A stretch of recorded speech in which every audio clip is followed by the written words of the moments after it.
the holy princess continued to be an inconsolable mess. All her life she had lived along a path of absolute purity. In fact, she had been found by a holy empress very early on, so she hadn't even faced many grievances in her life to begin with. It wasn't until the Holy Ark was destroyed that she finally learned what hardship was, and it was because of that time that she managed to survive Diane's torture. However, knowing that she had almost killed an innocent human was too much for her to handle. Seeing her react in such a manner almost made Diane feel bad for having ever tortured her in the first place. This was the kind of woman who had a fan club of white knights to swim through hell or high water for her. If they ever found out that Diane did such a thing to this innocent human, Diane feared he wouldn't have anywhere to hide from their rage. Diane scratched the back of his head. Why couldn't she react to being locked up like the 3 Kitsune geniuses had? In fact, those 3 were still being trained into useful pawns for Diane. Yet, despite the seals on their own will, they still hated Diane to the bone. Truth be told, Diane much preferred this sort of reaction than the wacky Stockholm Syndrome he was facing now. "I'll use the rest of my life to make it up to you, I swear." The holy princess sniffled out these words through her tears. Madeline giggled as she watched the black lines continually forming on Diane's forehead. She found this dynamic quite hilarious. It was only missing the torrent of snot and tears that would have covered her husband had the holy princess not been a spirit. All right, Diane said in slight annoyance. "Since you want to make it up to me, you can start by not crying." Trying to stop the tears, the holy princess bit her illusory lips, staring at Diane like a pitiful puppy. "Good. Now tell me your name." Referring to you as holy princess is getting annoying. Did no one ever think that such a title was narcissistic? The holy princess pouted. "My name is Liliana, but there's nothing narcissistic about my title. It's no more arrogant than someone earning the title Fist King or God. In fact, aren't you called a true god?" Even though she promised to make up for her mistake, Liliana wasn't willing to suffer such a loss. If the title Holy Princess was narcissistic to him, then what did he think of Holy Goddess? She couldn't allow an insult to her former ruler. "Good point," Madeline said through another laugh. Then she turned to Diane. "Be nice." Diane sighed. "She's your burden now. I can't lug her around." Speaking to this point, Diane suddenly remembered something.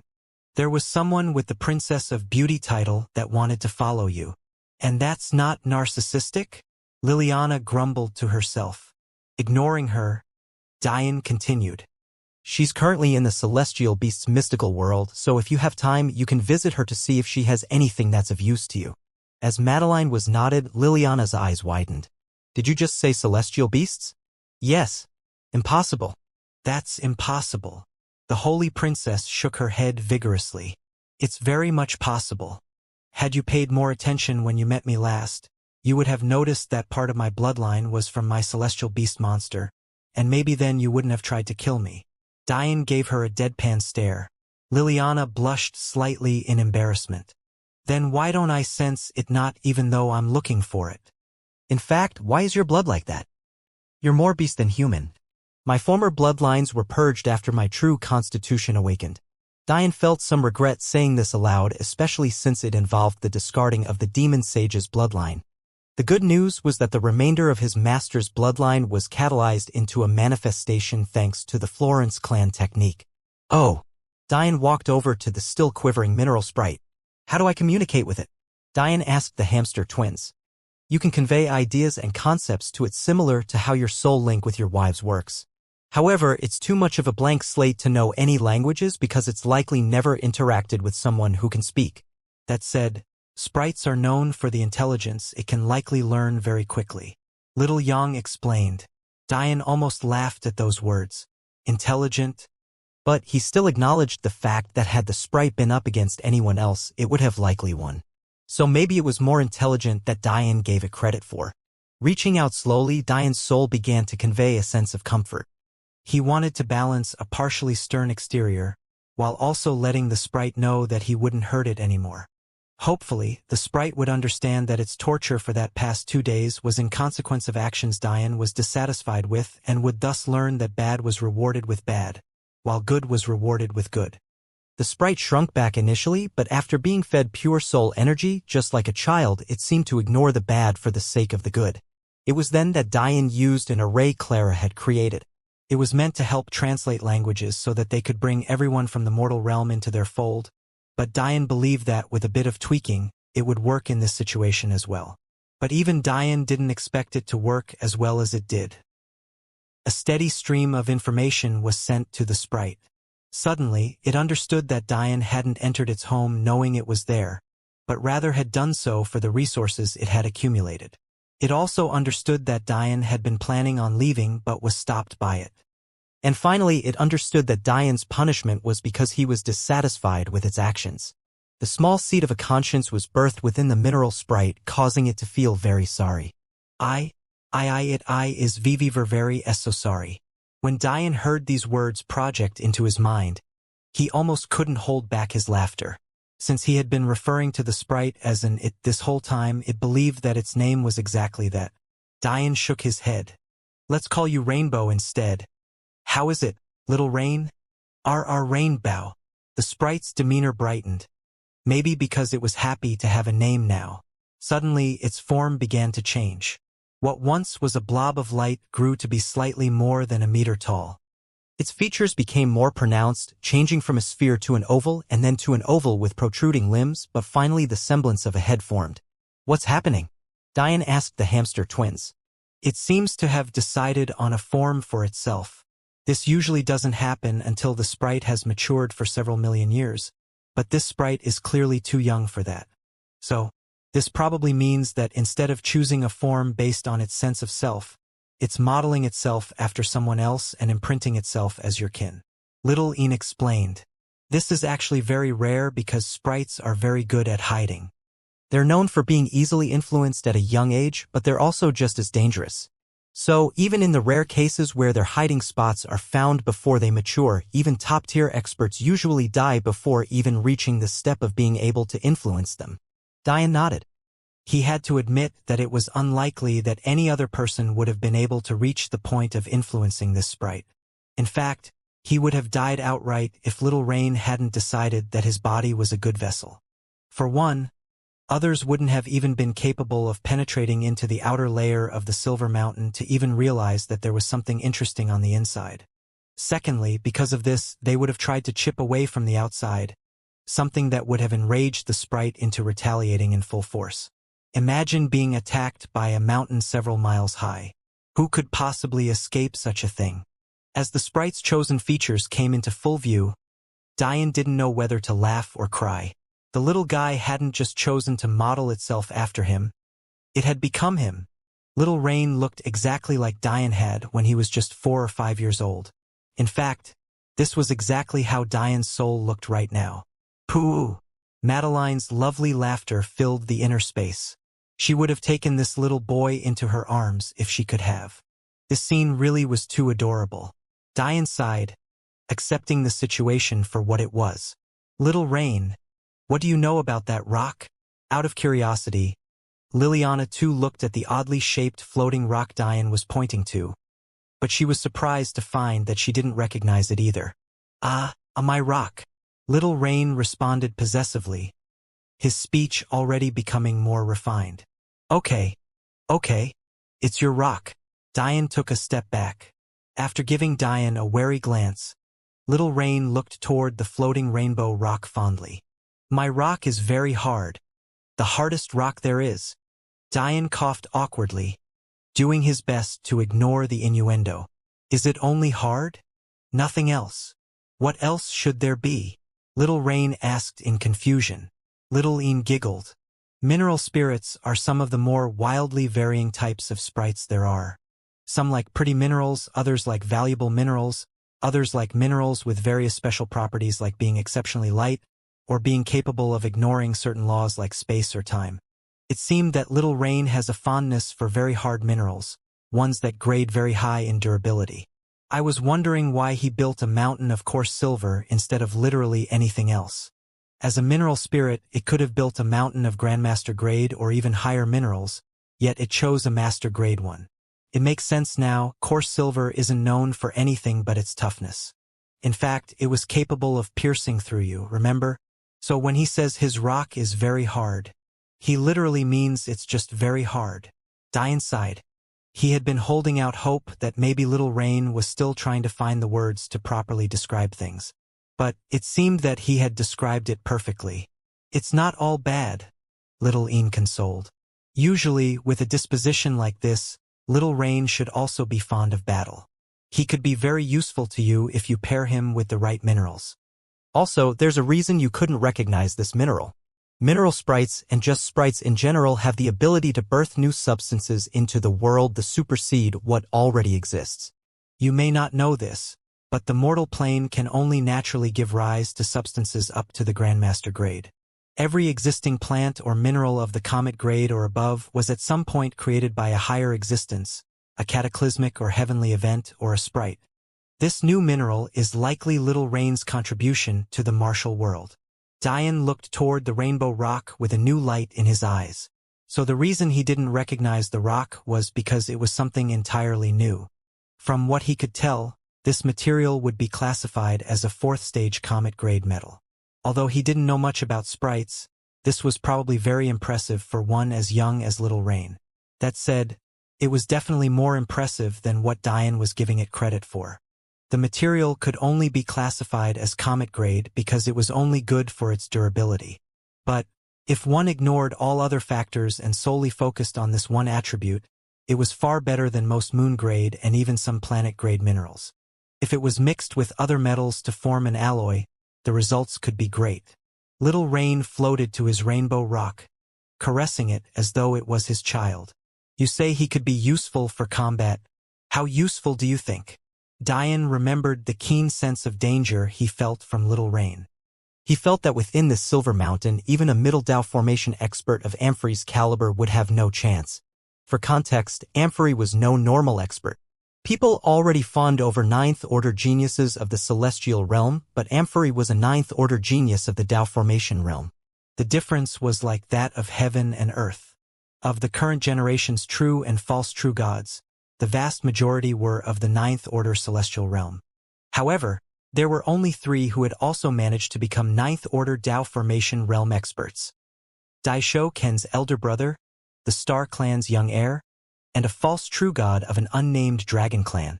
Of the rest, there were others with this chance, but it was unknown if they would succeed or not. This was the level of difficulty this feat represented. Even true gods weren't guaranteed to succeed. Yet, this was Little Rain's current battle prowess. Within a structure like this, he should be practically invincible. Little Yang pondered. If this interior was filled with his rainbow rock and not this coarse silver, even a half-step transcendent would die a miserable death. However, the case is very different outside. Dian nodded. He believed this as well. What was limiting Little Rain was likely a combination of range and stamina. If an expert was stupid enough to enter his domain like Dian had, then the battle would be over before it started. But, what if the expert began to chip away at the outside of the Silver Mountain like most would? He or she might suffer an initial loss, but after leaving the range of the mountain, there wasn't much Little Rain could do. "Little Rain, do you think you could move this mountain? If so, how fast could you move it?" Blinking his illusory eyes, Little Rain thought for a moment. "It would take me 363 years, 7 months, 13 days, 8 hours and 3 seconds to uproot my mountain and move it." Dian sighed, having expected this sort of answer. Little Rain had dug this mountain in very deep so that he could send veins of coarse silver outward to search for more hard materials to continue his masterpiece. He would then take the essence of these hard metals and send it to himself before repeating. For several hundred miles, the hardest minerals had been completely stripped of their essences. According to the hamster twins, this mountain had started as a vein of coarse silver that birthed Little Rain after several trillion years. Little Rain then built to greater heights before it eventually became what it was today. The time it would take Little Rain to uproot the mountain wasn't just about its size, but something far more important, Little Rain's stamina. Although it had started as an inanimate object, he was now a living being with limitations, albeit less limitations than most others. Simply put, he couldn't use his abilities indefinitely. Dian also thought of Little Rain just taking the visible parts of the mountain, ignoring the veins below, but even this would still take several decades, more than 100 years in fact. Dian sighed. "Little Rain, if you come with me you won't have to hide anymore. Not only will you be able to fight to your heart's content, you'll be able to find hard minerals much faster. Little Rain blinked with a youthful innocence. Really? Diane smiled, pulling out a beautiful and massive broad sword. Its edge was dull, flat and thick, wrapped by chains of a dense black. Its body was filled with veins of red, coursing through it as though it was a beating heart. This was none other than Diane's sixth reward for his god trials, the life-stealing blade. This is a blade made of a mineral that gets harder the more evil people you kill. What do you think? Little Rain's eyes brightened. Really? Really? As a mineral spirit, it didn't need Diane to tell it this. It only needed to sweep its senses across a mineral to know its properties like the back of its hand. It could tell that this metal was just as Diane described. Diane had earned this broadsword during his third trial. He had watched it evolve from a hunk of metal into a supreme-grade weapon. But he hadn't used it much since, partly to follow his master's rules, but also partly because it wasn't always convenient to bring out such a valuable blade. Life-stealing metals were among the most valuable simply because they had no fixed grade. At the moment, the grade of this one had already entered the comet grade. As for why a supreme-grade weapon would have such a weak material grade, it was due to its other abilities. For one, it had the ability to extend almost endless chains. At the very least, Diane had never found its limit. Second was its capacity to withstand power and the intricacy of its veins. Both of these were reasons for its supreme grade and also reason why it was perfect for Little Rain to use as a vessel. Without even an ounce of hesitation, Little Rain dove into the blade, sending its chains toward his prized rainbow rock. In the next moment, the black chains began to pulse with life. Little Rain was actually devouring his creation. Even Madeline and the Holy Princess, who had been in distracted talks with one another, looked over in surprise. The veins of red pumped fiercely across the blade, causing it to bulge outward before retreating as though it was truly a living, breathing heart. The blade grew brighter. Although its body wasn't influenced by the rainbow color of Little Rain's treasure, the chains grew far more crystalline, shedding their dark exterior from a transparent and sparkling appearance. Days later, legends of a ghost boy surfing a shining blade and following behind a handsome young man and his violet-haired wife became of keen interest for the native life of the mystical world. As the stories would have it, they were descendants of minding deities. It seemed that even the most well-hidden materials didn't escape their greedy hands. As Madeline, Diane, and Little Rain sought to strip the golden flame mystical realm clean of minerals, it had slowly built up over trillions of years. A different scene was occurring at soul-rending peak. Eli, Maying, and various demon generals like Thaddeus and Ronica looked on nervously as Delia fought a battle for her life. They had seen cruel tribulations before, especially Maying, who had seen Diane's, but was this really what a celestial should be facing? Still, Delia faced it all valiantly. Dressed in a black gown and holding an ice-cold sword in her delicate palm, she faced the onslaught of devils, bearing down on the image of hell that stood before her. Thousands of skeletons creeped forward, each covered in bones of a dense black. Cracked and without emotion, they came in waves, assaulting Delia's mind and body. While those watching in the distance had never seen such a tribulation, Delia knew exactly what it was. The heavens were enraged that a woman carrying the child of one its heavenly children had actually ignored a chance at protection to face this tribulation alone. In its anger, it wanted to punish Delia for putting something its child cared about in harm's way. But this wasn't the end of it. Not only was this trial difficult, it was wholly cruel. Each of these skeletons, they all represented the dead of the P22 clan. They each limped and crawled toward Delia, rage and grievances clear in their socketed eyes. Your father is the reason we all died, so why do you get to live? You should die as well. These words reverberated in Delia's mind. So much pain and horror had been caused by her father. In fact, her own mother was among those who suffered the most, being forced to be with a man she hated to core and even almost losing her own child. This sort of two-pronged attack was too vile. Should the daughter pay for the sins of the father? Should she feel guilty that her own father felt it okay to ignore the pain and loss of billions of others, but actually couldn't ignore her own pain? Why had her father saved her but sentenced so many others to death? How was this fair? Not too far from where Eli and Maying stood, Geralda suddenly touched her cheek, only now noticing that tears had been flowing. She couldn't hear what Delia was hearing, but somehow, she felt that their stories were connected by a faint line of similarity. Looking toward her own daughter, she felt a deep pain in her heart. It had already been several years since the events of soul-rending Peak, yet Violet had hardly changed at all. Although she had become quiet and reserved, especially after the humiliation given to her by Diane, it didn't take much for Geralda to see that those same venomous thoughts swam around in that head of hers. Truth be told, Geralda had wanted to take Violet back to the Crystal Dragon clan. Maybe by seeing and living what it meant to be a true dragon, she'd change for the better. However, her better judgment stopped her. What was it that Violet clung to before? Wasn't it the idea that one could only survive with the greatest of backers, who cared about nonsense like true love and feelings? It meant nothing in the face of the larger fist. The experience of losing her mother was ingrained in her so fiercely that she became a shallow person beyond compare. Wouldn't going back to a powerful clan like her mother's have the exact opposite effect? In fact, the reality that Diane was the one to save her and not Violet's own father had already served to confirm her deeply rooted beliefs. Wasn't Diane a true god? He literally represented the peak of what it meant to be an expert in this martial world. Even those outer fringe clans that existed outside the Tower Quadrants would treat him with respect once he was fully matured.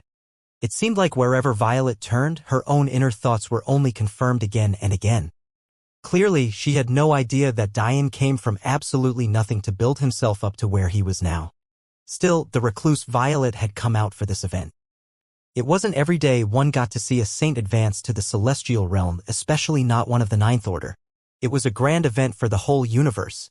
But what she hadn't expected was for her cold, still heart to be unexpectedly stirred by the scene she saw. It was an odd dichotomy.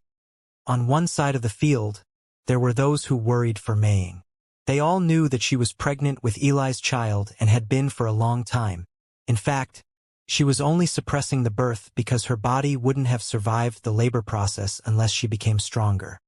But on the other side, there was a family of 4 feeling their emotions stir for reasons completely irrelevant to this. And then there was Delia, who despite facing this onslaught had a cold smile on her otherworldly features. My husband allowed me to see the light of the absolute path a long time ago. You aren't worthy of making me step off of it. Delia would never forget that day Eli called out to her during the World Tournament. Back then, her mother's life had been threatened, but the coldness of her constitution made her ignore all things. It told her that she was a cruel queen who stood above the world, who cared about feelings. Who cared about a mother who couldn't fight for her own freedom? The only thing that mattered was power. It wasn't until Delia heard Eli's call, one that awoke her from her stupor, that she shattered the absolute path that her constitution had laid out for her. On that day, Delia chose a different path from her father's cruelty. She chose to take a sword strike and die for the sake of her weak mother, and thus the selfless absolute path was born. These voices speaking in her head right now, she had long since transcended them. As Delia faced her tribulation, excited to hold her child in her arms in the near future, a different sort of meeting was taking place far outside the bounds of the Tower Quadrants. Not much was known about the outside world to the Tower Quadrants. The truth of the matter was that the so-called Tower Quadrants were actually the center of all of existence in the mortal plane, while the outer quadrants were fringe existences capable of surviving outside the influence and help of the towers. There weren't more than 5 separate powers in these outer quadrants, each of whom were powerful beyond belief. Among these 5 were the Devil Quadrants, controlled by 5 centers of strength, the Dark Elf Clan, the Fulgur Black Clan, the Eclipse Sect, the Infernal Beast Clans, and the most powerful, Nightmare Palace. Even the weakest of these so-called 5 centers of strength controlled 2 quadrants unto themselves, matching the Star Clan of the Tower Quadrants.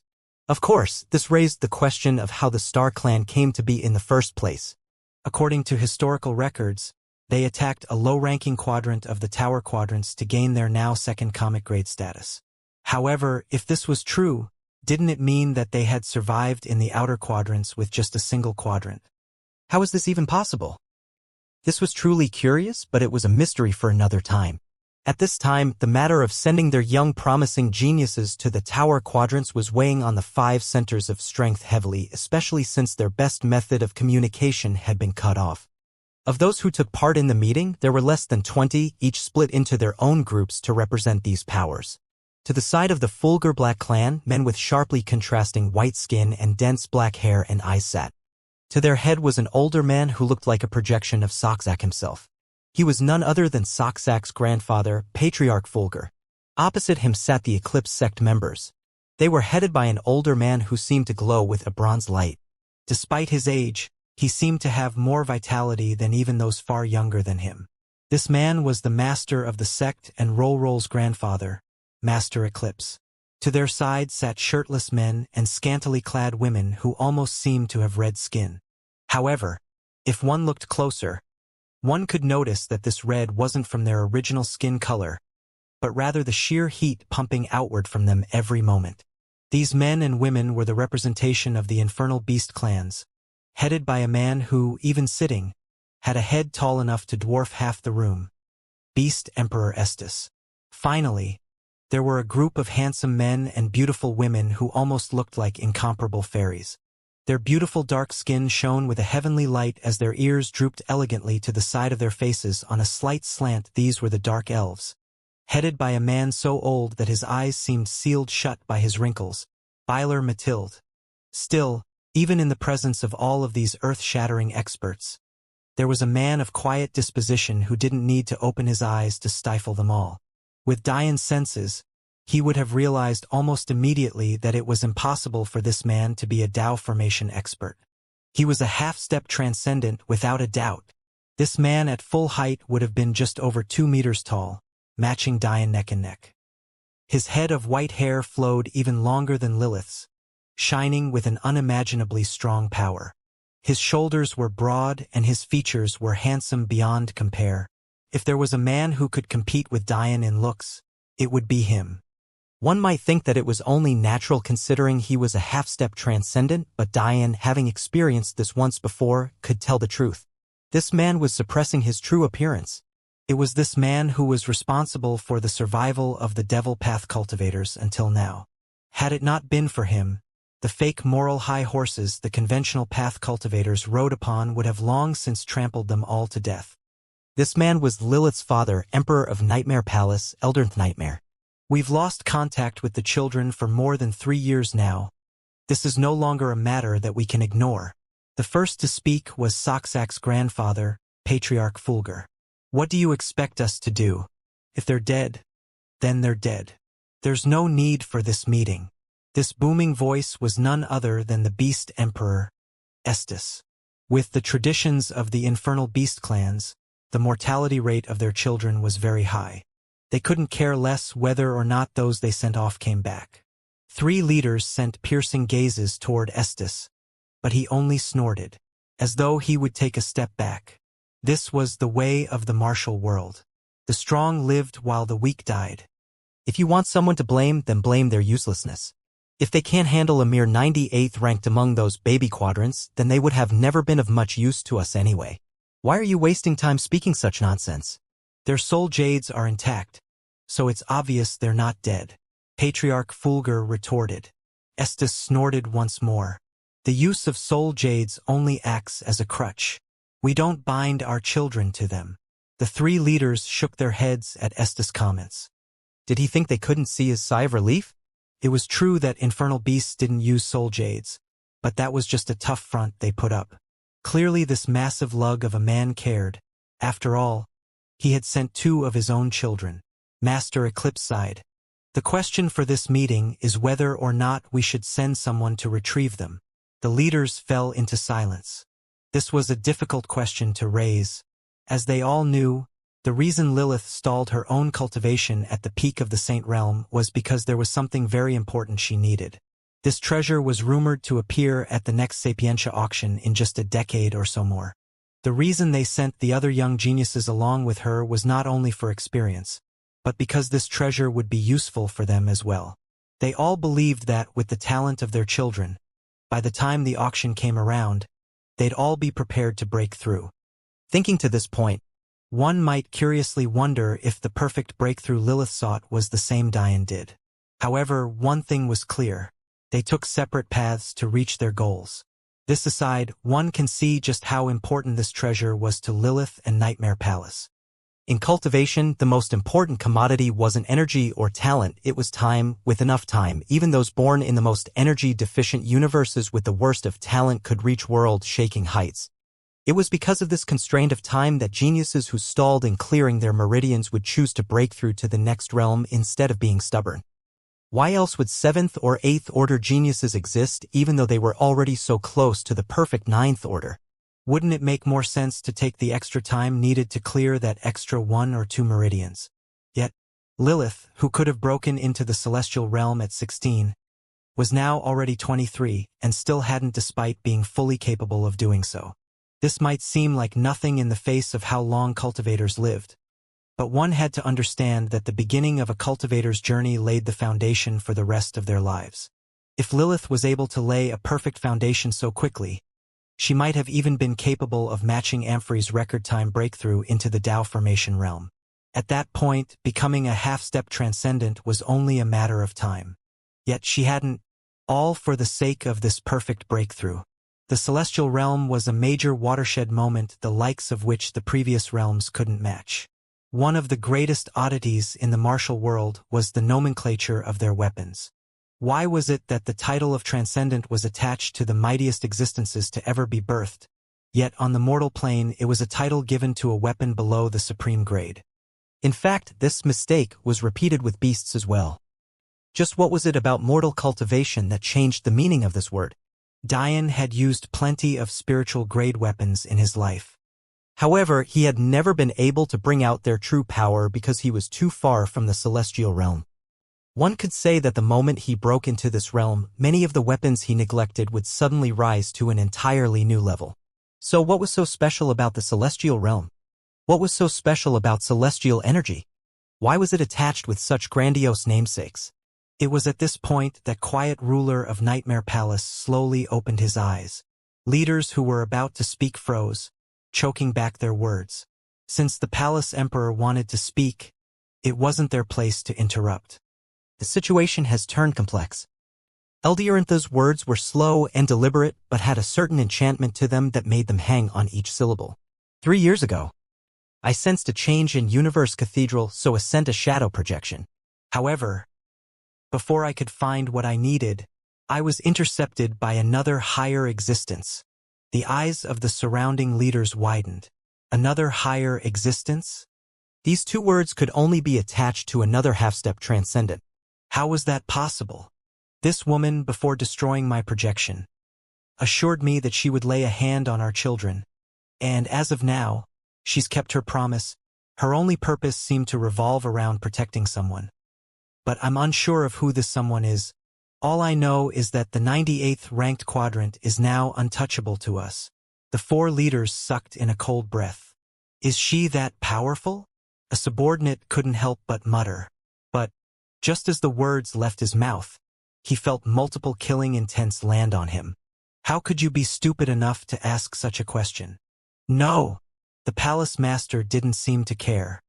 As higher existences go, her power is relatively new. I believe that she's only broken through recently. If it were my true body, she wouldn't last more than 500 rounds. The issue is that there are very few powers capable of raising a new higher existence, and any one that could certainly has more than one. It's likely that whoever sent her is interested in the hidden gems of the former Soul Rend quadrant. Could this be related to the movements of the sprites again? Just a few thousand years ago, the sent subordinate clans to infiltrate the tower regions. Can't be that they want to repeat? Aren't they afraid of the retaliation of the other 3? Patriarch Fulgur muttered. No, she wasn't a sprite, and given the intense disdain sprites have for humans, they wouldn't raise one to such a level even if it was beneficial to them. There is a 60% chance that this woman is of those 3 remaining powers. No 2 powers, but there is a 40% chance that she is a loose cultivator, who has taken a disciple to her liking. Either way, antagonizing her isn't worth it. Killing a higher existence, even a new one, is too difficult. For now, we do nothing, the Nightmare Palace master concluded. Once the auction has come and gone, we will reevaluate. Do you think we should sell this information to them? Master Eclipse suddenly asked. Silence reigned over the hall as they all waited for a response. Even the palace master seemed to be thinking this over. In the end, he shook his head. No. They've ruled too comfortably for a long time, yet they're still so scheming. The palace master lightly smiled. Let them suffer a loss for once. Standing, Eldernth almost seemed to flicker out of existence. But before he did, the sound of his voice came through once more. Byler, I'd like to speak with you alone. As these events were occurring, Dian himself was living a life of relative leisure with his wife by his side. Well, aside from the poison he forced himself to drink every day. Still, it was benefiting him greatly as the body weight he could sustain slowly crept upward. You wanted to speak with this old man, Lord Eldernth? The Matilde clan's old patriarch entered a secret room of Nightmare Palace silently. Although the palace master didn't react very much, a light smile played his lips. Your cultivation. It's improving even now. Eldernth mused. Byler didn't deny as it would be a waste of time. A recent event allowed a weight on my spirituality to be lifted. My mental state has raised as a result. He replied softly. A recent event, you say? The slow and deliberate words of the palace master had a way of applying pressure even when it wasn't his intention. You seem to have opened a pathway to breakthrough. Congratulations. If our devil quadrants can gain another higher existence, it will greatly improve our position. But I only have a 10% certainty. Byler explained. My bones are too old. If one who knew these two men heard their cultivation, they'd definitely have a weird expression on their faces. Byler spoke as though he was the elder, but the reality was that the palace master was several 100,000 years older. In fact, no one knew the exact lifespan of higher existences as it seemed to vary depending on the foundation of their breakthrough. Eldernth nodded slowly. I called you here to confirm this good news. But there is another reason as well. The palace master turned toward the old, wrinkled man. Do you remember how we came to be allies? Byler took a deep breath. Of course. We fought many battles together. It was because of your nightmare palace that my Matilde clan survived its catastrophe. Back then, as they were just transitioning into the modern era's peak, the remnants of the Elven Kingdom was prophesied to be destroyed. After their dry spell of true empath talents, it had become difficult for them to pick a new king. As such, they had resorted to the most terrible means they had available to them, sacrificing the life of one of their own to read what the future held.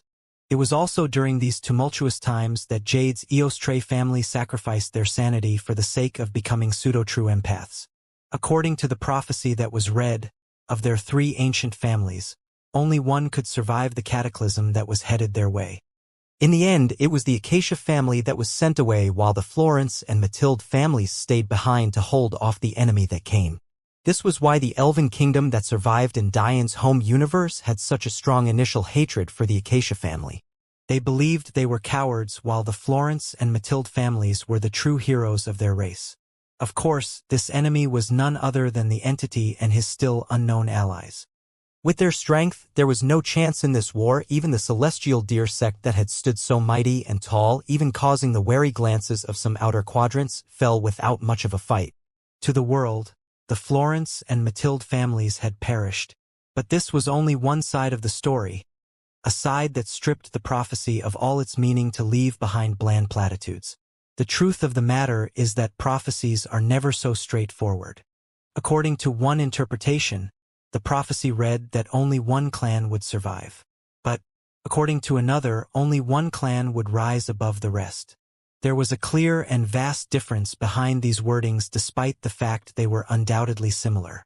Both separated one clan from the remaining two, however, while one guaranteed the destruction of all but one, the other only mentioned the fate of one while ignoring the rest.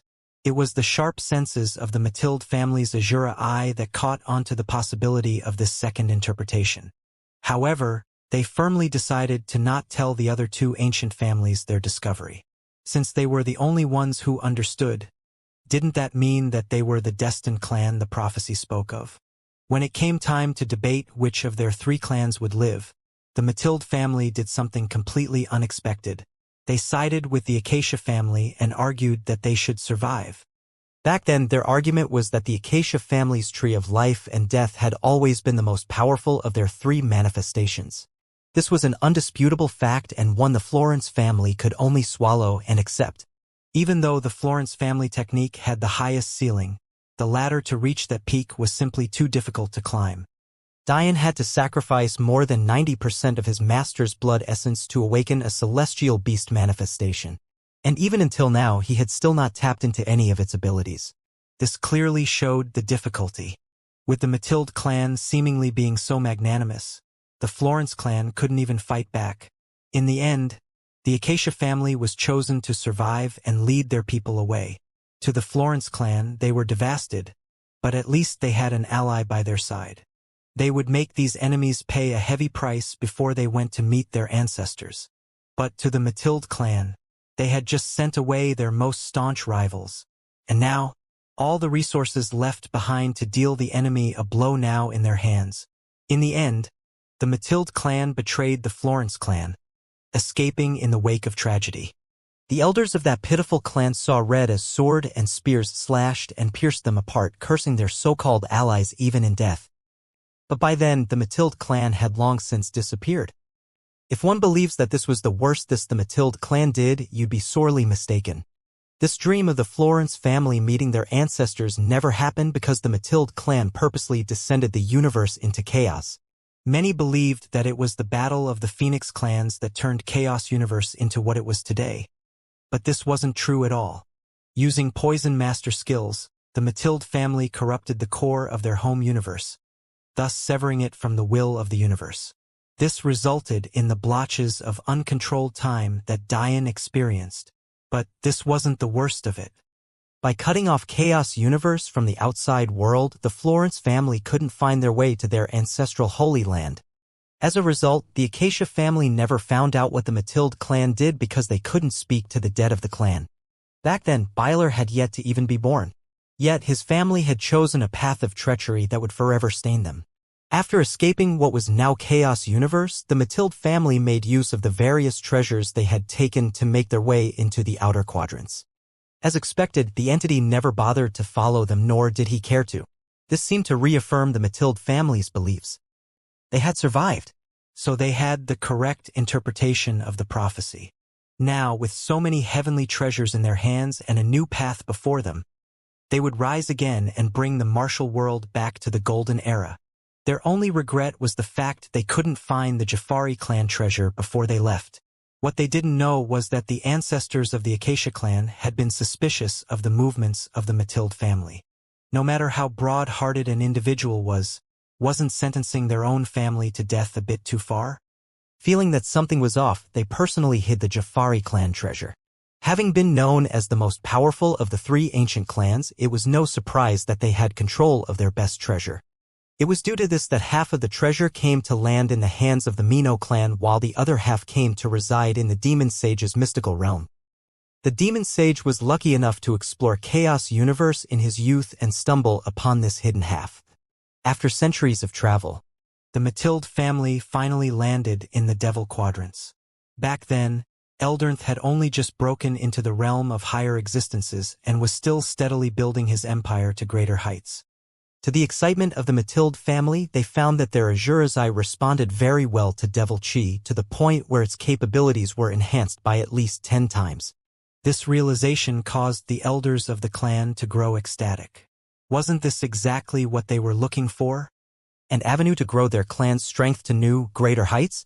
At the same time, while the Matilde clan needed things from Nightmare Palace needed things from the elves as well.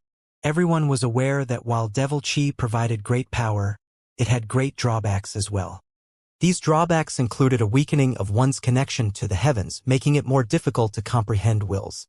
In fact, this was a large part of the reason devil cultivators were looked down upon. The only way to fix this problem was to have a soul strength that overwhelmed this heavenly block, which is why Dian doesn't have this issue, but one can see just how difficult such a task would be, especially without the proper techniques. As such, a trade was made. The Nightmare Palace gave the Matilde clan their treasures Devil Chi cultivation techniques, and in return, the Matilde clan gave them the soul cultivation techniques of the Elven Kingdom. This union was akin to giving wings to a tiger. The Devil Quadrant soared in power, as did the Palace Master. This was why the bond between the Dark Elves and the Nightmare Palace was so much stronger than the bond between others. It was for this reason the other leaders didn't even blink an eye when the old patriarch was called over. Now, with this alliance, the Devil Quadrants no longer had to duck and hide wherever they went. In the outer quadrants, at least, they commanded respect. As long as they remained within certain limits, their freedoms weren't in jeopardy.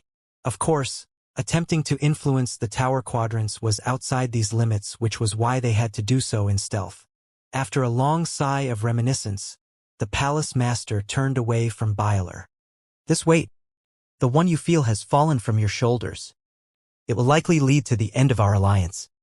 No? Byler sighed. The Palace Master's intuition is very sharp. The truth is that I do not know the answer to your question. What I do know is that our Elven Queen has been born to another clan, and it's my duty to repent for the actions of my ancestors. Do you believe that what your ancestors did was shameful? I do. The old patriarch nodded. They were fully aware that the Acacia family's journey would be rife with turmoil. How could it not be? If they had only taken elites like we had, it would have been no issue. But they took the young, the weak, and the old. My ancestors were fully aware that this would heavily cripple them in the end. Then there was the Florence family. Our actions against them were even more disgusting and unforgivable. It's a sin that I can never atone for because it's unlikely that any of their descendants have even survived to this day. I see. The Palace Master looked off into the distance. But I disagree. Byler's brow furrowed, but he remained silent to listen to the rest. What would have happened to your Matilde family had you not done what you did? Were the other clans not fully prepared to sacrifice the other two for the sake of their own survival? This is the martial world. Because your family was more skilled, they survived and thrived. It's as simple as this. There's nothing shameful about it. Byler sighed. How could he not understand this? But it was a simple difference of perspective. Could the Acacia family really be on a high horse? Hadn't they graciously accepted the Matilde family goodwill? If they were truly all good, shouldn't they have all stayed back to fight and leave who survived up to fate? Palace Master, I hope that we can be allies for as long as this world allows. However, I know that with your disposition you will never accept a second ruler under your purview.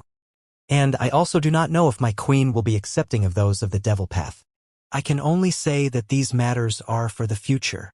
The odd shift in relationship between the Palace Master and the Dark Elven clan would cause unforeseen ripple effects in the future.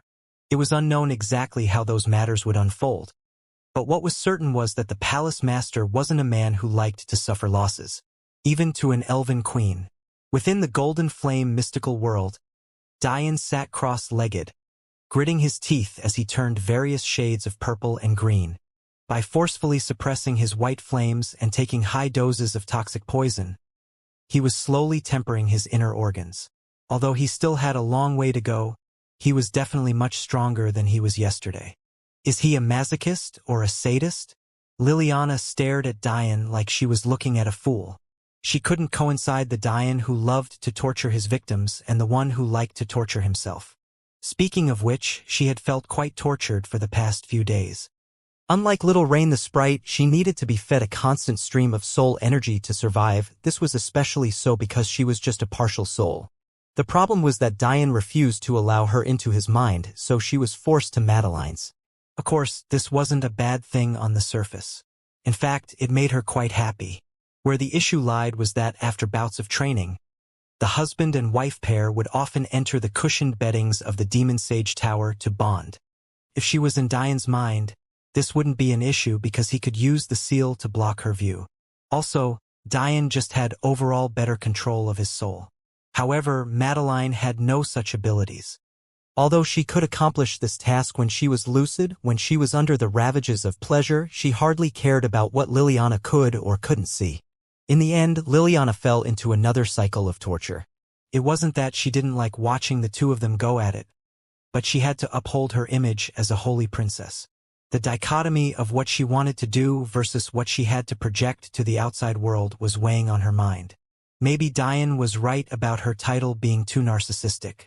A strong breath escaped Dian's lips. In the next moment, the poison that had just been ravaged his innards was pushed out from his pores, incinerating the clothes he had been wearing to nothingness. To avoid hearing Liliana's rant about his indecency, he immediately stood and dove into the clear lake that was just behind them. Unfortunately for Liliana, this was the very same clear lake that Diane introduced before, meaning one could see all the way to the bottom. Diane's body wasn't hidden at all.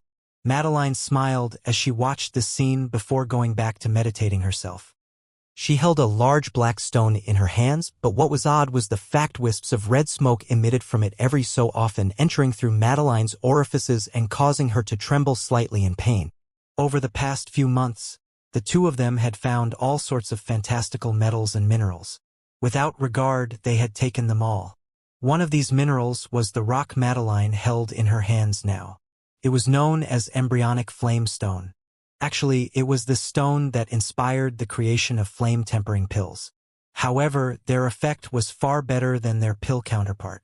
Embryonic flamestone was a special mineral known for birthing unique flames by accumulating the essence of fire over long periods of time. Because of this, it had two stages of evolutions in its life. The first was the accumulation phase, and the second was flame-purifying phase. Although neither stage was more valuable than the other, the first phase was by far the best for those who wanted to improve their current flames instead of accepting a new one. Of course, the other part that decided the value of the stone was how far along its timeline of evolution it was. Obviously, it was the most valuable during its first stage when it was on the precipice of breaking to the second stage. As far as the second stage was concerned, it was the opposite. This was because the more mature a unique flame was, the harder it was to take control of. Madeline was lucky enough to find one just about to enter its second stage. This sort of stone was enough for her to cultivate her flames well into the Tao realm, which was why she had to be very careful now, or else she would cause irreparable damage to herself. This aside, it wasn't only Madeline who benefited from their trip. Little Rain, who was currently hugging his shining broadsword against a tree like a little boy on Christmas morning, benefited a lot as well. Diane didn't even bother to fight him over hard minerals and just let him feast for now. As time went on, this paid off though. Little Rain began to ignore the weaker minerals of this category, finally allowing Diane to collect some of his own. The other good news was that Little Rain was not only an excellent training partner, he would also be a powerful ally. By Diane's calculations, with just a few more improvements to the broadsword and its chains, Little Rain would be able to fight peak celestials, and multiple at that, without much of an issue. As for Diane, his gift was all the resources he was steadily accumulating. Wild ideas about an army shining in bright, impenetrable armors and wielding weapons sharp enough to split the earth in two filled his mind. He had found massive reserves of red mercury, the very same metal that Sabona forged her artificial wings of. It was incredibly light, but it was known that its sharpness after being processed was almost impossible to match. Then he found a counterpart to red mercury known as sky mercury. According to the twins, not only was it even lighter than red mercury, it was able to defy laws of gravity, allowing you to build large structures that could float in the sky. Building airships out of sky mercury was the dream of many a general, as their speed and maneuverability was unmatched. Little Rain also found a massive reservoir of star jade, the very same jade that coated the demon sage's palace and helped facilitate yang cultivation. Although he didn't find any moon jade to act as its balance, Diane was extremely satisfied. After all, they were peak comet-grade minerals. But this wasn't even the discovery he was the most happy about. He was also able to find massive reserves of timeless stones. These were rocks with residual time will hidden within them, and they were half the resources needed to power the Jafari clan treasure. To top it all off, they could also benefit Diane's time will comprehension. Then, as though blessed by the gods, Little Rain also found him spaceless stones, which just so happened to be the other half of what was needed to power the treasure. As things stood now, Diane was incredibly happy. These tasks would have been nigh impossible with Little Rain's sensitivity to minerals, considering even Diane's divine sense couldn't pick up on many of them. But facing life and death really did mete out appropriate rewards. Within the mystical realm, a battle ravaged a valley of black. The canyon was so deep that its base was pitched in a perpetual night, unable to see the sun above. For celestial beasts stood together, fighting an innumerable wave of creatures of darkness. Enormous bats with ghastly teeth and blinded red eyes screeched into the night. Blood-thirsty hyenas creeped forward with ill intentions. Wolves with fur so dark and eyes so yellow snarled, barking and howling like rabid dogs. In the distance, looming shadows watched over without even the intention to move. It seemed this wasn't a random attack, but rather one that was organized by the overlords of the demonic gorge. An ape standing at over 30 meters tall swung a staff taller than itself, roaring with a might many times its own. It valiantly protected the three beasts behind it as a massive shelled beast provided support. Hand in their shear, I'll have the magic circle prepared soon. A resolute and beautiful celestial deer stood over a majestic celestial tiger. But it seemed that the once lush white fur of this tiger had been coated in blood, while its slaughter chi had weakened along with its shallow breath. It was obvious that these four celestial beasts were none other than Dian's companions: Sheer, Baibi, Linlin, and San. Linlin roared to Sen's back, causing a beautiful illusory shield to appear just as the sound wave of dozens of demonic bats approached them. The shield shook violently, quivering under the combined might, but in the end, it just barely withstood the attack. Reflect, Linlin's delicate voice called out, trembling with rage. In that instant, the quivering shield explosively doubled in size, glowing with a fierce light as it bared down on the waves of enemies below. A pulsing light bulged from its center, growing larger and larger until it blasted outward in a beam of light tens of meters wide. The destructive wave blasted a trench directly down the middle of the battlefield, alleviating the pressure on San. Linlin nearly collapsed under the strain, her white face reddening. But she knew she had to stand tall. Both Baibi and Sheer stood on her back under her protective barrier. She had to last. Above this gorge, about half a dozen or so members of the Sapientia Guild watched on silently. Honestly, they thought that what these four were doing was nothing short of suicide, but they were curious about a true god's beast companions. Hey, don't those four beasts look familiar to you? An azure-robed young man suddenly asked. Do they? Yeah. Remember when the masked wife-stealer had that confrontation with the magic swordsman? Weren't his beast companions also a turtle, an ape, a tiger, and a deer? That's a little bit too much of a coincidence, no? The young man's 5 companions paused in thought, but eventually a black-robed young woman shook her head no. That was only 3 years ago. How can a beast grow so fast? They're already celestials when back then they hadn't even begun cultivating. Plus, these are transcendent grade beasts while those from then were mere earth-grade beasts, my master said so himself. Hearing this, the young men and women nodded in acknowledgement. After all, this young woman was a disciple in name of the Beast Master Guild head. How could the best beast tamer of their quadrants be wrong about something so simple? You don't think that maybe it has something to do with their white fur? Maybe someone perfected that evil technique. Wait, wasn't True God Sacharo from the Celestial Deer Quadrant? They can't be celestial beasts, could they? Ah! The young woman had been planning on refuting because the first half of the young man's statement was pure stupidity. But the second half caused her words to catch in her throat. Eventually, she frowned in thought and shook her head once more. Celestial beasts are of the supreme grade at worst. Plus, they've gone extinct. As far as we know, only the celestial deer survived and was tied to the celestial deer sect. Thus their name. Maybe these are a branch subspecies caused by true celestial beasts mating with a lesser race? Or maybe the celestial deer quadrant was able to use celestial beast blood they had collected to mutate these beasts. The young woman's eyes flashed. Either way, they're very valuable. A quiet until now young man shook his head at the greed that lit the eyes of his companions. Do remember that these are the beast companions of a true god? If you all want to die, do it without me. And you do well to remember that no one understands his own connection to the celestial deer quadrant than true god Sacharo himself. If he didn't care to flaunt these beasts before you all, do you think he's worried about your measly greed? The guild disciples froze at these words. True god Sacharo had obviously sent his beasts here to train. Who's to say he wasn't monitoring them right now? Could any beast master stand to lose such an exceptional beast? Even the young lady's own master only had a single transcendent grade beast companion, and it was of the lower transcendent grade.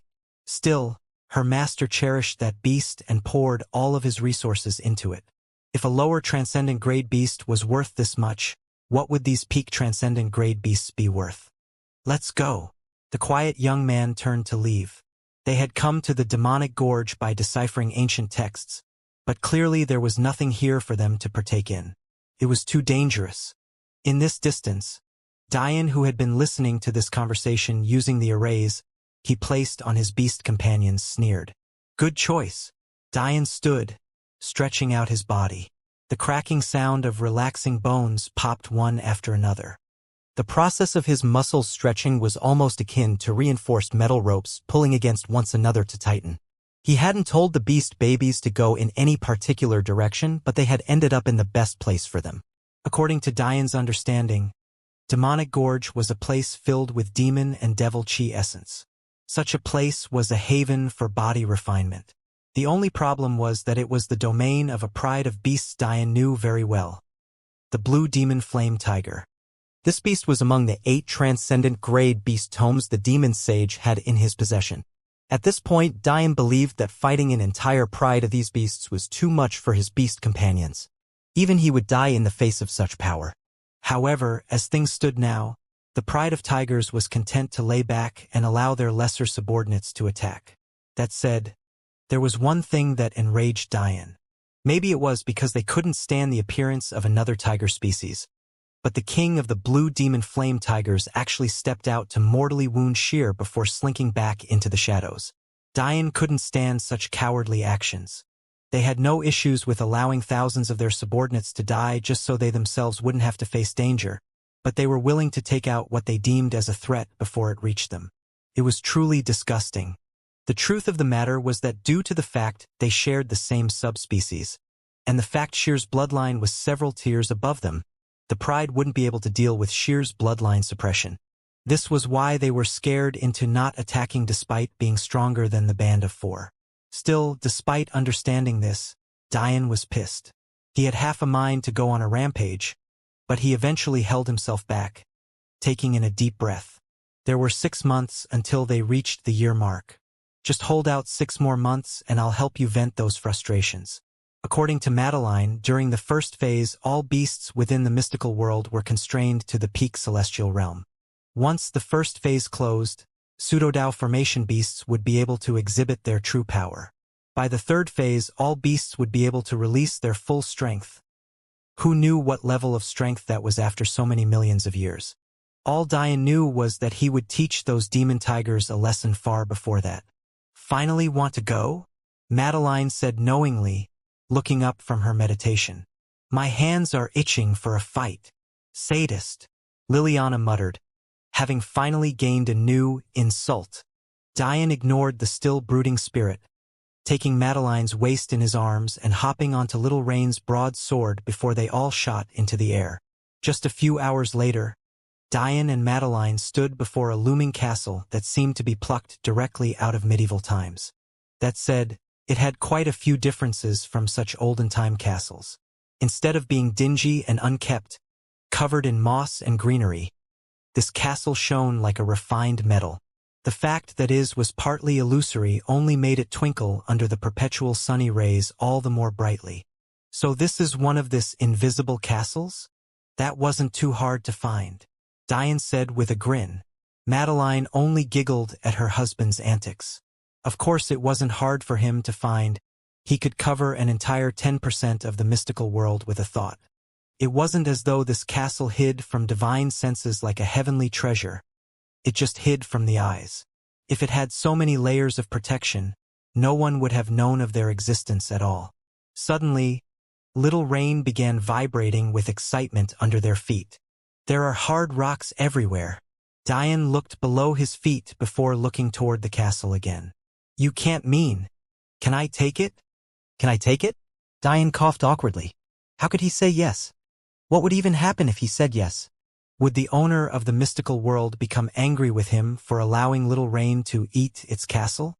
We'll talk about this later, Dian said slowly. Little Rain's small face poked out of one of the broad sword's crystalline chains, a clear pout on his lips. His eyes grew misty, sparkling with illusory tears. Okay. I'll let you take some of it after we take everything inside. Little Rain clapped excitedly, causing the broad sword to tremble in the air again. This father-son duo are nothing but a gang of thieves. Liliana muttered. This isn't thievery, Diane said with a righteous expression. Whoever created this world obvious wanted us to take his or her things, or else why would they do all of this? How could you possibly know that? What if he was saving it for a specific clan or sect of people and you're all just destroying their hopes and dreams right now? Diane rolled his eyes. Are all holy princesses only capable of fighting for imaginary things? Liliana blushed in shame, clearly feeling the jab Diane poked toward the fact she had tried to kill him over such imaginary things as well. All right, you two, let's go in. Madeline mediated, urging Little Rain forward. Madeline and Diane walked into the castle, hand in hand. They were greeted by tall, arching structures following along a long, bright corridor that seemed to continue forever. Beneath their feet, a soft, red carpet lay, extending with the corridor. To the sides, innumerable wooden doors shaped as semi-ovals stood unopened as well. All in all, the atmosphere was strangely inviting and dangerous at the same time. Diane had sent Little Rain into his inner world, unsure of what this trial would bring. So he felt that keeping some cards hidden was for the best. I think this castle has either never been discovered before, or whoever did wasn't able to survive the first door, Madeline said, a pensive expression on her face. Each one of these doors, had they been cleared, would have changed color. From ancient records, it goes from this base wood color and gradually becomes darker the more people pass its trial. Does that mean this is easier? Or harder? It's hard to tell. It depends on the castle, as each has a different guardian. This castle's layout is unlike the rest too. It's just that the color change is universal. A guardian, HM? Could it be that the trials really are endless? Just how much wealth did this creator have? Diane mumbled. How do we earn a key? It's possible to find the key by just ignoring all of the treasure rooms and surviving to the top floor of the castle. Then, the Guardian will provide a test based on our cultivation realms. Diane nodded. So the treasure rooms were only based on the value of the treasure, but the trial for the key was talent-dependent. What an odd system. Diane found many things odd about this world. First of all, why have a limiter on beasts that was slowly lifted? This didn't seem to serve any real purpose. Well, it did.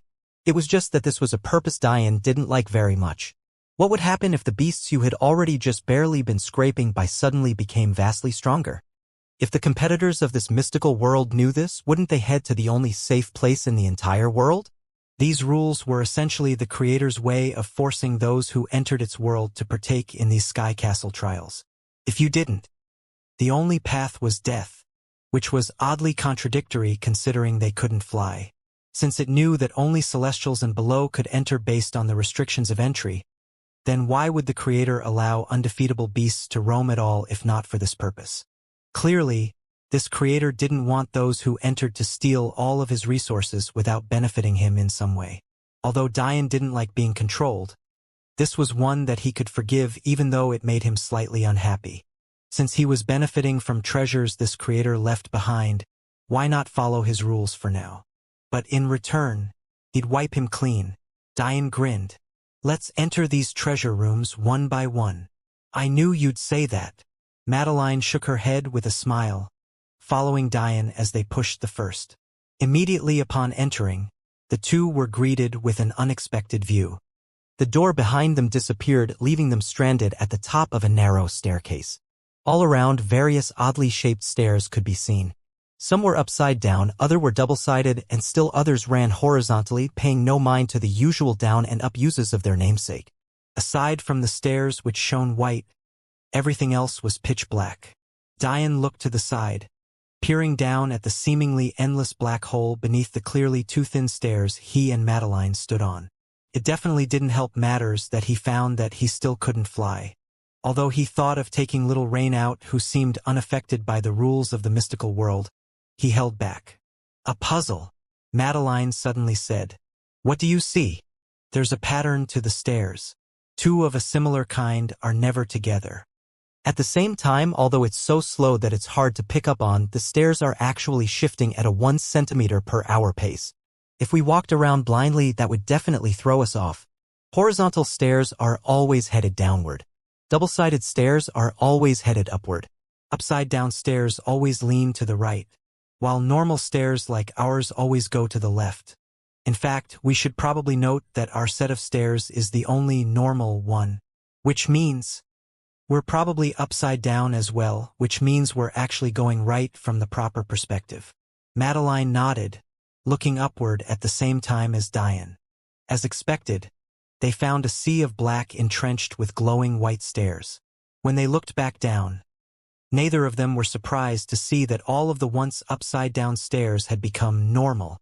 Obviously, after allowing to orient themselves for a moment, the trial had suddenly flipped them upside down as well. Looking at each other, the couple smiled while Liliana mumbled incoherently about not understanding anything at all. Shall we cheat? Diane spoke like a mastermind plotting an evil scheme. Of course, Madeline said brightly. Grasping Madeline's hand tightly, Diane disappeared with her by his side. No matter how big this trial was, could it match the range of Diane's divine sense? What the couple didn't know was that as they shattered the trial's record by miles, a guardian dressed in blazing red armor nearly fell from his throne on the top floor of the castle. Unfortunately, it could only watch as Madeline and Diane arranged the stairs perfectly, lining them up one by one until they led to a priceless treasure room. Madeline and Diane entered a room filled with bright lights, a warm smile on their faces. There was something that felt good about conquering a challenge side by side. How could they have known that this was a quest countless others had failed at the very beginning? In fact, this sky castle wasn't one that hadn't been discovered before. Rather, it was just that the difficulty was too lofty if one couldn't cover thousands of miles at once. These vials, Madeline mumbled to herself. She didn't know much about alchemy, but she didn't need to realize just how valuable the shelves of pills before them were. Just their aroma, even while bottled, was intoxicated. Diane's eyes flashed. These were star-grade pills.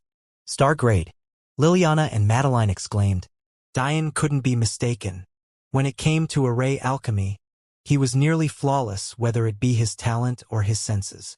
He would never make an error over such a matter. However, even if Madeline knew this, it was hard to accept even though she believed her husband in all things. A star-grade pill was none other than the highest possible concoction of the mortal plane. In fact, such a pill was one even those of the immortal plane would fight over to the death. Yet, not only were they here, Madeline counted exactly 1,000 of them. If we auctioned these pills, I'm afraid that all the wealth of the tower quadrants wouldn't be enough to buy them, Diane said softly. Diane's eyes flashed gold. He didn't have knowledge of the star grade just yet, so he couldn't recognize the function of these pills immediately. In order to learn their use, he had to rely on a method detailed in the Tao of Array Alchemy known as detection. Using this analysis tool, Diane was able to decipher the uses of not only pills, but also spiritual plants and fruits. The skill also made it possible to create new pill formulas by utilizing the information you gathered. However, this was only possible if you were a highly talented alchemist to begin with. Diane shuddered when he read the information. He knew that a star-grade pill had to be amazing beyond belief, but even he had a hard time accepting it. Of course, it was also true that even if he didn't have the skill, he could rely on the twins. But it seemed trivial to wake them from their nap for this. What is it? Madeline couldn't help but ask. She knew that Diane wouldn't react this way for just any old thing. You said that the rewards for these trials are scaled depending on their difficulty, right? Diane bitterly smiled. Someone is going to be very angry with me, I can tell. Without even needing another to tell him, Diane could tell the punishment that should have lied in wait after finishing this trial. A peak celestial, assuming their senses were sharper than normal by Diane's estimation, would have taken at least half a decade to clear this trial. These were Diane's calculations based on an individual who had a divine sense range of about 10 or so kilometers. But obviously by then, it would have been time for the mystical world to close. Essentially, this should have been the only reward they received. Or, in most cases, they would have been kicked out before succeeding at all. However, Madeline and Diane had finished in just an hour. To say that someone would be very angry was an understatement. Diane took a deep breath. These are known as Divine Pulsar grade pills. It also has a second name, the Martial Saint pill. Like the name entails, there are lower grade versions of this pill and I assume higher grade ones as well. To make a long story short, if someone below the 3rd grade takes this pill, they're guaranteed to become a 2nd grade expert. If someone of the third or second grade takes this pill, they are guaranteed to become a first-order expert. If a first-grade expert takes this pill, they're guaranteed to move forward exactly one order. If a ninth-order expert takes this pill, they will gain a divine pulse that they can nurture. Depending on the situation and resources available, it's possible to grow up to an additional 9 meridians. If someone who has never cultivated a day in their lives takes this pill before their meridians mature, they will immediately gain a divine pulse and will break into the true deity grade of meridians. Hearing these words, Madeline immediately understood why it was named the Martial Saint pill. Didn't one of the top 3 male constitutions also provide such a benefit? In fact, the demon sage was born with this very constitution. There are really 1,000 of these? Madeline asked breathlessly. To say that a massacre would start over these pills was a massive understatement. All this time, Diane had been wondering just how he could benefit from the auction. He had capital, but it wasn't even close to enough to compete with those well-established clans. In fact, he might as well have no money at all. But he feared that if he didn't participate, he would expose the fact he had no real clan backing him. The truth of the matter was that even outer quadrants participated in this auction. If Diane didn't participate, it would be as good as letting everyone know that he had a fake facade. Suddenly, Diane paused. Could this be the treasure I stalled my cultivation for? Diane shook his head. His instincts told him that this couldn't be it. Plus, you could take the Divine Pulse pill at any cultivation. Even a newborn could take it, which was implied by its last ability. Diane already had plans to store some away for his own children whenever that time may come. Of course, he also mentally set one aside for Eli and Delia's child as well, even though he doubted the kid would need it. That said, the painful part of the process wasn't taking the pill, it was reconstructing the body to adjust to additional meridians. The Divine Pulse was just a first step and didn't count as a meridian. One needed to use its abilities to form new meridians within oneself. Each newly formed meridian was akin to standing before the gate of life and death.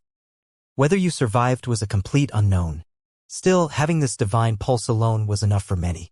Although it wasn't good enough to act as a 109th meridian alone, it was akin to gaining a half-order. Considering how far apart the strengths of the 8th and 9th order geniuses were, gaining another half-order atop the 9th would allow you to rule over even true gods. Plus, most people weren't 9th order geniuses to begin with.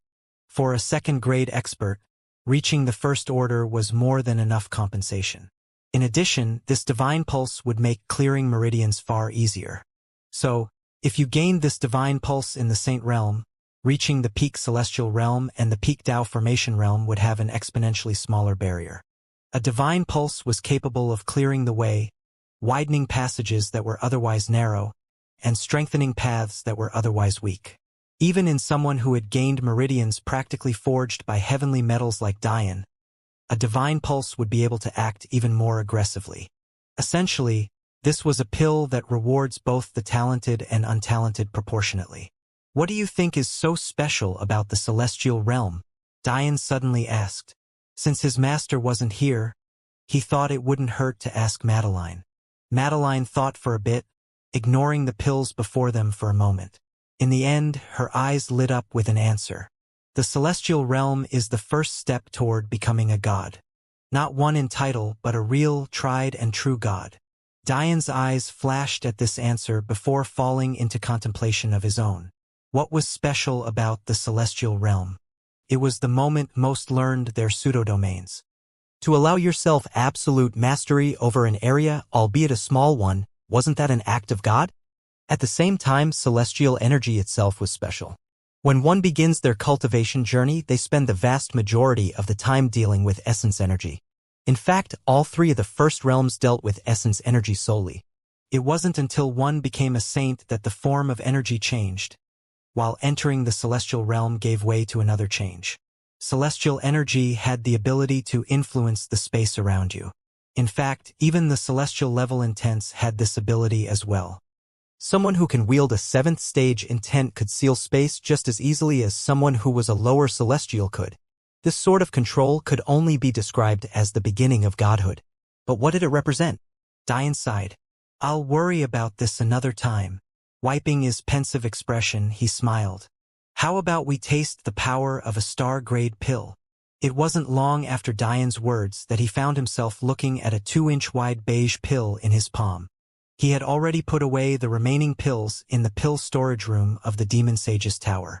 Although he felt weird placing such magical pills in the same space as beast-nurturing pills, it couldn't be helped.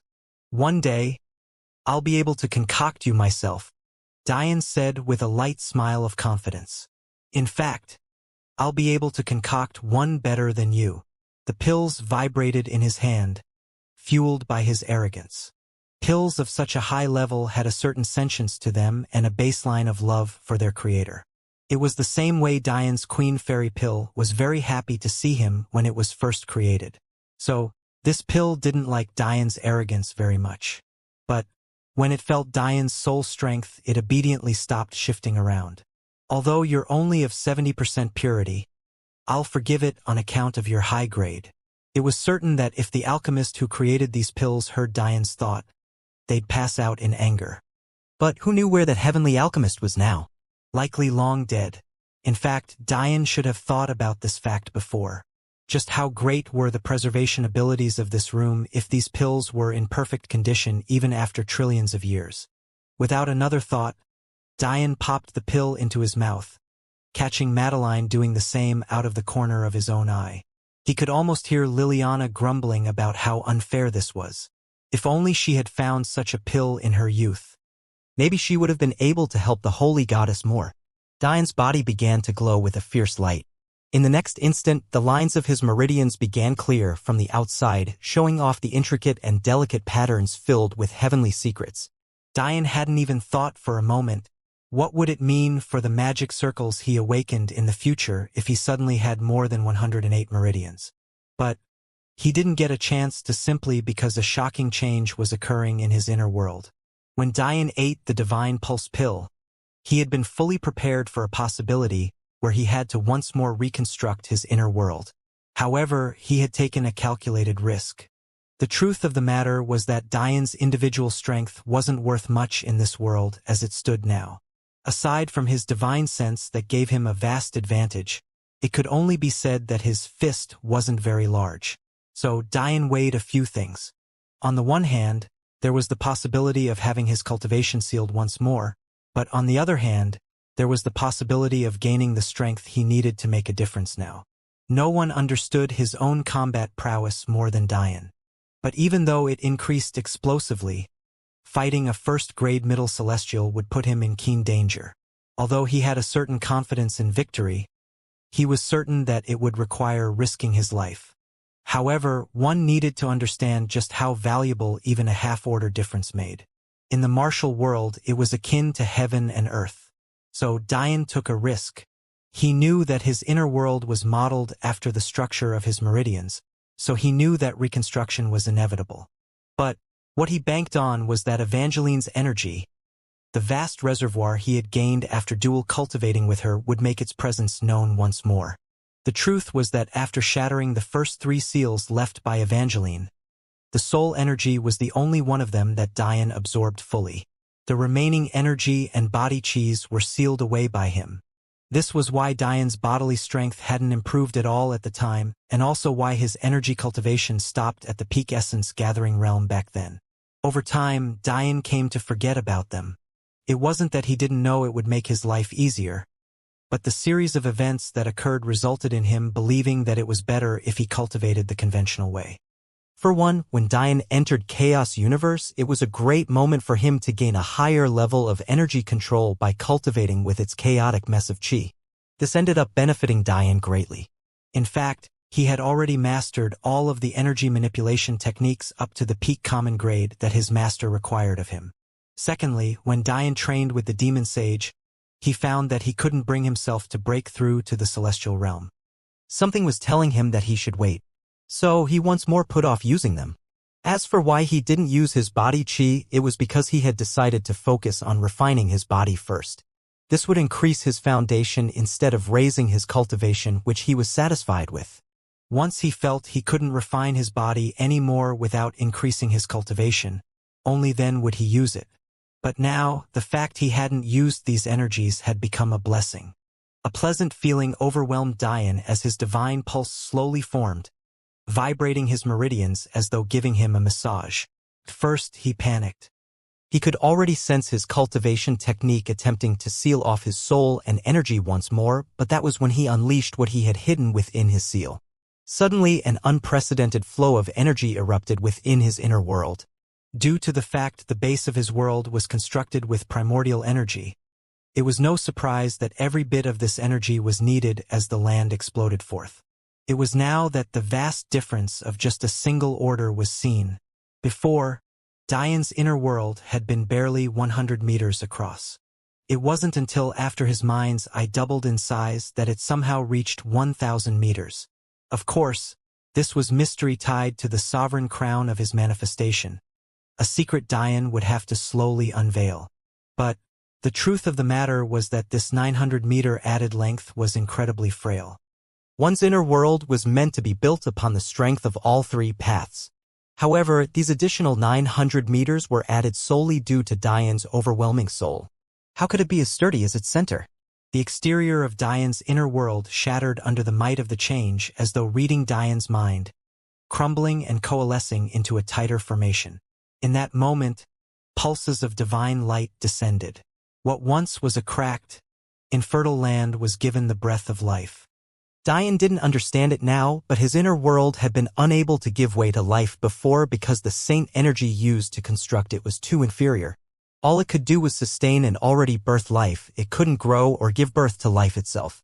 However, as Diane stepped into a boundary that was neither holy sainthood, nor holy the celestial realm, he touched upon this ability, albeit to a limited extent. Within Diane's inner world, as his land crumbled from 1,000 meters to just above 120 or so, his manifestation made its arrogance known. Just what did it mean to have a humanoid manifestation? Up until now, the greatest benefit Diane had been given were his wings. Due to the fact his manifestation represented the pinnacle of arrogance, it projected a lofty expectation unto its owner. It was through this that Diane was given the abilities of an angel despite never having had their bloodline to begin with. And although unknown to him, this was also how he was given the abilities of an elf despite never having had their bloodlines either. Why was it that he had wings? Why was it that mastering the elven ancient bloodline techniques as easy as breathing to him? Why was it that his soul manifested itself as though it itself was a sprite? How was it that Diane was able to bend his constitution to his will, forcing it to give him a small body even in the face of having to skip over so many levels? Why was it? In the end, it all centered around the majesty of his manifestation and the depth of his soul talent. Each and everything centered around this one fact. So, how did Diane's manifestation react when he suddenly took a pill that would raise him to entire other level? How did it react knowing its wielder took a pill that others would have to risk their lives to make use of? It snorted, an arrogant disdain for the world overwhelming the medicinal effects of the divine pulse pill. In that moment, not one, not two, but 9 meridians formed simultaneously. An ungodly amount of power stormed into Diane's body, tearing the molds that had been set and reconstructing new ones. The pain was oddly similar to the first time his wings were etched into his back. For the first time in billions of years, an expert with 117 meridians had been born. Diane's body was ravaged by pain, but it was nowhere near the range of putting his life in danger. It was as though the pain itself was just enough to remind him not to move, but not enough to make him wish for death. For a man who had experienced his body being reconstructed on more than one occasion, this sort of pain was child's play.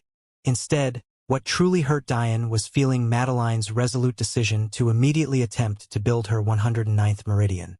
Something that would be easy for him could lead to endless months, maybe years of pain for his wife. Hurry up. Let me go to her. Diane grit his teeth. He had a feeling that Madeline would do something like this. Although she hated to fight, she hated even more to not be by his side. Out of necessity, she grew stronger. It was obvious to her and Diane that the best time to form meridians would be in these early stages when the gentle effects of the pill were still in place. In the future, it would require ridiculous amounts of supplemental healing medicines. Knowing how short on money Diane was and how this was a secret they had to guard with their everything, Madeline didn't want to place that burden on him anytime soon, knowing she couldn't rely on the Flaming Lily sect. The wife and husband sat across from each other, just a meter apart, but living through vastly different experiences. Diane suffered through his with mere gritted teeth, but Madeline had become deathly pale. In fact, it wasn't just this. The energy within Madeline's body was sucked dry in an instant. What once was a woman whose full curves would send your mind into another universe became a frail skeleton with loose skin hanging from her bones. Although she didn't make a sound, not wanting to disturb her husband who sat across from her, the pain she was experiencing was unimaginable. A deep guilt welled up in Diane's chest. His wife was remaining as silent as possible, believing that he was experiencing what she was, when the reality of the matter was that while her life was in danger, his wasn't in the least. Madeline breathed haggard breaths. Due to the fact her robes no longer fit her properly, now hanging loosely from her once full frame, the weak vibrations of her sternum were clear to Diane. Her skin had become such a ghastly shade of white that one could almost see through to the veins and bones below. Diane struggled to move his body, tipping forward to crawl to her side. Ignoring the pain that ravaged his own body, he erupted in a white, blazing flame, pouring his everything into Madeline's body. It was at that point that he became shocked. He should have known that with Madeline's talent, a single meridian wouldn't have pushed her into this state. This silly girl was actually attempting to form three at the same time. Madeline felt a comfortable feeling wash over her. She didn't need to open her eyes to know that Diane had come to her side despite the fact 90% of her nerves were fried. Diane forgot his own pain entirely. In his world, there was only the beauty in his arms. Even if she looked like nothing more than a dilapidated skeleton now, she was still perfect in his eyes. Madeline awoke in an incredibly weakened state. Although her meridian formation had just barely succeeded under Diane's constant care, it would take a very long time for her body to truly recover. The shock to her system was too much, and unlike Diane, she didn't follow the body path to a great height.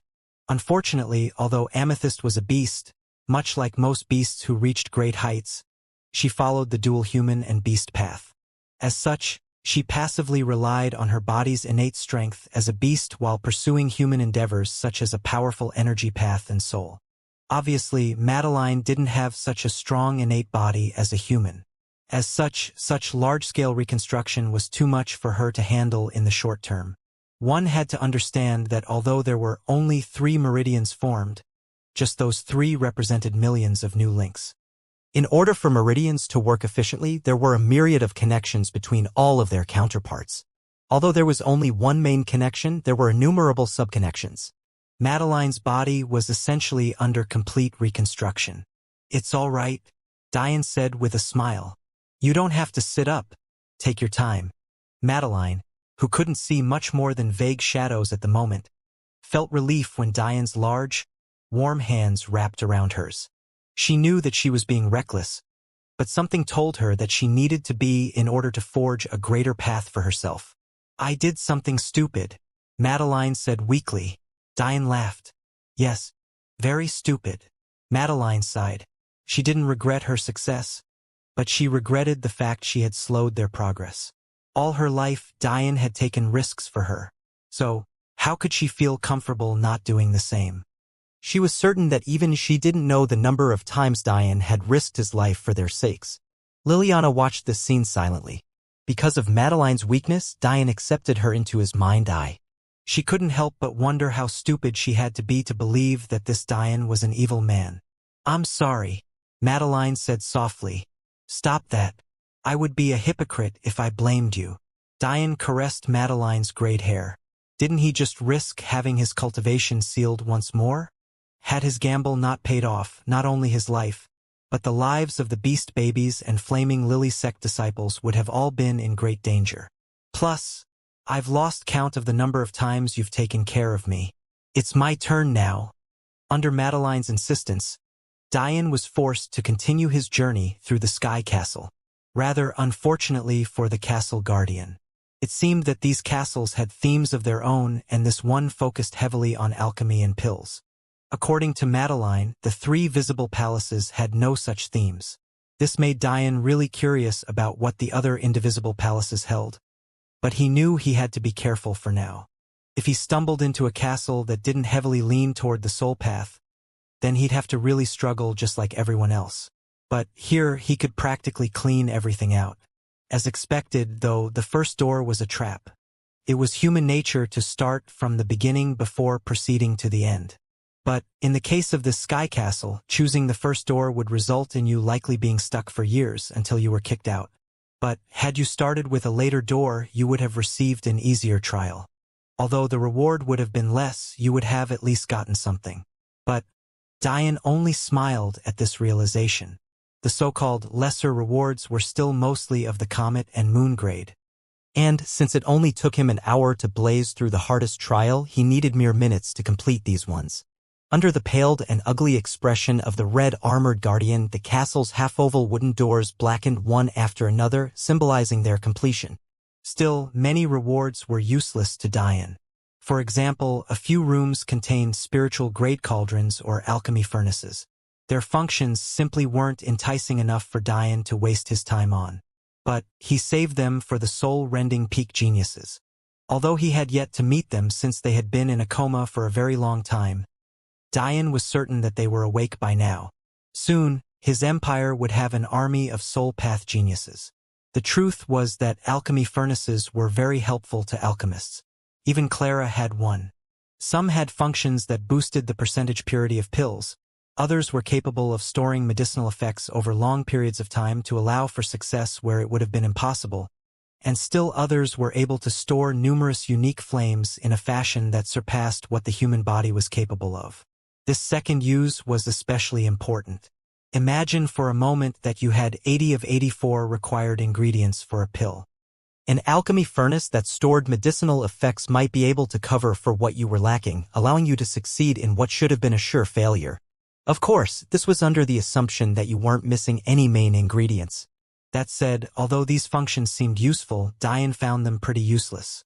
As things stood now, the only thing he found useful about an alchemy furnace was simply the thought of using it to hide the fact he was combining formation theory and alchemy into one.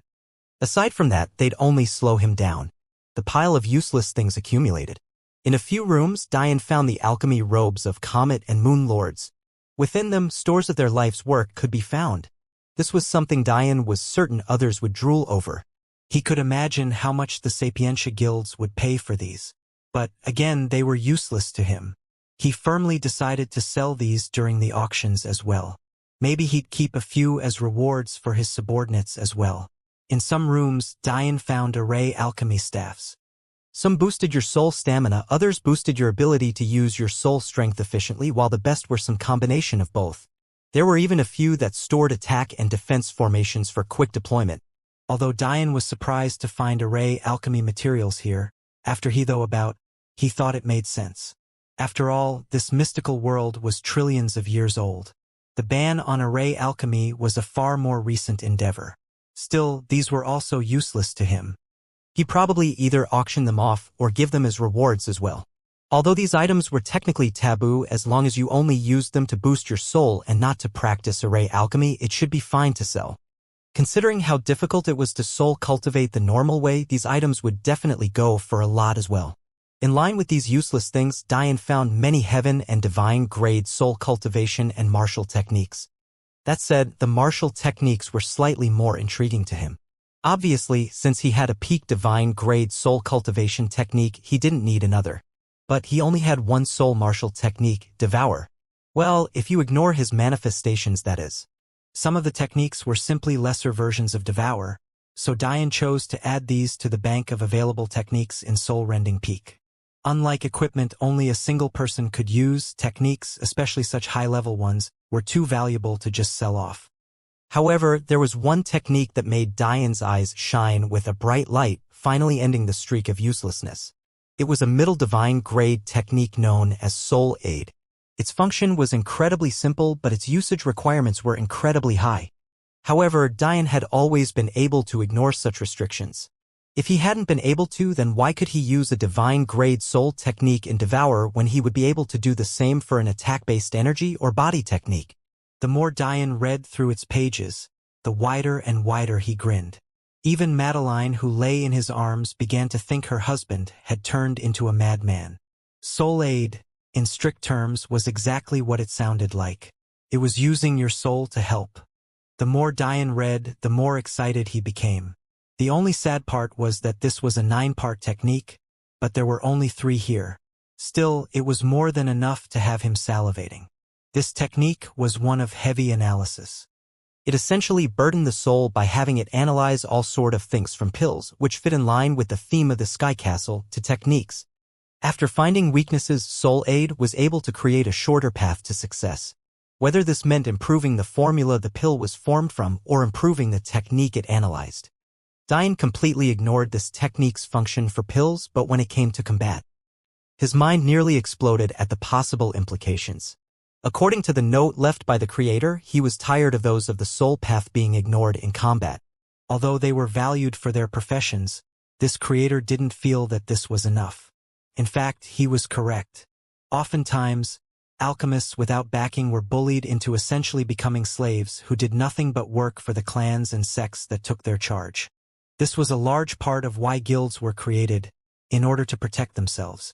During the first part of his life, the creator labored over trying to find a method to attack with one's soul directly. But in the end, he concluded that it was simply impossible. The mortal soul was too frail. He posited that unless one awoke their nascent soul and transcended, attacking directly with one was simply suicide. However, he didn't give up. After many more millennia of trials and tribulations, the creator finally refined an entirely new idea. If the soul couldn't be used offensively, why not use it in the role it had always been best at, to provide support? This technique. Dian grinned so widely that his lips nearly split apart. What is it? Madeline asked softly, speaking into Dian's mind. She had been enjoying laying in Dian's arms for the past few days. However, she still hadn't recovered much, so she couldn't see properly. That said, even if she could, she wouldn't have been able to keep up with Dian's reading speed and comprehension. It's amazing, Dian explained animatedly. If I use this technique to analyze pills, it's able to lower the requirements for success. Theoretically, it could allow the creation of, say, a comet-grade pill with mere master-grade materials. But this isn't what has me excited. The pills within the Tao of Array alchemy are already the pinnacle of perfection.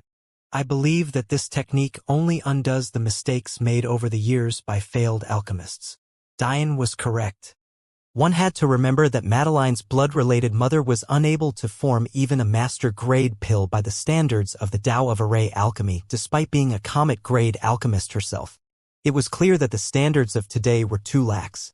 What I'm more interested in, and what the creator was also interested in, was using these abilities on martial techniques. What do you think would happen then? Dian's eyes shone brightly. Madeline's heartbeat slightly quickened. The threshold for using otherwise difficult techniques would significantly lower. Dian grinned. Exactly. Imagine being able to use an attack that your stamina would have normally only support 3 times, 6 times. What if it was 9 times? Or 18 times? All because of this technique. The stronger your soul, the more so-called lines of efficiency you can find. Thus, without even increasing your strength in your energy or body path, you can vastly increase your overall strength by simply relying on your soul. Stamina was probably something Dian was the least worried about. After he awoke from helping Madeline survive her near death, he found that his inner world had boomed to just under 500 meters. Not only that, but its once harsh conditions had given way to rich, black soil and lush green grass. There were even clear blue skies in the air instead of the bland gray and blackness as well. Currently, the energy within his meridians was already compressed by almost 3 times a normal practitioner.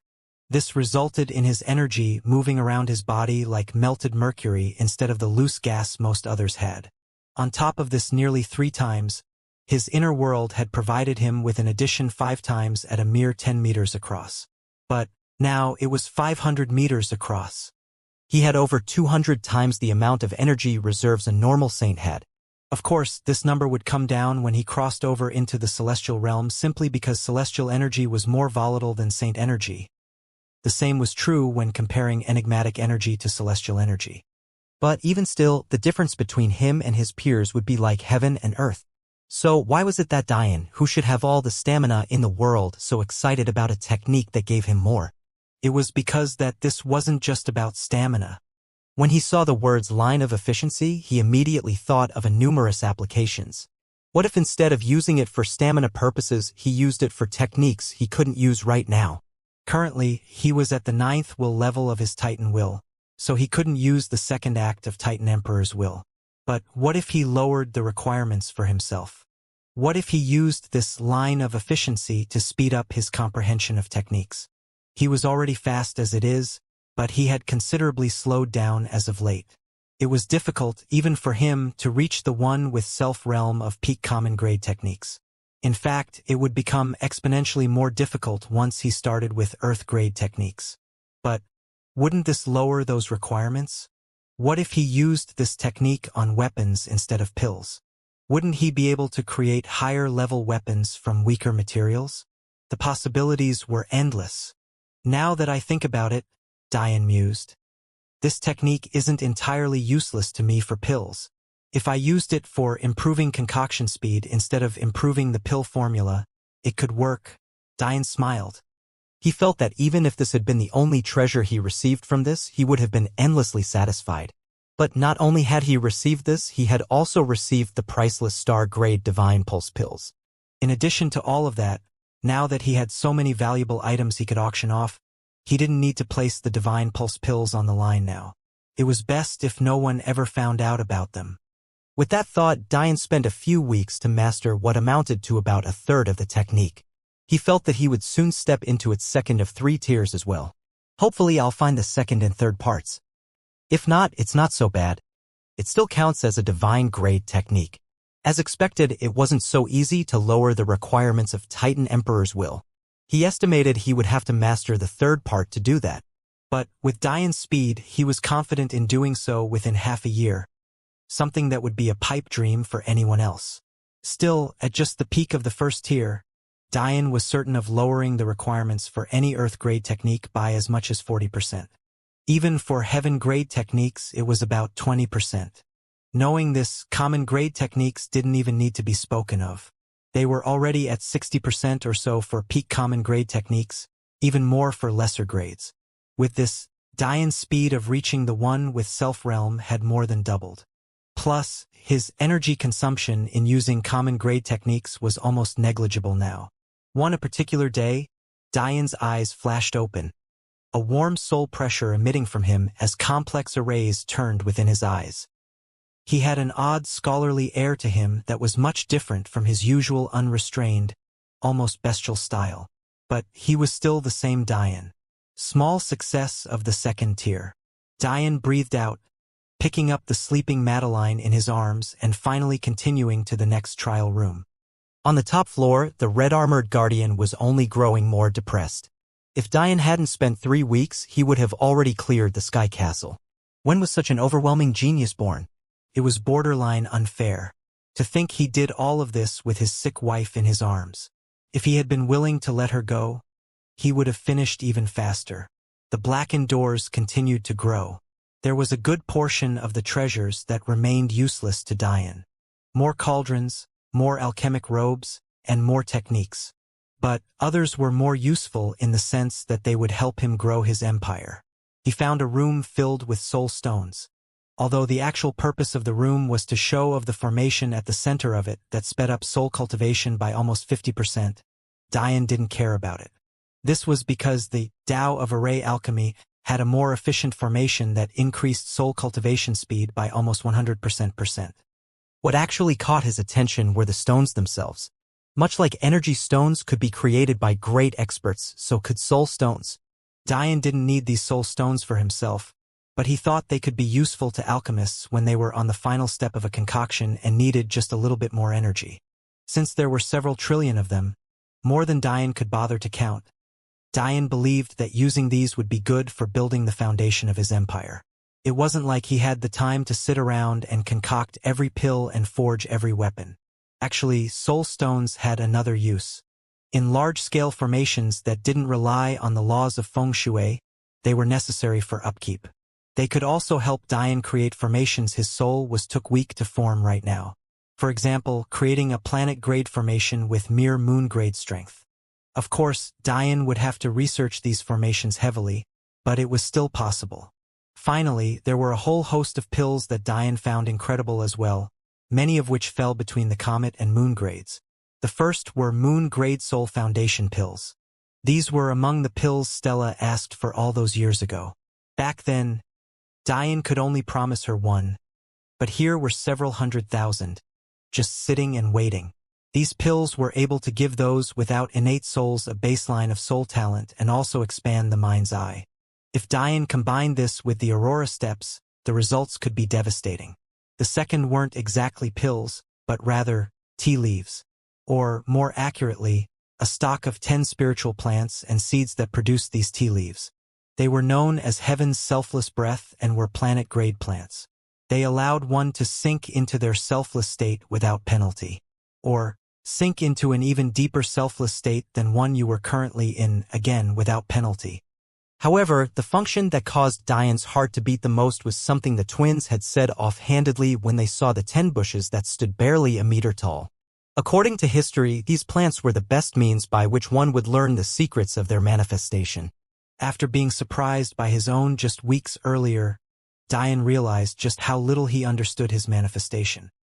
He remembered that those of the Elven Kingdom had told him that awakening 2 manifestations wasn't necessarily a good thing because it was so easy to confound which had which ability. It wasn't until now that Diane fully understood this. Having a unique manifestation was about plotting out a path all on your own. No one would be there to help you. At the very least, these heavenly treasures would help. The last pills, ironically found in the very last rooms Diane visited, were a myriad of healing pills, billions of Grandmaster grades, 1,000 comet grades, 10 moon grades, and exactly 1 planet grade. To Diane, at a time like this, they were invaluable. He didn't give one to Madeline because this was a trial she needed to jump over alone, or else her 3 newly formed meridians would become weaker than the others, thus defeating the purpose. However, these would be of great use for him and the celestial babies. Diane organized and put away the healing pills, muttering to himself about how stingy the Sky Castle creator was. He created a room with 1,000 star-grade pills, but only left 1 planet-grade healing pill. What a scam. Madeline giggled lightly at Diane's words, finding his shamelessness funny. A planet-grade pill, especially this essence reversal pill, could bring even a Tao formation expert back from the brink of death to full health. The truth was that healing pills had always been the most valuable type. This was because those of the highest level were even capable of extending life. For example, if someone who was perfectly healthy took the essence reversal pill, they would gain an additional 1,000 years of life. If the individual was injured, this number would lessen depending on the severity of the wound. But, in most cases, they would still gain a few hundred years. Its value was clear. The 10 moon-grade pills Diane received gave one an additional 100 years of life and were known as Yin and Yang replenishment pills. The 1,000 comet-grade pills gave an addition 10 years and were known as heaven-soothing pills. It was debatable whether someone would choose an extra 1,000 years of life over a Marshall Saint pill. If one was already talented, it was an obvious choice. However, if one was less talented, wouldn't you choose to have extra time instead? After all, reaching the celestial realm only gave one 10,000 years of life. An extra 1,000 was extremely valuable. After Diane dealt with the healing pills, he proceeded to plant the heaven's selfless breath within his inner world. Now that his world could grow life, there was hardly a better place for it, especially if he bathed them in white flames every so often. As a planet-grade spiritual plant, it would take several million years to fully mature from the seeds he was given. But, luckily, there were already 10 mature bush-like structures with several hundred leaves each. Even if he snipped away all of their leaves, it would only take about 10 years for them all to grow back assuming proper care. With these things set aside, Diane took the frail Madeline who had fallen asleep into his arms and left the final trial, finding himself facing a tall, winding set of stairs. Surprisingly, there was no second or third floor. It sounds odd to say, but the stairs simply continued, winding and winding until Diane felt as though he had climbed several hundred meters. For there not to be another floor before this top one was truly curious. Still, Diane eventually made it to the top or second floor, opening a door to find himself in a grand space. He felt decidedly small. Despite being just over 2 meters tall, the ceiling above his head was at least 20 times that. To match its grandiose appearance, Massive marble pillars lined the arched hall, all leading to a wide set of stairs, a lush red carpet, and a throne of precious metals. To each side, silver knight statues stood with various weapons, making Dian roll his eyes. "You better stay, statues. You've come." The red-armored guardian leaned against his throne. After weeks of watching Dian suck his castle dry, he finally got over it. After all, it was at least more entertaining than sitting here and doing nothing for the last several trillion years. It wasn't as though those treasures were benefiting him in any way. Plus, they weren't his treasures to begin. Rather, they were the treasures of the man who left him here. Whether or not his spirit would appear was an unknown. Dian smiled. "You're less angry than I thought you'd be. And you're just as arrogant as I thought you'd be." The red-armored guardian retorted. "Which of the people who came here dared to converse with him so casually? Plus, walking in here with your wife in your arms? Did you not take this challenge seriously at all? Tell me, is there a test I can take to gain ownership of this castle?" The red-armored guardian twitched. "What did you say? It isn't as though it serves much of a purpose anymore. All of its trials are gone." Dian shrugged. It had been a long time since someone angered him like this. In fact, the last person to do so was the bastard who sealed his soul in here. The truth was that there was a hidden trial that required a single person to clear the entire castle and thus earn it as an immortal home, but with Dian asking first, he almost wanted to lie about it. Suddenly, the red-armored guardian's visor flashed with an odd light.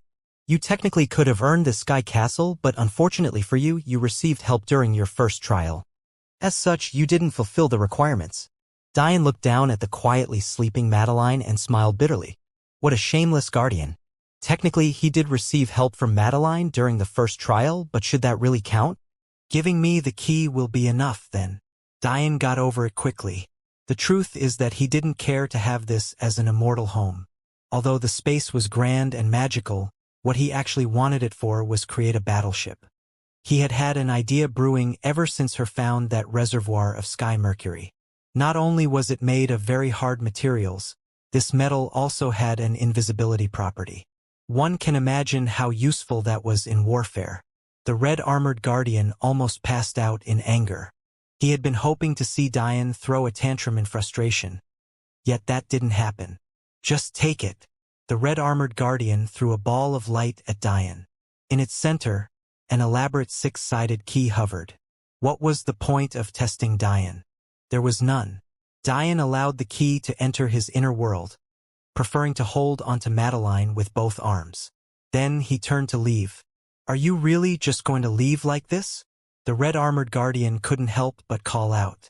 "Are you going to give me the Sky Castle?" "No. Can you give me information about this mystical world? This creator? Which other sky castles also use the soul path as themes?" "No." "Do you have any other trials for me to take?" "No." "Then why shouldn't I leave?" Dian found this guardian ridiculous. He had things to do, he couldn't just entertain him just because he was bored. The guardian really was too pitiful, though. Now that all of his trials had been cleared, no one else would bother with this sky castle very much. But how was this Dian's problem? Did he expect him to just sit here for years? Ah! The red-armored guardian was on the verge of tears. It was at this moment that Dian allowed Little Rain to come out. The little guy ran around excitedly, wrapping around several silver-armored knights with his chains only for them to disappear a moment later. When the guardian saw this, his brows twitched, but in the end, he said nothing. If he allowed Dian to do this, wouldn't he have to stay for a little longer? Just like Dian's opponent in his fourth and fifth trials, this guardian was on the verge of mental collapse. He had simply lived for too long. If it wasn't for the fact he was being sustained as a spirit and anchored in unshakable laws, his soul would have long since dissipated.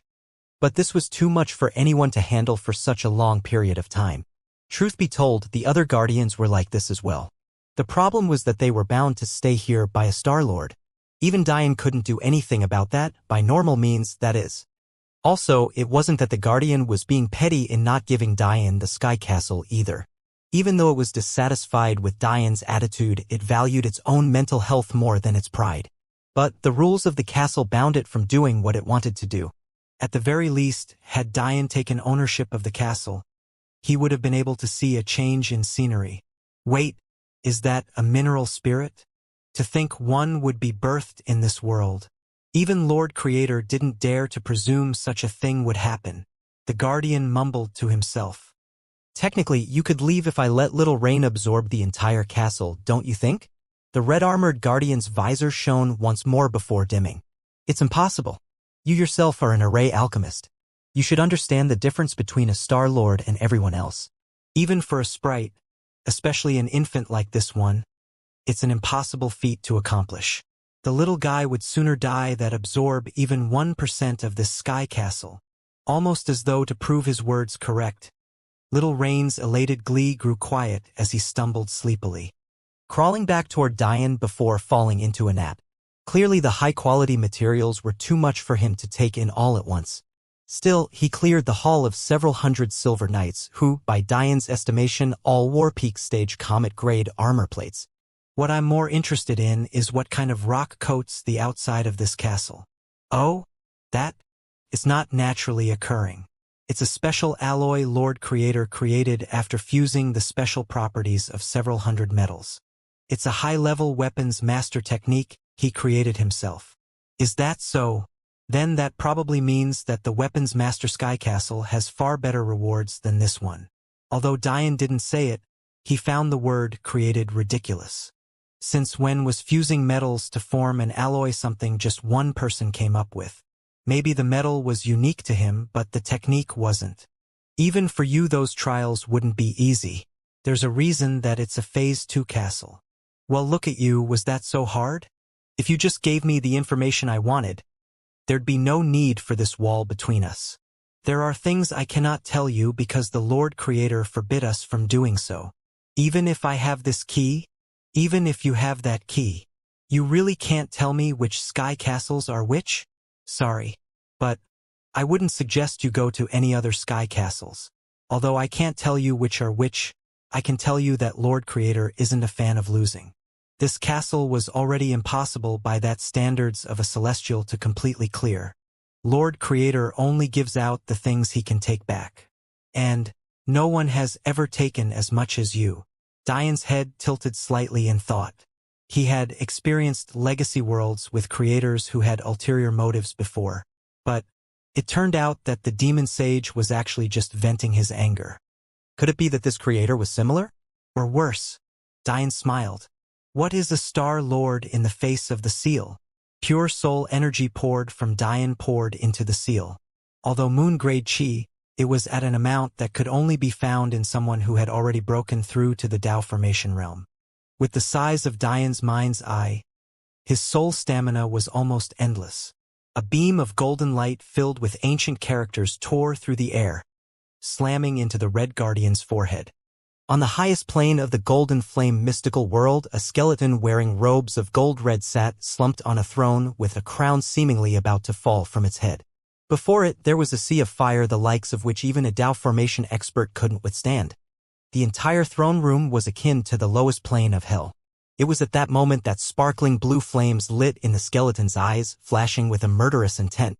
The malevolent light in his eyes only grew with each passing moment as he slowly came to realize what had happened. To think I'd lose connection with a sky castle after so many years. Ho ho ho! The roar of an enraged tiger shook the dark valley. Sheer stood tall, her once sleek fur glistening with patches of pungent blood.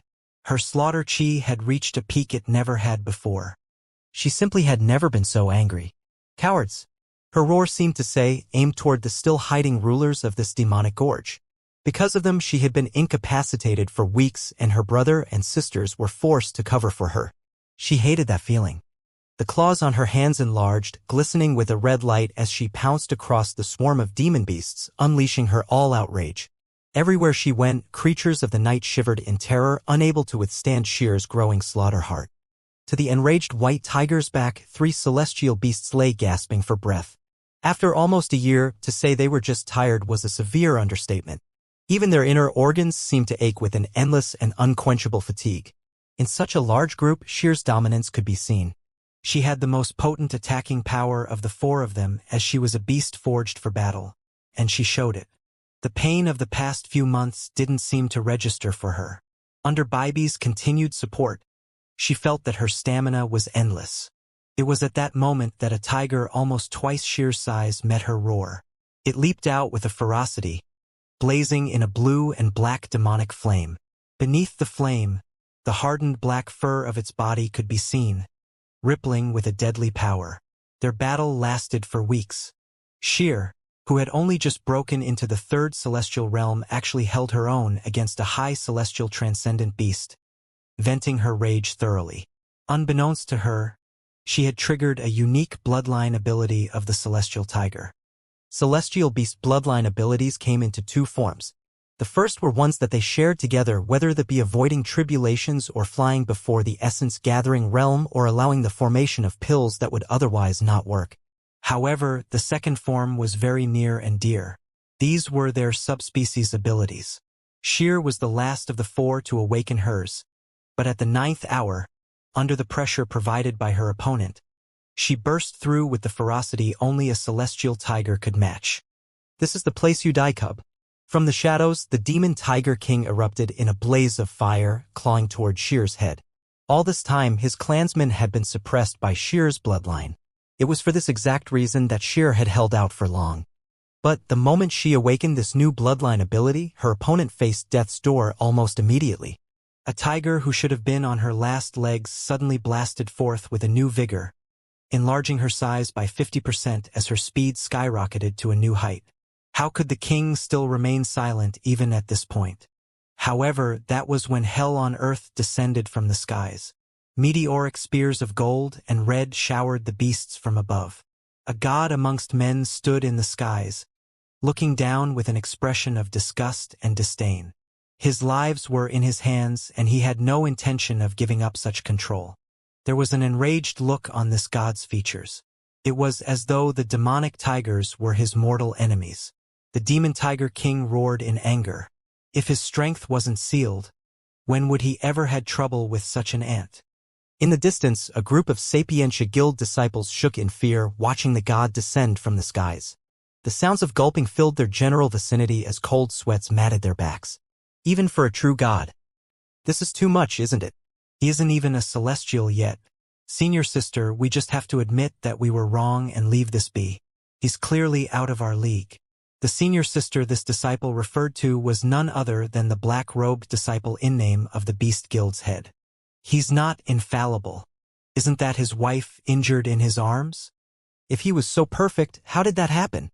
The disciples who followed her here looked at this woman like she was crazy.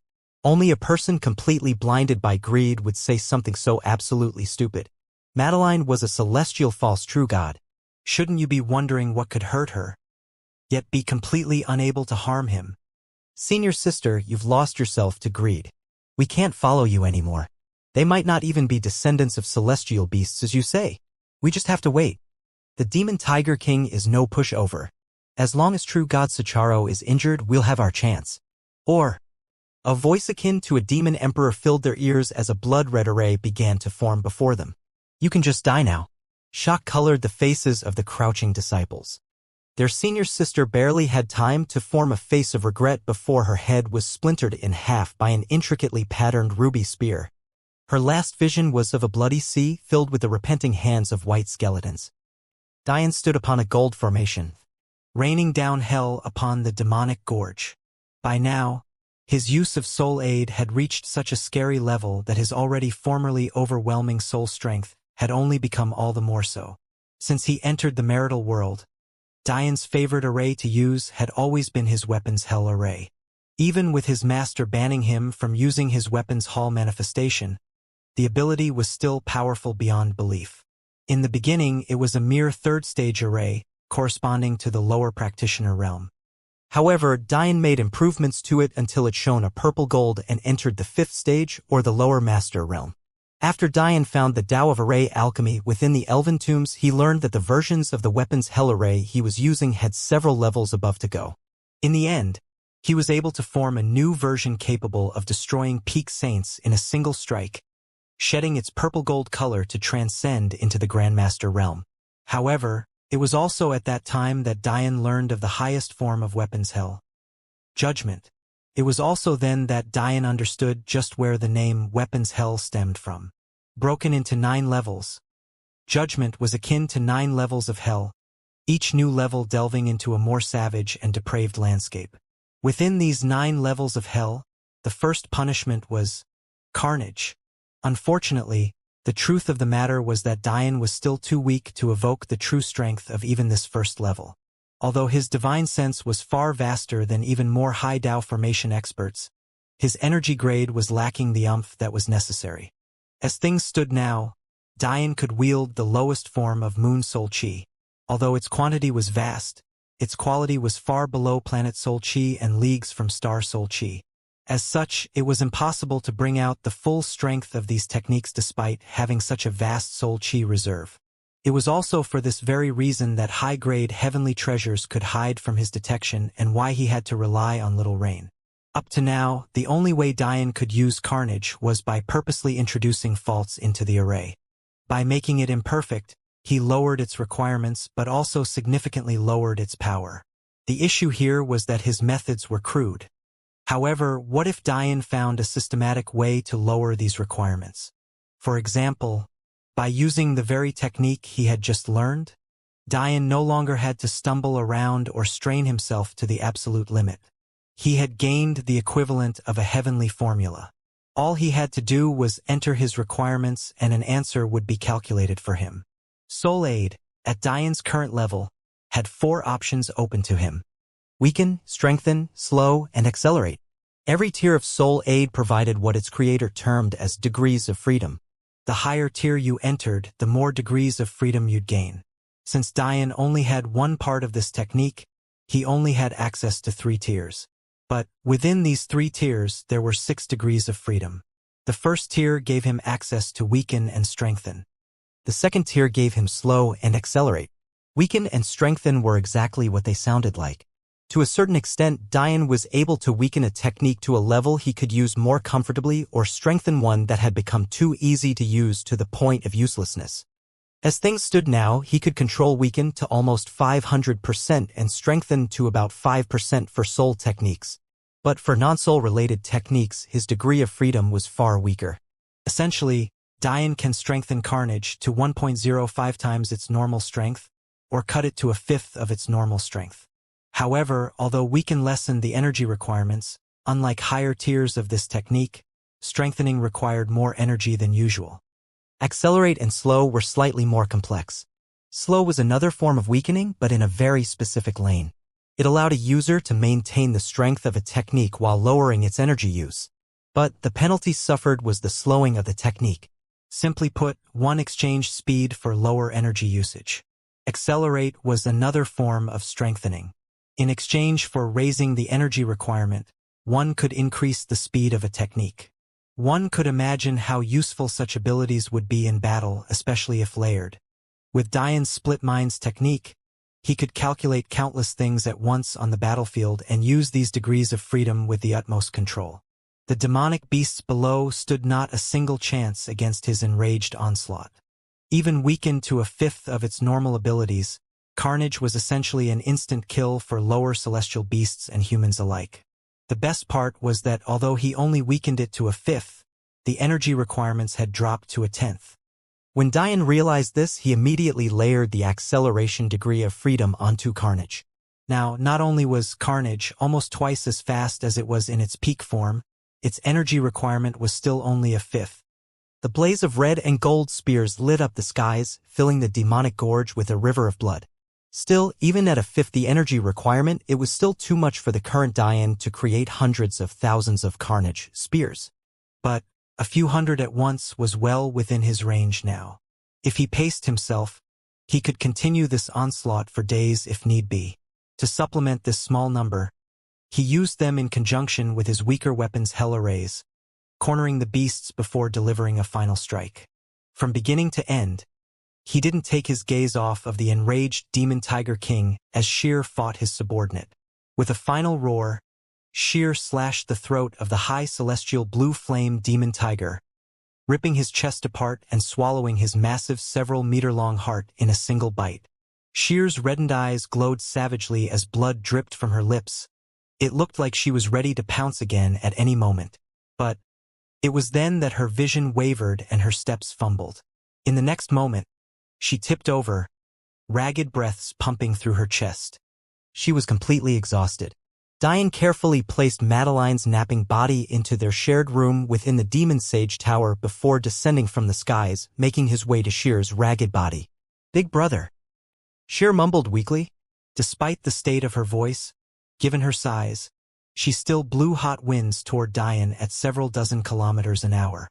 Plus, there was an acute smell of death between her teeth, but Diane didn't mind it. "You did well," Diane said with a bright smile, catching Shear's body as she shrunk into her human form. With her in such a weakened state, it was impossible to use her bloodline abilities to enter her toddler form. So, she became the woman in her late 20s that she truly was, leaving Diane to carry her bloodied, naked body.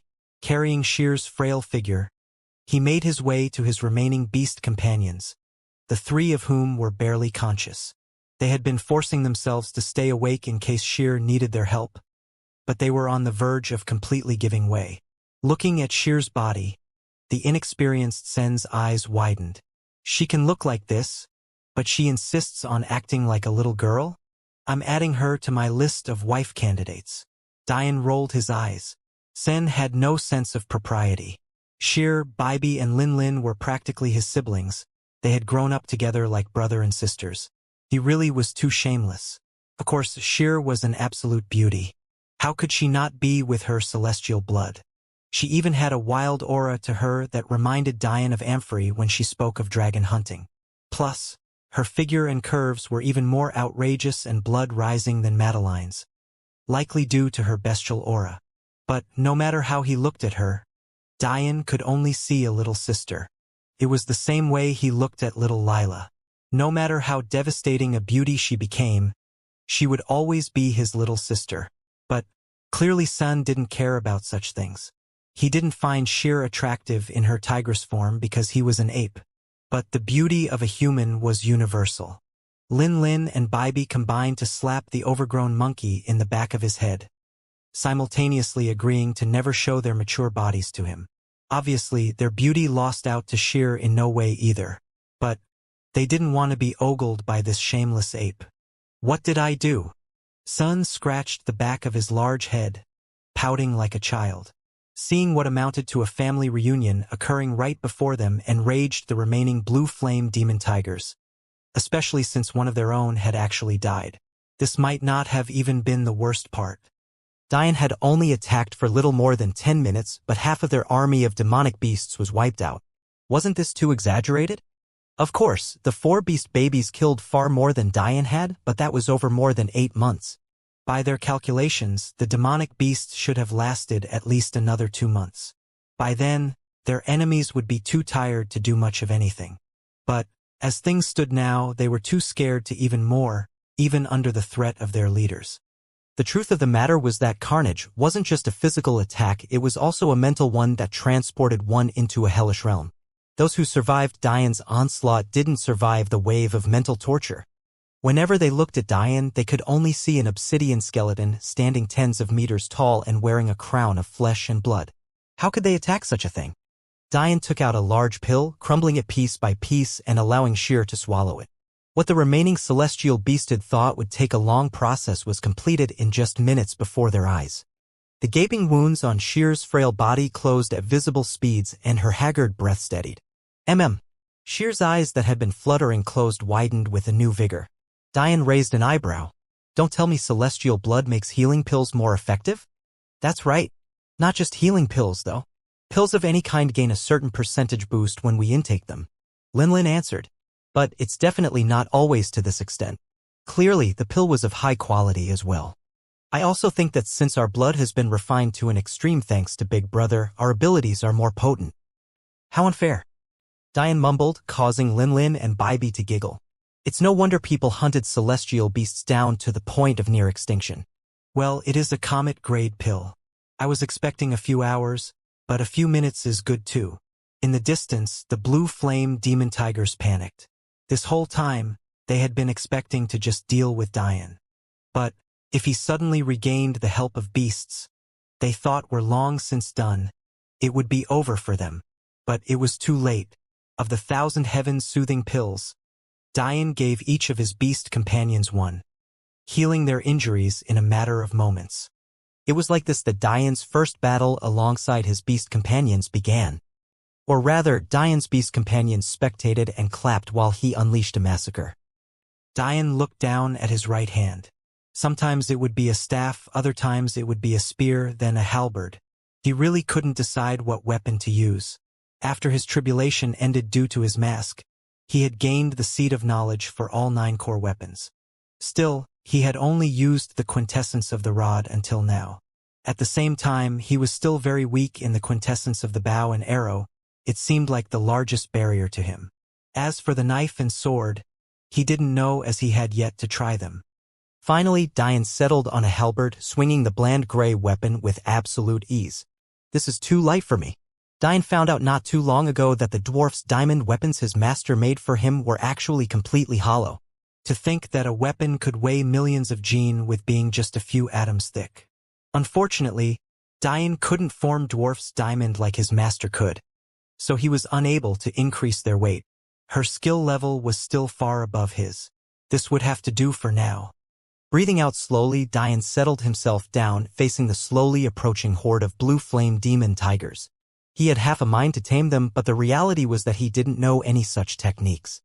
Plus, such taming methods would become null once the seals on their abilities were lifted in a few months. Of course, Dian thought of using the seal, but he knew that it wasn't infallible.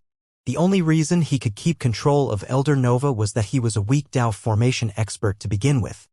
Dian was certain that in his peak state, the Demon Tiger King was at least a peak Dao formation expert. That wasn't something Dian could control even with the seal. Although he had broken the Red Armored Guardian from the control of his Lord Creator, one had to understand that those seals had weakened steadily over trillions of years. They were nothing compared to what they once were at their peak. So, instead of thinking of taking them as subordinates, Dian thought of a better use for these tigers. If he killed them all and preserved their bodies, once his runic mastery reached a high enough level, they'd become very, very useful. He'd turn his demon generals into true demons. The growl of the demon tigers filled the gorge, their bodies lighting with a hellish flame that was neither hot nor cold. Instead, it filled one with a sense of dread, fueled by a deathly aura. This sort of flame was very similar to Yandavir's erosion flame, and it also seemed to boost the physical abilities of these tigers. Of course, Dian understood their anatomy inside and out. After all, he had spent years studying them.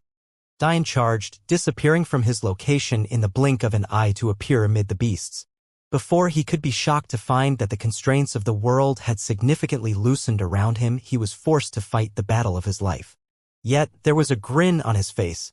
"Do you think Big Brother is a masochist?" Bibi muttered. "Definitely a masochist," her 3 siblings replied. The quintessence of the rod and halberd fused perfectly for Dian as he grasped how to combine resonance and momentum long ago. His halberd extended and retracted seamlessly, but also shattered the bones of the tigers around him like child's play, completely ignoring their tough outer skins. Even though the weakest of these beasts were of the middle celestial realm, Dian's body flew around like a fish in water, seeing through their attacks with absolute ease. Dian couldn't help but be astonished at his growing strength. Until now, he had only managed to fill 1/2 of the first of his new 9 meridians, yet his power had leaped this far. This was borderline unfair. At first, Dian had been a bit off-put by just how slow cultivating this 13th Saint realm was. But, after witnessing its strength firsthand, he no longer thought such nonsense. It had to be said that these were transcendent beasts. If heaven-grade beasts were the equivalent of second-grade warriors, it was obvious that these were first-grade warriors. Unfortunately for them, their order wasn't high enough for Dian to even blink an eye. How could he care about a mere first-order expert? Unless they were on the verge of breaking into the peak celestial realm, or was actually of the peak celestial realm, even a third-order expert was weak before the current Dian. The enraged roar of the Demon Tiger King shook even the forest above their heads. He was cowardly by nature. This was the only reason he had yet to step into the battle. Yet, could he really maintain his position as king if after all of this he still stood to their backs? He had no choice but to leap forward. Now sheer. Dian's roar made it to his beast companion in an instant. With a thought, Sheer leaped up from her nude and womanly form into a tigress of over 20 meters long. Her roar drowned the demon tiger king out completely, causing a wave of bloodline suppression to pervade the air. Although the Beast King trembled, Sheer was still too weak to stop him with just that. However, who said it was just that? The presence of an emperor erupted from Dian's body, overshadowing everything in sight. Maybe the word emperor simply wasn't enough to describe what those beasts felt. It was as though the god of fate herself had descended to inform them of their death. Dian's body flashed to appear in the air before the stunned Beast King. His hand reached backward as an array of sparkling, deathly blue etched itself into existence. The air seemed to tear apart in its presence. This array wasn't being written within the air, it was being written upon the fabric of reality itself as if a demon was crawling out from inside. Dian's orifices bled with a foul black blood as his skin paled and his once strong muscles deflated. Slow. Dian's eyes flashed with complex symbols, evoking a second-tier degree of freedom. The massive demon tiger king quaked. It towered at over 50 meters long and 20 meters tall, yet felt so very small in this moment. How was it that such a beautiful, pearly blue spear could fill him with such dread? His eyes saw an ancient, blue as the sea weapon, so beautiful that it made one gasp for air. Yet, his mind had cast him into an ocean of demons, each clawing at his body and dragging him below. Judgment. Act 2. Torment. Unable to move even an inch, assaulted by 3 forms of mental attack, the Beast King could only watch as the sharp point of the gorgeous spear inched toward it at an agonizingly slow pace. In the end, just the very faintest tip of it pierced his head before it erupted into a torrential rain of crimson blood. The demon tiger king had died. Dian dropped from the skies, barely catching himself before he fell to his knees. Still, despite his apparent weakness, the scene of such a massive beast corpse collapsing before him as crimson blood rained down from above, coating his valiant figure, was too awe-inspiring for those spectating to care. That took more out of me than expected, Dian thought to himself, wrinkling his brows as he felt the weakness of his body.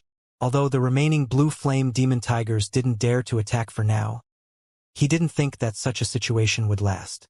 I should have kept some soul recovery pills for myself. Dian couldn't help but berate himself for being too arrogant.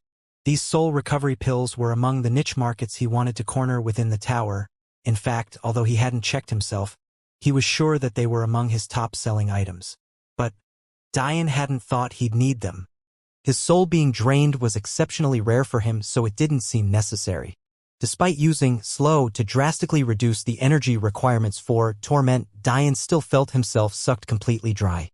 If just the second act of judgment was so fierce, what about the remaining 7? The spear barely pierced the Beast King's head before it erupted into a shower of meat, bones, and blood. It was almost too exaggerated. Luckily, Dian's worries were unfounded. Noticing their big brother's weakness, the now-healed beast babies immediately took action, displaying their year-long training progress. Dian had to admit that he was impressed. Not only had their teamwork reached a peak level, but their various bloodlines were started to show signs of forging their own way. Bibi's bloodline ability allowed her to infuse her celestial will into her cultivation chi, allowing her healing magic to reach a new level. Sen's allowed him an explosive increase in either speed or strength, depending on which of his forms he entered. Linlin's bloodline blossomed along the wisdom path, allowing her to quickly analyze the techniques of her opponents and create countermeasures for them. Her innate bloodline technique was similar to Soul Aid, except it worked only for certain defensive formations. Finally, there was Sheer, who unlocked a similar physical boost ability to Sen. The only difference was that, in exchange for a lesser increase, she was also gifted sharper senses and slaughter chi. When these 4 bloodline abilities worked together, they covered for each other's mistakes seamlessly. Sheer was able to act as vanguard, having high combat ability and senses. Bibi was able to provide support from the back, whether that be healing or various buffs in strength, speed, and the like. With her strong soul, she was also sharper than Sheer in the senses respect. Then, Sun supplemented Sheer's attack position, working together to pierce through their enemy's defenses. When Sheer pushed ahead, San would stay back to protect Bibi and Linlin. When Sheer grew tired, San was able to cover for her, acting as a strong anchor. Of course, Linlin was a staple of their group. Not only was she the one who often directed the actions of the four of them, she provided defensive support, disallowing the enemy from taking advantage of numbers to deal with Sin and Sheer. Dian watched the four of them systematically work to wipe out a pride of transcendent grade beasts with a smile on his face as his soul slowly recovered. They really had grown. Days later, the gorge had finally been cleared. After setting a concealment array that darkened what was happening below, Dian took Madeline in his arms again. She seemed to still be taking a content nap. "Big brother, isn't it safer to keep sister-in-law in the tower?" Bybee asked. Dian shook his head. Her life is still hanging on by a thread. As things stand now, things could go very badly very quickly at any moment. I have to be there to stabilize it if that happens. Even a split second could be the difference between life and death. Oh, Bybee suddenly felt sorry for asking. Although they hadn't known the sister-in-law for long, Madeline was the type of person who everyone took a liking to quickly. Seeing her so gray and weak made them feel uncomfortable. Dian had only laid her to rest before fighting the demon tigers because it couldn't be helped. But as things stood now, he felt better with her in his arms. "Don't worry about it so much, she'll push through this," Dian said with a smile. Let's go and see what this demonic gorge has to offer. Hard rocks. Lots of hard rocks. Little Rain flipped around in Dian's inner world, forcing him to release the little guy for fear he might accidentally harm the heaven's selfless breath bushels. Dian laughed slightly. Who's this? The four beast babies blinked, Bybee, Linlin and Sheer having returned to their adorable toddler forms.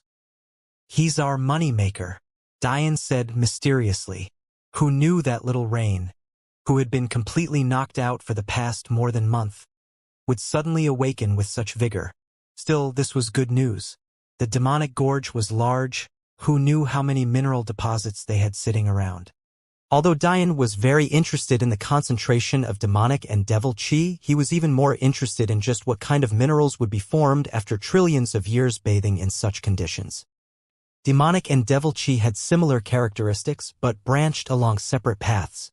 The largest difference would have to be the fact that demonic chi was capable of affecting the mind, while devil chi had stronger enhancement abilities. It's these differences that led to one becoming a cultivation path, while the other became a will path. If Dian had to describe his judgment, technique, his current strongest attacking ability if one ignored Titan Emperor's will, he'd say that it fell into the demonic category as it attacked on two separate planes. As for Titan's will, although the records described it as a higher form of demonic will, Dian was skeptical of this assessment. This was because, unlike his demonic will, Titan will didn't directly infect an opponent's mind. Instead, it enhanced to the body to a realm where its user's presence itself could do so. In simple terms, demonic will force one to rely on it for strength. However, Titan will allow one to strengthen themselves and thus rely on themselves. In fact, in Dian's opinion, it was far more similar to devil chi in that respect. These thoughts that floated in Dian's mind made him extremely curious about the source of these energies, and Demonic Gorge gave him the perfect opportunity to assess his hypotheses. With Little Rain's help, it wasn't very long before they found their first deposit of demonic essence. It seemed that there were different entrances to the very same connected mine. Stones of black stood etched in an open vein, stretching down below farther than Dian could see. In fact, the truth was that if it wasn't for his divine sense, he wouldn't be able to see more than a few feet into the open mine. This was likely why the tiger beasts hadn't dared to explore much. The history on this is vague even for us, Little Yang spoke. The age of such cultivation came before our species was birthed. Although, as historians, we've done our best to collect records of this time, they aren't infallible. Dian nodded. What do you know then? We're certain the open pit mines like this, filled with demonic essence, were far more common several eras ago. In all likelihood, humans realized how much certain beasts gained from such areas and soon realized they could strengthen themselves as well. This led to two diverging paths. The first to appear was the demonic path, thus why these stones are known as demonic essence.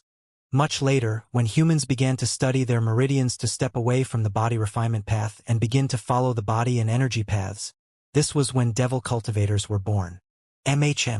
Little Ian nodded a bit more passionately than one might expect. Devil cultivators were known for the overwhelming bodily strength, just like demonic path cultivators. But they had a dark edge to them that made them devilish. Back then, there weren't just devil cultivators either. There were light cultivators, known for their quick-flowing energy and speed. There were holy cultivators, known for their great recovery speeds and healing capabilities, not to mention near-endless stamina. There were bold cultivators, known for being the polar opposite of light cultivators. They had energy so heavy that they weighed sometimes 5 to even 10 times heavier than those of their size. They had great strength and defensive abilities. Even within these cultivator groups, there were endless branches as well. Little Yang agreed with his little sister. Many had different requirements for becoming a part of their factions, while many disagreed on the exact type of energy should be used. As one might expect, there were more than one, light or bold or holy type of energy, each varying to minute degrees. In the end, though, all of these factions became obsolete when conventional energy was found.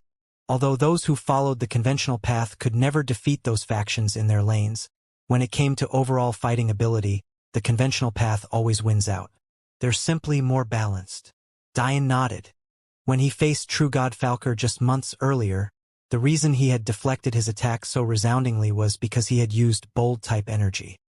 He had realized long ago that those heavy-flowing and dense energies raised his silver mirror constitution to an all-new height. However, Dian wasn't worried about becoming obsolete like those factions. Why? Because unlike them, he could use all of their abilities freely.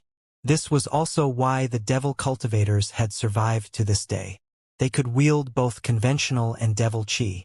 Well, as long as the energy he took from the beast dung lasted. He had already run out of holy type energy, so it was only a matter of time before he ran out of the others. It was because of this that he knew he had to reconnect with his constitution's world quickly.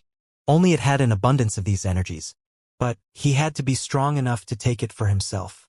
This was why this open pit mine was so important to him. If he directly used demonic essence to refine his body, the process should be much quicker. As things stood now, Dian was on the precipice of reaching the 20 million gene body weight. He could sustain just under that comfortably now. But he had to make to 100 million to re-enter the world. So he had a lot of work to do. Let's start by seeing what at the bottom of this mine. Then we'll see what other veins we can find. Dian smiled lightly, hopping into the dense black with little to no hesitation. As he did so, interested parties started converging on the Demon Gorge. Just days ago, the first phase sky castles had closed and the second phase would begin in just a few months. In that time, those who entered the mystical world had nothing better to do than explore the ground below. What better sounded the location of a treasure than the morning cry of a dying peak celestial transcendent grade beast? Dian bounced lightly from wall to wall along the deep shaft, slowing his descent. Since he couldn't fly, he couldn't simply entrust his fate to his strong body. Soon, with a crashing boom, he landed at the bottom. Still, he made sure that none of the shock or noise made its way to the sleeping Madeline. His body flickered and disappeared, soon coming to a vast expanse of black. His eyes, despite his cultivation, couldn't see a single thing.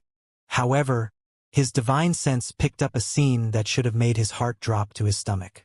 Several dozen sleeping demon tigers, tens of times larger than the Beast King, lay sleeping. Their blue flames were nowhere to be seen, or else it wouldn't be so dark, but their tough, almost scale-like fur was undeniable. They looked like slumbering dragons despite the eerie quiet of their breathing. However, Dian didn't panic. He immediately understood that these slumbering tigers were among the beasts so powerful that the creator of the mystical world didn't have the means to seal their strength. To counter this, the creator put them to sleep instead. As long as the so-called Lord Creator did his job well, they wouldn't wake up until Phase 3. By then, all hell would break loose. It was either you entered the third phase Sky Castle or you died. It was as simple as that. Dian sighed. Their bodies were basically treasure troves. Earlier, Dian had already stored the body parts of the tigers he and the beast babies killed. He was just waiting for the seals on their remains to lift. When that happened, he'd go from having several thousand tons of celestial beast parts to Tao formation beast parts. The difference didn't need to be explained. Truth be told, Dian was very impressed with this Lord Creator. To bind a beast to weakness even in death, this was truly a high-level seal master. Maybe he's had some secrets hidden that would be useful to the Siegebrit clan and Zalterish, as they were also seal masters. This aside, Dian didn't dare touch any of these beasts. For one, he didn't want to test how good the sleeping seal was. Secondly, even the weakest beast here emitted the aura of a peak Dao formation expert. Plus, there were at least half a dozen auras Dian couldn't approach at all. These were clearly higher existence beasts. He couldn't harm them even in their sleep. To see so many high-level beasts here, Little Yang muttered. There's definitely something special about this place. It isn't so common for even supreme-grade beasts to become higher existences, let alone lower transcendent-grade ones. Blue flame demon tigers have special flames. Its erosion characteristic is great for battle, but it's even better for cultivation and body refinement. They turn their flames on themselves, tempering their bodies again and again. Dian explained while flashing forward, having gained much of this knowledge from the beast tome. This is why their fur is almost dragon-like despite them not having scales. Their flames spend the most time coating their outer bodies because that's the easiest and safest part to temper. The fact they've grown so strong here means they've likely found something that supplements the ability of their flames. As Dian made his way toward the center of an unknown world, confusion was occurring above the gorge. Despite this being the location of the roar, they couldn't find anything. From below, the beast babies chuckled as though watching a comedy show. To think a concealment array their big brother placed so casually thwarted so many experts. The funniest part was that there were plenty of guild disciples among them who should have had strong soul strengths. Back within the mine pit, Dian finally made his way to the absolute center, but he saw nothing of note. He was certain that this was the highest concentration of demonic essence. But there was nothing but empty air and a black floor here. Unfortunately, Little Rain had gone off to soak up hard metals and wasn't by his side, or else he probably would have been some help. You don't think that Lord Creator Guy would wake these tigers up just to spite me for stealing 2 of his sky castles, do you? Dian asked the spirits hidden within his mind's eye. After clearing the red-armored guardian of his, or her, actually, seal, she was able to tell Dian of one other soul path sky castle there was in the first phase. Unlike the first that had an alchemy theme, the second had a beast master theme. Dian received quite a few interesting things from it as well, most of which were useless to him, but some were quite useful. He decided to save most of them for Ri, though. After understanding the talent elves had in this path, how could he waste it on himself? Aside from some things he set aside for the beast babies, he left everything else for his wife. Oh, and he also acquired a green-armored guardian as well, although they were still absolute useless outside of the Sky Castle. If he unbound them, their souls would crumble. The Sky Castles were the only things stopping them from dying after so long. Lord Creator isn't that type of person. The red-armored guardian responded. He is cruel and doesn't take losses, but he's also endlessly prideful. Since he left a rule that could be exploited, he won't blame you for it. Rather, he'll just make your later challenges more difficult. Oh, how reassuring, Dian said sarcastically. Suddenly his eyes flashed. Below, Dian's divine sense was having a hard time penetrating through the ground, but the vision of a large vein appeared within his mind. To think it stretched for several kilometers. This is a demonic essence vein. Why does it behave so much like a spiritual vein? But spiritual veins can't grow so large. Dian knew that spiritual veins were capped at the Saint grade at most, even for the largest and oldest clans and sects. This was because a spiritual vein that was too large could land a universe in a chi catastrophe. The only way to circumvent this was by attaching the energy core to your spiritual vein. Then it could grow endlessly just like they did on the Immortal plane. However, this demon essence behaved like a vein, taking the energy it liked from the atmosphere, bringing it toward itself, and growing in size. So how could the space around it be so stable when it was on the verge of breaking past the Dao grades and into the Immortal grade? Dian held Madeline close to his body, scanning the area. Some time ago, Madeline's body had begun reflexively flickering with cold blue flames. If it hadn't been for Dian's strength of body, he would have frozen 10 times over by now. Madeline life flames seemed to be the antithesis of this energy. Dian pushed the thought to the back of his mind. It was good that Madeline's blue flames were dancing about. He had never seen her separated from her usual violet flames, probably because it was always stronger together with red flames, but these blue flames would definitely help her heal. Diane thought about amplifying them with his white flames, but he held back. The more of this process Madeline did alone, the better. At the same time as this was happening, though, Diane's black flames threatened to burst out. He usually suppressed them because he hated the feeling they gave him, but now it seemed to have resonated with something. It was even threatening to break the balance he had built with it and his white flames. Diane's food tapped the ground beneath him, trying to use his comprehension of resonance to gain a clearer picture of what lay beneath his feet. After trillions of years of being tempered by this demonic essence, the ground had become frighteningly hard. Diane believed that it was actually comparable to the ground of his constitution's world. However, for very different reasons. While that world had hard minerals due to the excess energy and primordial chi, this ground was hard due to demonic essence. The truth was that after entering this world, Diane had almost thought he accidentally entered his constitution's world somehow. Not only was there primordial energy here, but it had an ancient feeling Diane found difficult to put his finger on. But after adapting, he realized that he was wrong. This place was a mere fake replica. That said, this den of demonic tigers was definitely closer to the real thing. There's definitely something keeping this place stable. It could be anything from the laws of this world itself to some energy core replacement of some sort. Little Yang commented. This sort of vein is even more dangerous than a vein that doesn't discriminate energy type. The imbalance it could cause would be catastrophic. Diane nodded seriously. In his second trial world, the spiritual vein of the angel clan caused all sorts of abyssal cores to form around them. In fact, if it hadn't been for those abyssal cores, Diane wouldn't have had a chance at winning. But it was also because of them that Luna died. It was exactly because of these phenomena that spiritual veins were so dangerous and needed a stabilizer like the energy core. One could imagine the kind of danger abyssal cores formed of demonic will and essence would cause. Just taking the demonic beasts that called this gorge home into account was enough to paint the picture, and that was just on the physical side of things. Boom! Suddenly, the rumbling of the earth above Diane's head caused him to raise an eyebrow. How impatient! Diane sneered. If you think I'll let you take part in treasures I fought for, you're sadly mistaken. Diane knew exactly what they were thinking. Even true god Tatsuya took a step back and allowed others to enter his sky castle. Shouldn't true god Sacharo do the same? After all, if even an arrogant dragon gave way to peak celestials, should a man who hadn't even stepped into the celestial realm do the same? It was too bad they didn't realize that Diane's arrogance was deeper than even that of a dragon true god. Ah, here it is. Diane finally found what he was looking for. What an interesting concept. What is it? The hamster twins asked curiously. This is truly a land where flames thrive, Diane said with a smile. The thing keeping this whole place intact isn't some energy core replica. It's a corrosive flame who's been sucking up all the excess energy for itself. If I tried to dig up this vein blindly, death would be the least of my problems. Even my soul wouldn't survive to reincarnate.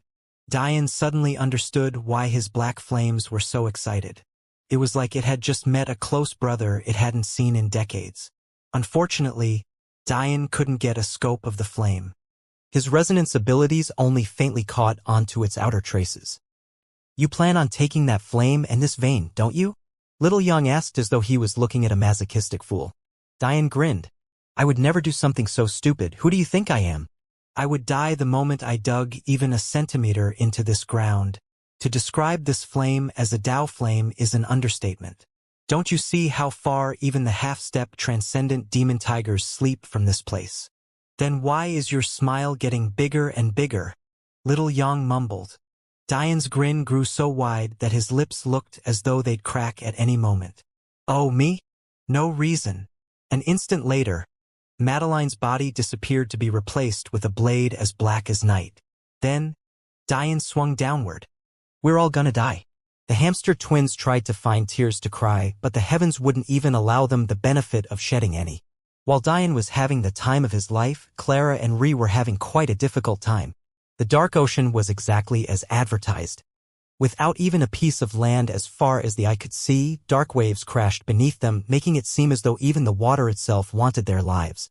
After Little Wind became unable to withstand the harsh winds any longer, Centaurus expanded into her true form, an ability Re had kept hidden from the others of the Water Mist sect. Luckily, the Pegasus' perverted ways were thwarted by her master, so she was forced into her full Pegasus form, hiding away her human half. Like this, two absolute beauties glided across the dark ocean waves on the head of a massive, deity-like horse of pure white. You should know that this is foolish. An ancient voice filled Re's mind. It was obvious to her that it was the world tree nagging her once more. But unfortunately, the old thing didn't have a mute button. You're not yet strong enough to subdue such beasts, even relying on me.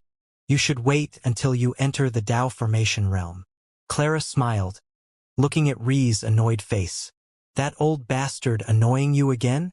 Tell him that if he's so worried, he should come out here himself. I'm not worried about him, we just need to make countermeasures for dealing with BPA. In the case that we succeed, they probably wouldn't be very happy or eager to thank us. BPA is just filled with beasts and humans who have nothing better to do with their lives. At most 5% of them are true activists, the others only look to make a profit. This is the martial world. As long as we're not stealing children, there should be no problem. Isla blinked while listening to their conversation. Despite her small size, she didn't seem too bothered by the harsh winds or cold. An organization created to protect the abuse of beasts? Isn't that noble of them?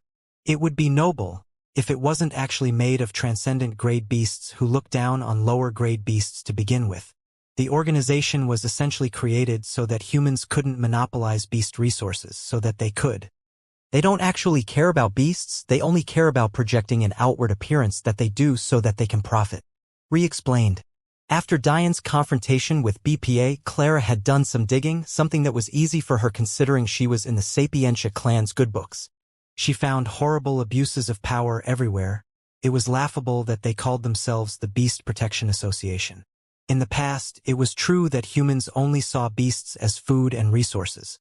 High-grade beasts were the best delicacies, while their innate connection to the heavens made their flesh and bones practically treasures in and of themselves. Some found this commodification of beasts unfair and as such wanted to set some protective laws. But who knew that transcendent-grade beasts would swoop in to take charge? Using the powers of BPA, they controlled large portions of every quadrant, taking the beasts they supposedly protected as their own resources. The only reason more quadrants weren't solely controlled by beasts like the Hydra quadrant was to continue this facade of weakness and dependence. In some ways, it was ironic. The beasts that spent so long touting strength over all had suddenly grown to learn to scheme and plan. It was a conspiracy of the grandest proportions, yet it happened all under the public eye. It was truly the perfect crime. Clara was about to reply, but instead it came out as a sigh. Here comes another one. The pale, sweat-matted beauties stood once more, taking a deep breath as the waves began to tower before them. To think there was such a concealment array here. Several groups of individuals stood outside the now open demonic gorge. They had thought that some phenomena had hidden the valley, but they had been too pressed for time to give up. The second phase would start just weeks from now. This was the best time to gain treasures on the ground. If they allowed the second phase to begin, they'd have no choice but to hide until it was time to once more enter the sky castles.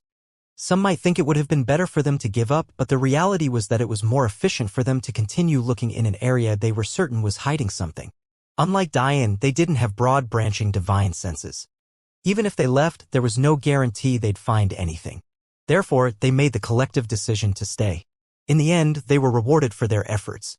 The core of the concealment array was eventually found and destroyed. Now, they could finally see into the gorge below. But who knew that instead of finding what they expected, they found a young man riding the back of a large turtle with 3 white beasts laying around him. There wasn't a single person here who didn't recognize this young man. Oh, this is odd. Why is everyone here? Don't tell me there's some great treasure down there? Diane asked with an innocent expression. God Goldine's eyes narrowed momentarily, but returned to normal in the next instant. Even true God Falker and Tatsuya stood to the sides of the gorge, looking below toward Diane with interested expressions. Clearly, neither really cared about the treasures and were more interested in battling Diane. However, none of them got to speak. Instead, it was Wilder who stepped forward first. his face just as calm as usual. "Are you the one who killed Junior Sister Lithe?" Diane tilted his head, raising an eyebrow as though he was looking at an idiot. "I didn't shatter the soul jade array within her, so you know damn well it was me. Do you think you would have found out had I cared for you not to?" Wilder's eyes grew a shade colder. "I see." Blythe shook her head from a distance away. Everyone knew Wilder's personality. Upon first meeting him, one would find it funny that such a calm young man would have such a name. At least, that's what you'd think until her lost control of his temper. By then, you'd believe that his name wasn't fierce enough. The young man was no less than the reincarnation of the devil. Diane made no attempt to explain himself, nor did he care to. "Are you going to get out of my way? Or are you going to make me make you get out of my way? Why did you kill her?" Wilder asked calmly. Diane ignored Wilder's question, looking around to see who was here. He found all of this quite funny. There really didn't seem to be many, if any, missing at all. Even the flaming lily sect disciples were here despite the fact they tried to avoid his gaze, thinking that he was relying on them to get out of this situation. Shaking his head, Diane chuckled. "This sort of sect will never amount to much of anything."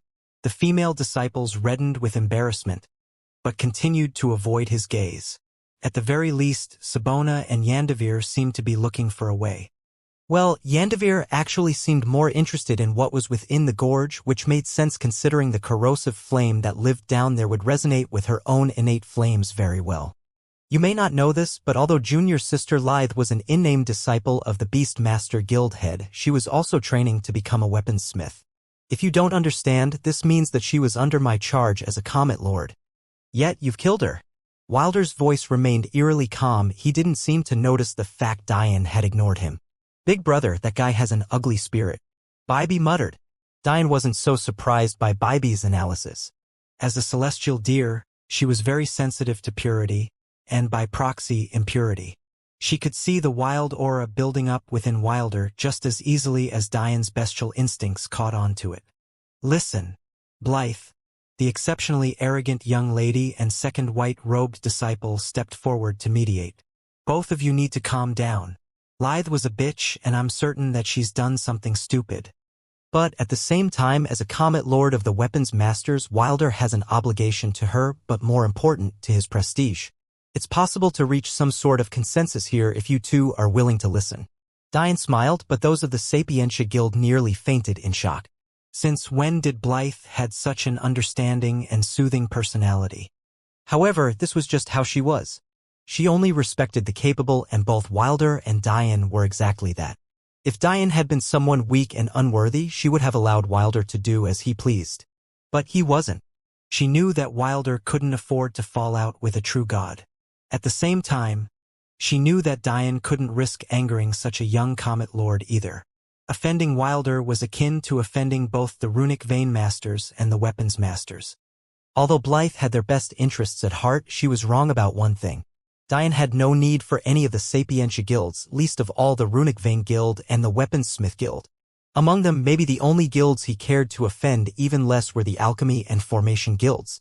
Diane shrugged. "I have no problem not killing him, as long as he doesn't attack first. But it doesn't seem like your wish will come true. Resonate. Reflect." Lin Lin and Bybee spoke at the same time. The instant Wilder's figure flashed forward, a boiling, maniacal rage coloring his once calm features. They had long since been prepared. Bybee's hooves shone a bright golden light, stirring Lin Lin's meridians and reinforcing them for the short term.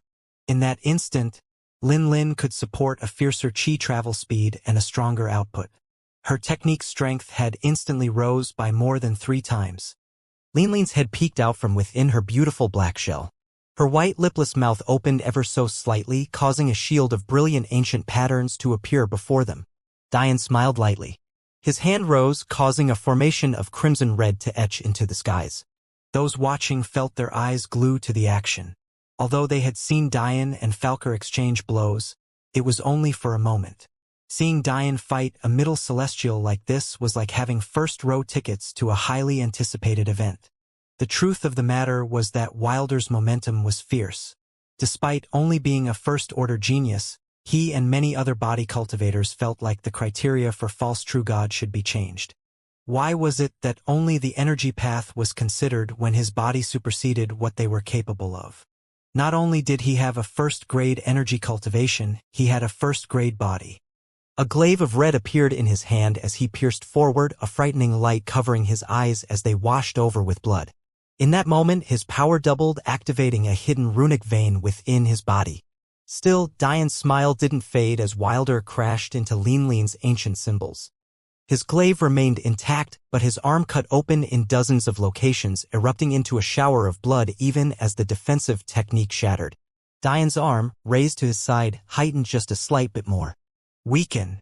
The blinding lights of his crimson array dimmed ever so slightly, lowering the energy requirement to a mere tenth, even as the fainted line of black flames coated the edge of its blade.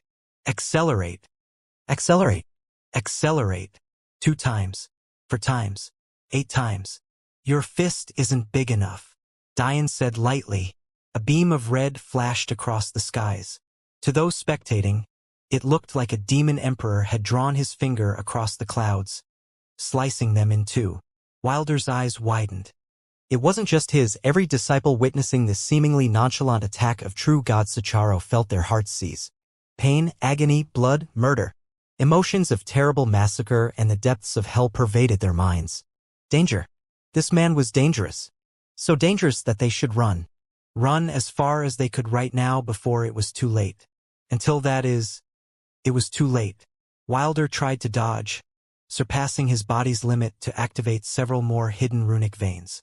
His reaction time spiked, his muscles bulged, and several of his blood vessels burst. Even if he survived this, his chances of fighting for any sort of legacy had dropped to 0.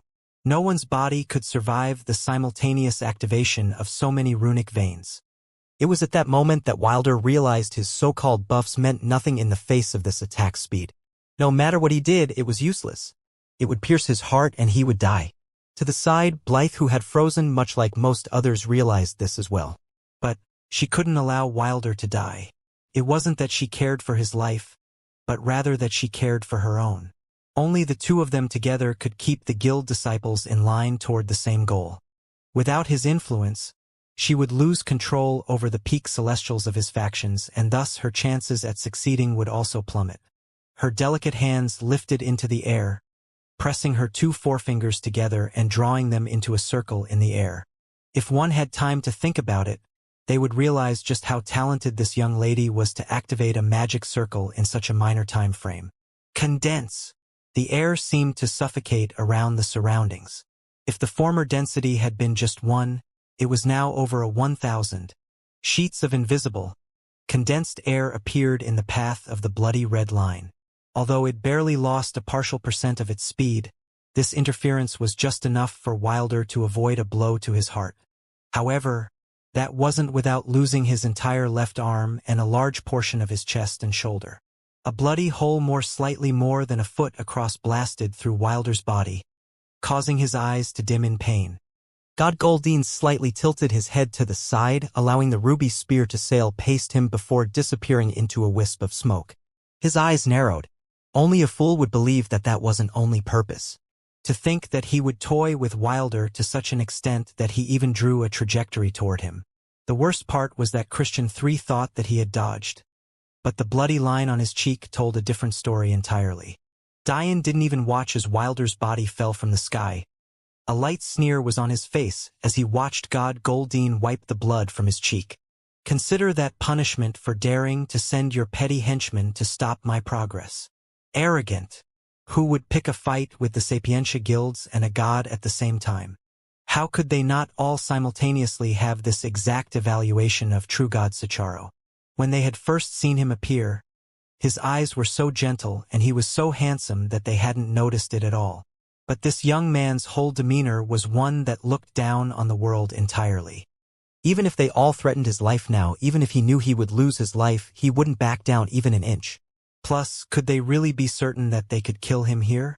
Just how many life-saving treasures would such a genius be given by their clan? Any clan he was born into would cherish him to the greatest extent of their abilities. If they failed to kill him here, Wouldn't they have to wait for his revenge in the future? How could they ever show their faces in public again? At this point, Blythe was shaking in anger as she grasped Wilder's body. He had already fallen unconscious. One could even see his slowly beating heart exposed to the air. If he hadn't been a body path cultivator, he would have died near immediately. "Are you a fool?" Blythe screamed, losing her temper. Although she tried to mediate, her arrogance was just as bone-deep as Diane's. "The Sapientia guilds will never forgive this." Are you happy now? Now even your clan will be blacklisted and ostracized. None of our experts would be willing to help you. How can you not understand the meaning behind a guild? It's to protect its members. If they allowed such a genius to be toyed like this without recourse, what do you think would happen? Diane laughed, looking at Blythe like he was looking at a fool. "Of those in your guilds, even moon lords wouldn't dare to speak to me as you have." In that moment, an overwhelming soul presence blossomed from Diane. The illusory images of beautiful moons appeared across the skies. Some shone a brilliant blue, others were red, and still others were silver, gracing them all with a gorgeous sight. Blythe froze as she saw this scene. Others even felt like fainting on the spot. Their tower quadrants had less than 20 moon lords across all 100+ clans and sects. Yet, there was such a young one sitting before them. Since he had hidden for so many years, it was time for the world to understand. Diane was here to set a bloody precedent. The name Sicharo should not be tarnished. Linlin raised into the air and Diane disappeared into the distance. At this point, even the peak Celestial Guild disciples that had been planning to attack stopped themselves. If their masters found out that they harmed such a young moon lord, the smoothest result would be expulsion from the guild. One had to understand what a clan having such a young moon lord meant. At a minimum, that meant his Sicharo clan was hiding a planet lord. At worst, it meant it had a star lord. How could such a young moon lord be raised alone? It was impossible. In a lot of ways, this was mostly true. Diane's master was a star lord and an excellent one at that. Although she had died as a moon lord, after countless years of seclusion beneath Focus Lake, she had grown exponentially, even forging a new path for alchemy. Coupling this with Diane's enormous innate talent, and how could he not grow in such a fashion? This didn't even mention the fact he had the Tao of Array alchemy. At that moment, everyone made a decision. Unless they were absolutely certain they could kill him in a single strike. Don't provoke true God Sicharo. And even then, you had to be prepared for his clan's retaliation. Ironically, it was around this time that news of true God Sicharo's appearance ravaged the martial world, sending it into a tailspin. The ever-elusive true God had finally shown himself. What was he like? What did he look like? How strong was he?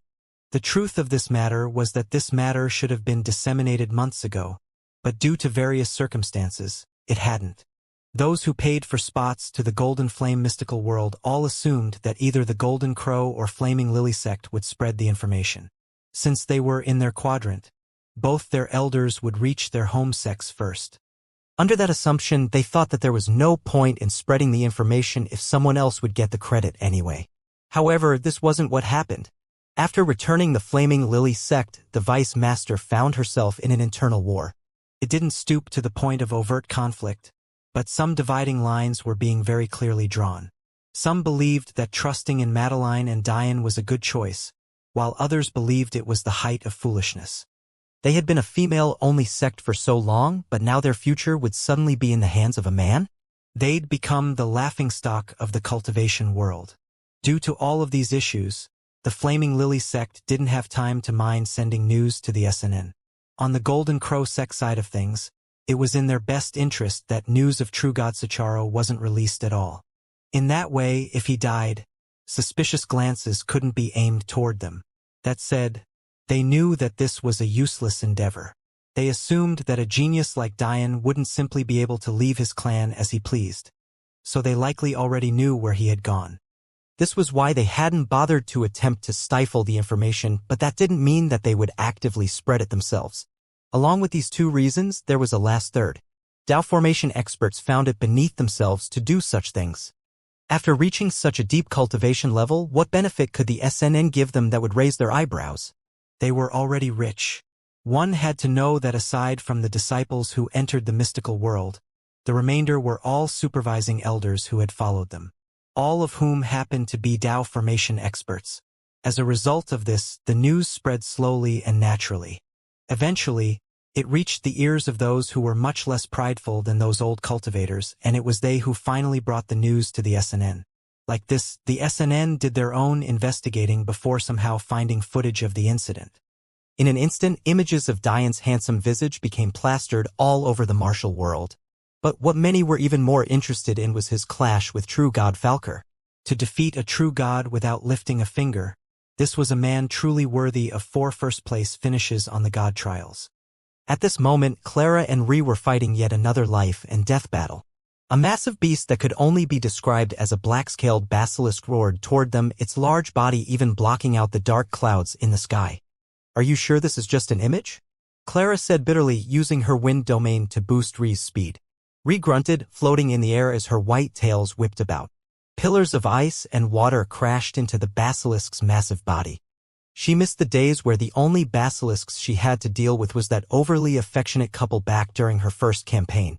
Water wheel. Turn of fate. Her delicate roar caused the dark ocean below to surge forward, wrapping around the basilisk's black body and severing it in multiple places. Violet blood fell by the leader, darkening the already black waters below as a pained roar pierced the skies. The rainbow-scaled Pong clan is known for their illusions. However, it's more accurate to call it a creation branch of magic. All of those legends about how good dragons are at magic. It was actually ancient people mistaking them for being of the dragon race. Ree gasped for breath. Clara grumbled. "If it's real, then it's not an illusion." "Ready?" "Ready."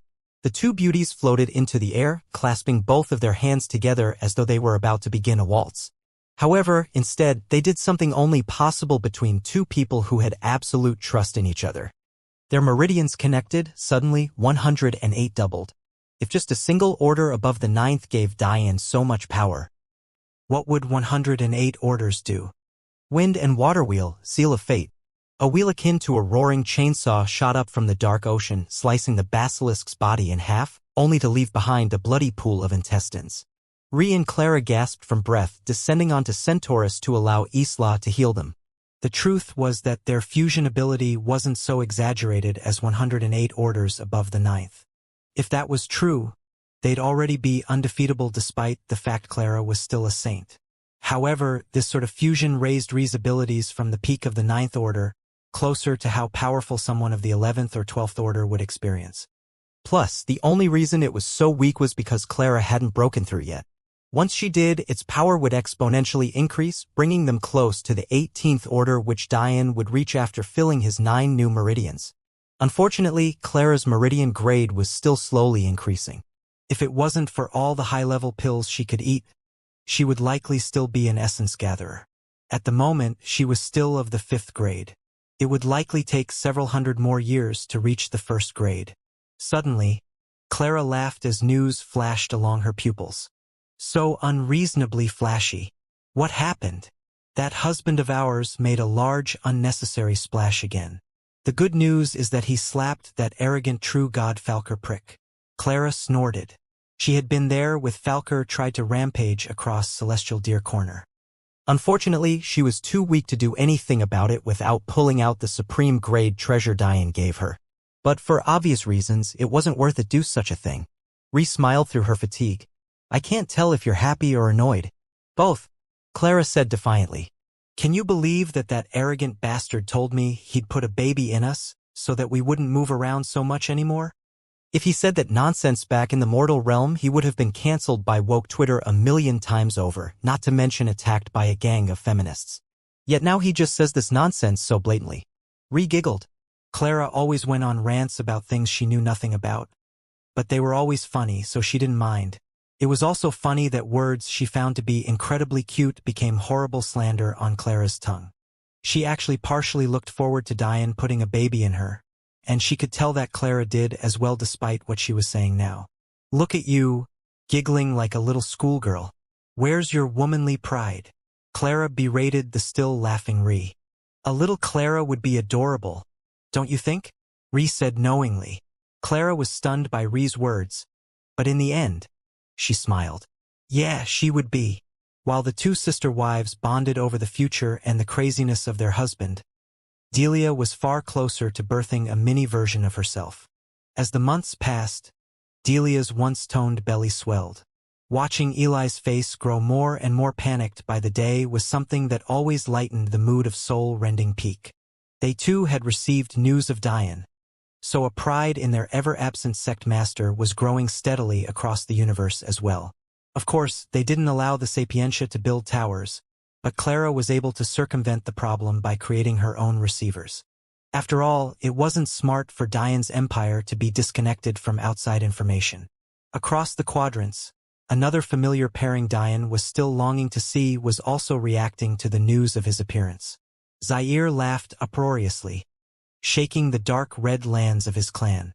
Those of his generation shrunk back when they heard this. Usually when that battle maniac was in a good mood, it meant that they would suffer. But luckily Zaire shot off into the skies, his laughter shaking demon Chilan planet. Big brother. Your little brother is ready and waiting. By now, Zaire had grown to a man. His body was massive, standing at over 2.5 meters tall. Even Sarid would have to look up at him. His muscles rippled with vitality and his eyes seemed to pierce through the void. His long black hair waved wildly in the air as he laughed, the singular white scale on his forehead shining brightly. After so many years, waiting for information on his big brother, it had finally come. How could he not be excited? He had long since made the Demon Chilan clan bend to his will. Although the upper echelon refused to bow their heads, their arrogance also made it so that they disdained to attack a member of the younger generation as well.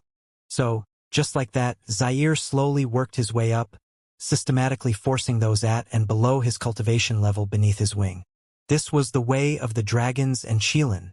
Knowing his battle-crazed personality, it could only be imagined how shocked those below were to hear him call another big brother. They were suddenly very curious about who this man Zaire called as such was. "I'm going dragon hunting again." Zaire's voice boomed. "I'll be back in a couple years, maybe a couple decades. At that time, I'll start by challenging you foolish elders who dared to tarnish my father's reputation." Zaire's laughter filled the skies once more as he morphed in a beautiful creature of the night. A Chilan with scales of black, but also swirling tufts of white and gold fur. He stretched just over 200 meters and his presence was so terrifying that even the air around him quaked. Diane's little brother had truly grown into his own. At the same time, in a quadrant not too far, a fair and delicate beauty read this news with a sweet smile on her face. Everything from the gentle slope of her small nose to the careful curves of her body made one's heart skip. However, her presence was so pure that no one dared to have a single dirty thought about her. "You finally appeared, big brother. Your little sister is waiting." Days later, Diane found himself embroiled in another battle. However, this one pushed him far closer to his limits. Without the cowardly nature of the demon tigers to rely on and manipulate, it would be an understatement to say that Diane was in a sorry state. He and the beast babies stood in a forest of metal. For hundreds of miles around them, trees rose dozens of meters in the air, some even towering at kilometers in height. However, these trees weren't made of wood. They shone various colors on a gray scale depending on their height and were each incomparably hard. That said, after taking into account the clan of beasts that called this metal forest home, these trees almost had no choice but to be so sturdy. Diane gasped for breath, grasping onto his rod tightly as blood dripped from his body. Before him, dozens of enraged apes roared toward him, the sonic boom of their voices threatening to shatter his eardrums. Even the smallest of these apes stood at 15 meters tall, while the largest cast a shadow over the sky, standing at almost 300 meters. Their fur was coated in sharp, blue needles with a toughness that was near impossible to cut through. However, what truly made it so that Diane had fallen to this state was the fact that their bloodline ability worked similarly to his Titan Diamond body. They were able to emit a shield of energy eerily reminiscent of his weapon's master armor. These beasts were none other than another of the 8 transcendent grade beasts Diane had heavily studied. The diamond-skinned ape. "One more time, baby." Diane roared, leaping from Lean's back to land on the charging shear. To his side, Sin beat his chest, his large, blackened hands reverberating his rib cage like a war drum. Bybee hesitated slightly. Even if Diane's meridians were far tougher than normal, this was already the 7th time she had accelerated his energy flow. Even his body would tear apart if they continued. But knowing Diane's personality, she let it be. For a masochist like him, he probably treated this like another form of tempering. The diamond-skinned apes roared, charging toward Diane all at once. Diane felt his energy surge, amplified by Bybee. In that moment, his slow-flowing, bold-type energy suddenly gained speed it never had before. The truth of the matter was that Diane knew that in order to defeat these diamond-skinned apes, he needed robust energy to amplify his resonance comprehension. The problem was that bold energy flowed too slowly due to the fact it was incomparably dense. In fact, this density was only further multiplied by Diane's silver mirror constitution. If Diane was facing someone of his cultivation level, it wouldn't matter too much because he'd have other ways to compensate. But when fighting these high celestial and peak celestial apes, the disadvantage was multiplied many times over. So, Diane came up with 2 countermeasures to this. The first was Bybee's support magic, and the second was Soul Aid. Accelerate. In another quadrant, Zaire was shooting through the skies, his happy roar becoming the harbinger of pain for dragons and Qilin alike. Soon, he reached his destination, appearing above a planet that gave off a refreshing fragrance that made one's muscles relax. While other inhabitable planets looked like mostly water and some earth from above, this one was completely different. It shone like a gem in the sky, delicately carved by the hand of God. Its mountains sparkled like amethysts, its rivers ran like motes of light, and its land shone with a soft moonlight. If one had to describe it in a single word, it really did look like heaven. Zaire excitedly blasted through their atmosphere without a care for decorum. Maybe the only slight bit of face he gave them was transitioning into his human form, allowing with red-black robes to billow in the air. The inhabitants looked into the sky to see a ball of fire coming down over their royal family clan without signs of slowing. Odd expressions colored some of their faces, but their reactions seemed many times more reserved than what one would expect from a dragon clan. If it was anywhere else, dozens of youths Zaire's age would have already shot up to challenge him for his arrogance. But many here didn't seem to care. Maybe it was because they recognized Zaire, or maybe it was because this planet's arrogance had long been tempered by the bright light of a single youth who had yet to appear. Since she hadn't made a move, why would they bother? Lila, Big Brother is here to see you. With Zaire's cultivation, there's no way he didn't know that his voice blanketed the planet. Not a single soul, not the deepest underwater beast or the highest perched bird, missed the sound of his voice. Within a grand palace, embroidered as opal, violet and light pink gems, Lila's beautiful features blossomed into a bright smile as she stood from her soft bed to go out. However, before she could, another flashed into the room. Seeing who it was, Lila smiled a bitter smile. He's just excited. Can you go easy on him this time? Absolutely not. Clearly I didn't break enough bones last time. The person replied. Okay. How about one arm? Lila asked sweetly. 2 arms. The person said firmly before disappearing. Lila sighed, but the smile didn't leave her face. Clearly, she knew Zaire's life wasn't in any danger. The inhabitants of the royal city paused their work to find a good spot to watch the show. Just as they expected. How could that young lady allow Zaire to rampage around as he pleased? As for the older generation, they hardly cared. As was the way of the dragons, they left the matters of the younger generation to the younger generation. It was at this moment, just as Zaire's voice was booming and echoing throughout the planet, that the sound of slow footsteps filled their ears. This matter was incomparably mysterious. How could it be that such soft steps could overwhelm the sounds of a demon Qilin's booming voice? Yet, that was exactly what they experienced.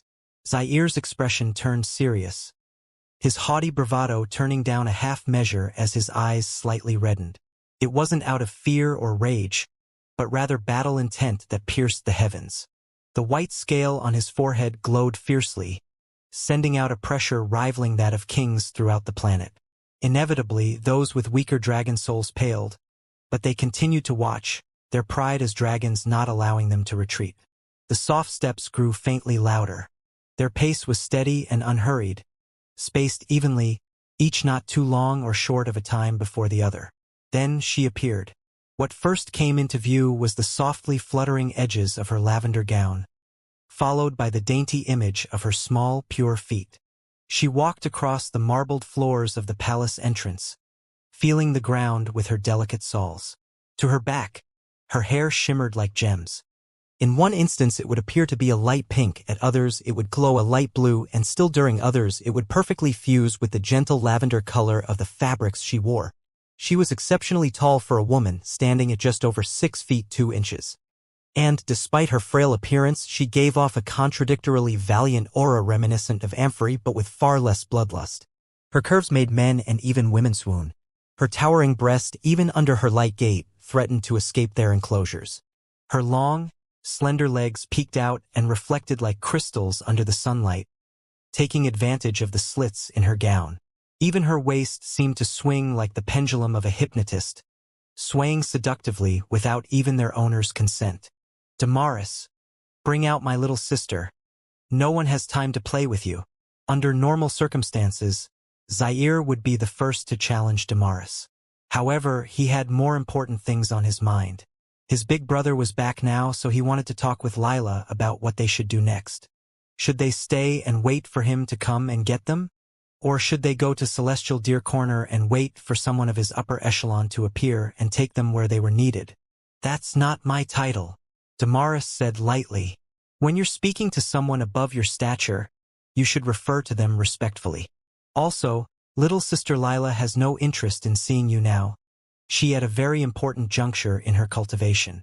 Lila, who was standing just inside the palace, giggled slightly. Her personality had grown to be quite like Madeline's, so she decided to not interfere as two people she cared about glared at one another. At worst, Zaire would just get beaten up a bit and then they could go about normal matters. Zaire said no more words. They were completely useless, and much like his elder brother, he hated explaining himself. Even in the face of someone who was certain to defeat him, an unbridled battle intent sprung forth from his body. He shot forward, raging red flames and sparkling white celestial intent blooming around him. Those watching shook their heads. Poor boy. How long do you think he'll last this time? He showed some improvement a few months ago. I'm thinking he'll break less than 24 bones this time and last about 30 seconds. Ho ho ho. Another group chuckled. That's quite a high evaluation. I'm thinking that Zaire will last 25 seconds this time and break 36 bones. An older man with flowing lavender hair sighed. This boy should give up on challenging Princess True God Agios so much. Technically, it's a bit too shameful for us to always send the princess to handle him. After all, she's almost 90 years old this year, but Zaire isn't even 30 yet. Hush, we have number 30-year-olds capable of dealing with that battle maniac. It's better for the princess to handle him. He's always been too stubborn. Had he not been so dead set on stealing the princess key, he could have taken it from one of the other 4 and become a true god himself by now. I agree. That blood-thirsty true god Tatsuya is no match for him. True, but that's only because true god Tatsuya paused his cultivation to enter his trial world. Let's not pretend as though he's just another regular genius now. That's true as well. Little Zaire has never taken his trials, so he spent all more than 25 years of his life cultivating. Still, even if we subtract that time, true god Agios is still about 40 or so years old. It should be about the same for true god Tatsuya. Not everyone can finish their god trials in 13 years like that true god Sacharo fellow. Oh look, the battle's already over, someone mused. Haha. Pay up. The silent exchange of gambling collateral became to theme music to Zaire's battle with the princess of the Crystal Dragon clan. Zaire found himself gasping for breath, looking up at the sky. The light harumph of the princess let him know that Lila had likely finally come out, but his vision was too blurred with pain to tell. In fact, Zaire's intuition was correct. Like a fairy, Lila seemed to glide with her every step. Her sharp, elven ears gave her an otherworldly feeling, the kind that made one believe she was of an origin much higher than themselves. Pink diamond hair fluttered behind her as similarly colored large, watery eyes seemed to smile toward the injured Zaire. Big brother, you should stop provoking Damaris so much. You know she doesn't take too kindly to your entrances. Her voice sounded as one might expect, light and airy, almost as though it was a drug in and of itself. Zaire snorted, but the pain of doing so reverberated through his cracked ribs. Still, with his abilities, they were rapidly healing. He'd be just fine in as little as 10 minutes. Maybe it was because of this overpowered vitality of his that he was so masochistic. Like brother, one might think at this point. Luckily, with Lila by his side, this 10-minute healing time frame was cut down drastically. It wasn't that she had some hidden healing abilities, but rather that natural energy itself seemed to condense wherever she went. Because of her, Zaire had more energy to heal himself with and soon sat up as his vision cleared. "I'll never understand why you call him Big Brother," Damaris said in a slight teasing tone. "I know quite well that you're older than he is." Zaire blushed slightly, something those who had been trampled by him would faint at the sight of. The truth was that Lila really was technically his elder sister. Back when they first met, Lila was already 5 years old, but he was still not even 1 year old. It was just that he took advantage of his beast form to grow faster than she did. He knew quite well that Lila only continued to call him Big Brother for the sake of his ego. The reality was that the both of them only had one real brother. However, Lila didn't see it that way. It was Zaire who protected her so often when she was too weak to do it herself. In that respect, he really was her big brother. Damaris looked back and forth between this brother-sister pair. The truth was that she was curious about why Zaire had come. He was definitely acting differently than he usually did. "We can't tell you for now," Lila said softly. "Big Brother doesn't want to reveal the connection between him and us just yet." "Big Brother?" Damaris blinked. "You have another big brother?" "Also, what did I say about reading my mind?"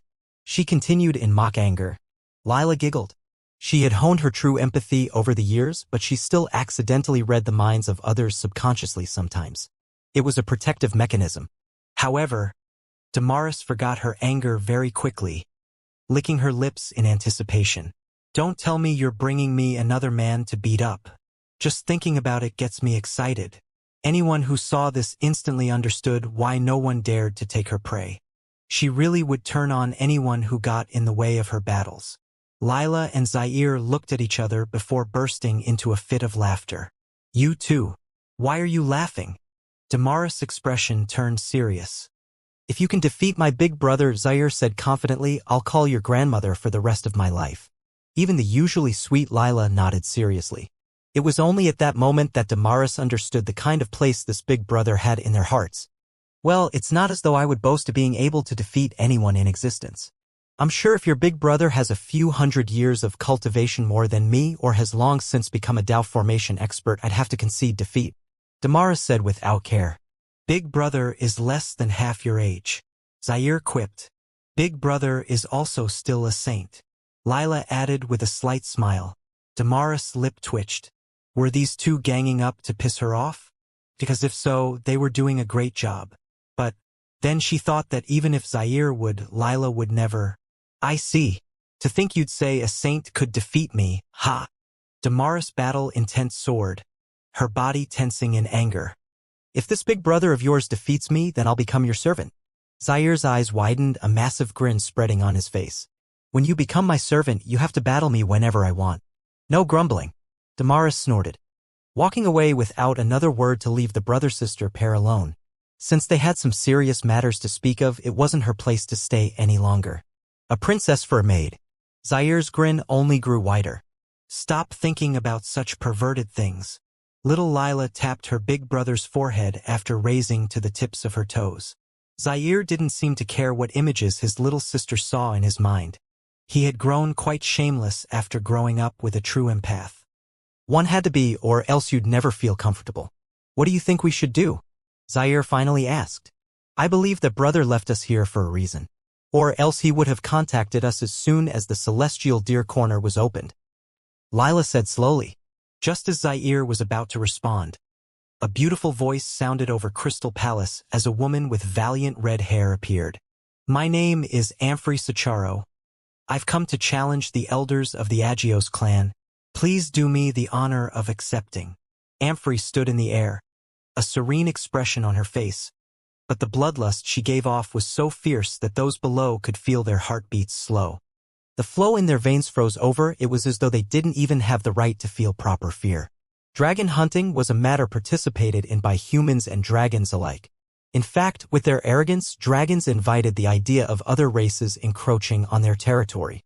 It gave them an excuse to show off their might. In this way, many young and old geniuses used the 5 Dragochilan quadrants as a battleground. It was in part for this reason as well that no single dragon clan exceeded the King God clan ranks. However, even still, challenges on the scale Amphrey just lay were incredibly rare. Could it be that they would witness a battle of Dao formation experts today? Zaire and Lila, who had both still been on the front steps of Crystal Palace, looked up with an odd expression on their face. Did she just say Sacharo? They asked each other at the same time. It had to be said that while Zaire took his father's last name, Lila took Diane's, as she didn't know the name of her parents since they died in a campaign not long after her birth. So, it wasn't as though all Sacharos across the quadrants were tied to a single person, or else Lila would have been exposed long ago. Even the Flaming Lily sect didn't immediately assume Madeline's identity after knowing her last name.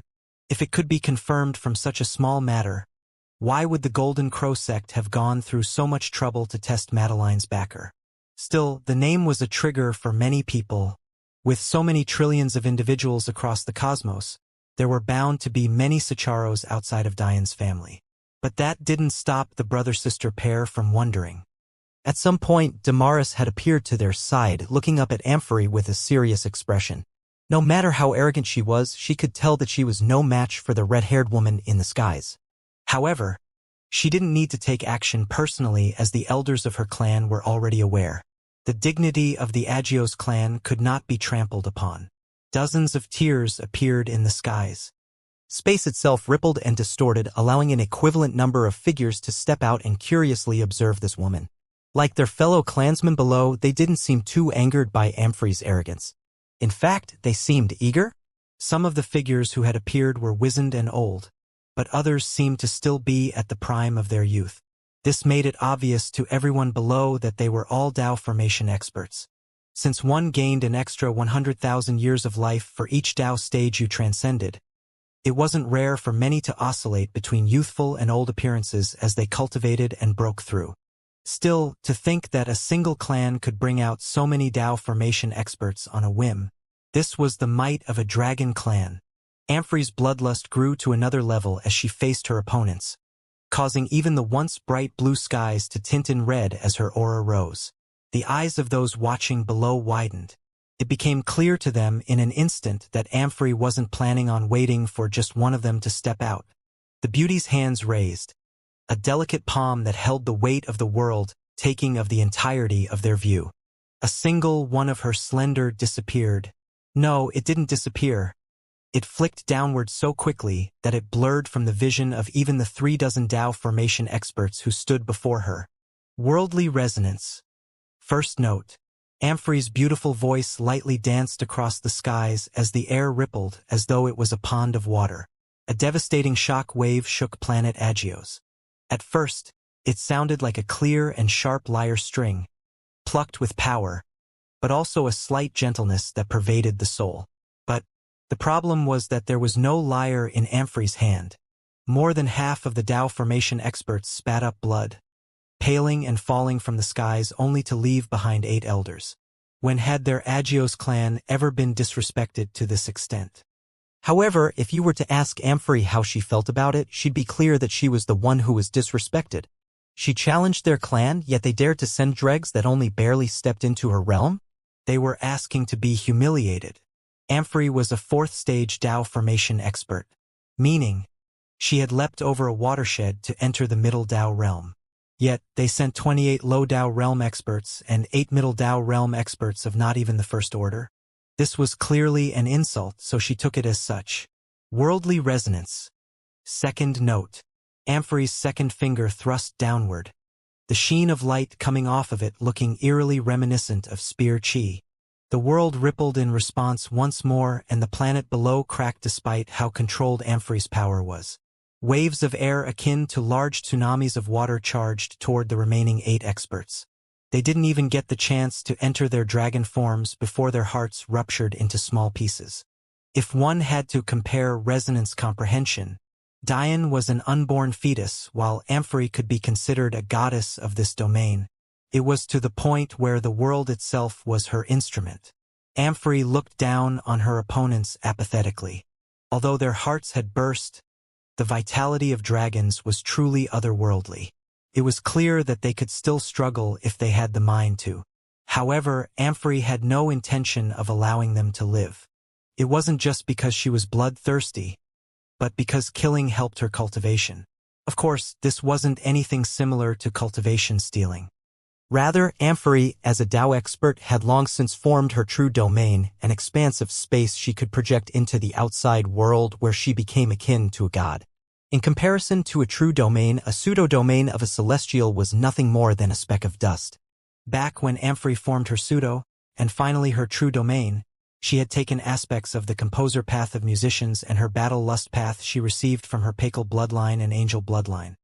One had to note that in her previous life, Amphory's father's wings were black and tapered into red.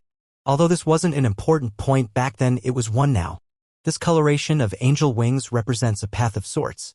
The minister of the angel clan back then just happened to grow in battle. As such, his wings responded by tinting red. At the time, Amphory suppressed her lineage. After losing to Luna by what she thought were natural means, Amphory tempered her wild nature to match the more ladylike Luna, believing that this was the kind of woman her betrothed loved more. This idea of hers bordered on obsession, resulting in her blooming along the holy path. It was truly an irony of all ironies. However, in this life, Amphory's mother was a frail woman who had already died long ago. In the end, she raised herself, rising up in the bloodthirsty martial world. In this way, her true nature shone through, allowing her to tap into what it truly meant to be Amphory. Luckily, in this life, there was no Luna to manipulate the mind of her husband. And just like it had been before, Amphory unleashed her true valiant nature. White wings were the representation heaven's angels. Black wings were the representation of hell's angels. However, this matter wasn't so simple as it seemed on the surface. These titles sounded like one was good and the other was bad. But the reality was that they simply represented a path. Heaven's angels were experts of the energy path. Natural energies loved and blessed them. Hell's angels were experts of the body path. Their bodies had far more potential for growth. Of course, with the level of talent angels had, they could ignore these preset paths if they so chose and still become world-shaking experts. However, doing this would be ignoring their innate advantage. Then there was gold. Well, that was a matter for another time. So, what did it mean to have red wings? This was a path of blood and battle, a kind that was far more frequent in black-winged angels, but still possible for white-winged ones. The fiercer the red of your wings, the further into this path you have fallen. While in her last life, her father had sunk half of his wings into a bloody red, it was still unknown how far Amphory had gone. To everyone but herself, that is. Simply put, if Amphory's wings appeared, it was likely that death was your only path. The others who knew had long since died. It was at this moment that Damaris shot into the air, her beautiful features reddening with anger. Still, as a mere celestial, her beauty was far inferior to Amphory's, but such a realization only made her angrier. Stay your hand. Our more powerful elders aren't here at this time, Damaris said through gritted teeth. She really had half a mind to attack right now, but that would simply be foolish. Amphory's third finger paused, her casual glance causing Damaris' body to shiver uncontrollably from head to toe. Why was it that such a beauty made her feel as though she was walking into the depths of hell? Where are they? Amphory asked lightly. Damaris' brow twitched. It seemed as though Amphory already knew that they weren't here, but didn't know exactly where they were. The truth of the matter was that this wasn't the first clan Amphory visited. Of course, she had ignored the smaller clans and only headed toward the King God clans. Yet, none of their true upper echelons were there. Before, she hadn't bothered to ask and simply killed wantonly before moving on, but she sensed an oddly familiar aura here that dampened her killing intent. So, she decided to give this little girl a chance to explain herself. The Sapientia auction will be taking place soon, so the outer quadrants will be making their way here. Leaders of various clans and sects decided that this was a good opportunity to talk about the next opening of the ancient battlefield as well. So various entourages are converging right now. Damaris explained reluctantly. The auction isn't for another half-decade at a minimum, Amphrey said lightly. Why would they leave now? Damaris grit her teeth, finally mad at something not named Amphrey. Those Star Clan fucks are so cocky. They want everyone to gather in their quadrants for the meeting, but they won't open the teleportation formation in the epistemic tower corner. So everyone is forced to take the long way. Language. How can a princess be such a potty mouth? Zaire, who had floated into the air with Lila, teased. Amphrey's gaze shifted to these newcomers, causing the previously casual Zaire to tremble. You are my husband's beast companion? You really? Zaire froze. Technically, he and Diane did have such a relationship. Their souls were melded together when Zaire was very young. For Diane's wives, this was easy to see through because their souls were also melded to Diane's. But who would have known that this lady really was Diane's wife? How the hell did he pull that off? With a wave of her hand, Amphrey disappeared with Damaris, Lila, and Zaire. Hey! Damaris shouted, realizing they had entered the palace throne room. Amphrey had even taken a seat on the throne reserved for her grandfather. Did she respect them at all? Plus, why did she bring them in here like she was inviting them into her home? Your big brother's wife? Lila said with bright eyes. Damaris trembled at these words. Had the skies flipped to become the earth beneath their feet? How could a saint have a Tao genius for a wife? It was one thing for a genius of a great clan to take a few weaker Tao formation ladies as playthings. On one hand, dual cultivating with a Tao expert would be great for their cultivation, and on the other, the Tao expert would trade a bit of her dignity as an expert in exchange for resources to improve. One had to understand that taking even a single step in the celestial realm was like ascending past the heavens, let alone doing so in the Tao realm. Some weaker geniuses were willing to make this exchange. Of course, it also had to be said that only clans with deep roots could do this. If a normal saint or celestial tried to dual cultivate with even the weakest Tao expert in existence, they'd explode and die. The only way to avoid this was by having a top-tier dual cultivation technique that could control the flow of energy. However, it was obvious that Amphrey didn't fall into this category. Not only was she an absolute genius, she was out and about, challenging dragons on her own. It was obvious that she could gather her own resources. Or, if she felt like it, steal resources. She had no need to sell herself. If she wasn't selling herself, then the only explanation was that a saint captured the heart of such a bloodthirsty woman. Impossible. You are little Lila? Amphrey's killing intent finally dissipated. At this moment, she was like a holy goddess smiling down on them.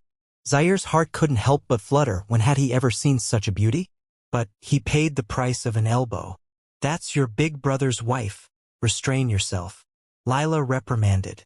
Finally, she turned toward Amphrey with a sweet smile.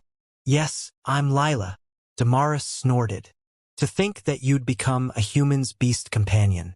You've really made a mockery of our dragon race. Shall I make you into my pet? Amphrey's voice filled Damaris' ears, causing her to shiver once more. Even if I can't defeat you, don't think you can stop me from killing myself. Damaris roared, scales of crystalline violet, pinks and blues blossoming from her soft skin as she prepared to transform. It wasn't until Lila grabbed her arm that she calmed down slightly, but the rage was still clear between her brows. You think you can bully me just because you've cultivated longer? Humph. Damaris snorted. Amphrey only responded with a light smile. The difference between your and my age is the same as the difference between yours and his. Damaris' breath became caught in her throat as she reddened. Liar! Zaire began laughing so hard that he fell to the ground. Karma really was a beautiful thing. Amphrey didn't tell a single lie. Zaire was only 25 to 30 years old. Damaris was around 90 to 100. But wasn't Amphrey only 150 years old?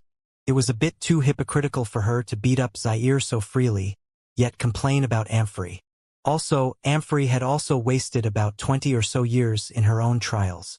It was just that this was more than 1.2 million years ago, so her rankings had been reset and her name was erased. Now that Amphrey knew of the connection between Zaire and her husband, she would protect him. She also wouldn't allow Damaris to look down on him either. The man she chose would never become a stepping stone for another. Big sister-in-law, why did you bring us here? Lila asked with interest. Oh, Amphory looked toward Lila with interest. Can't you read my mind? Lila blushed slightly. Although I could, we've only just met. Aside from confirming whether or not you were lying, I wouldn't pry any further. I see. Amphory lightly tapped the armrest of the throne. It seemed that true empaths weren't restricted by the cultivation of their target. This would be very useful for Dian to stabilize his empire. Until now, he had to restrict everyone for fear of problems arising. But this would only stifle their growth.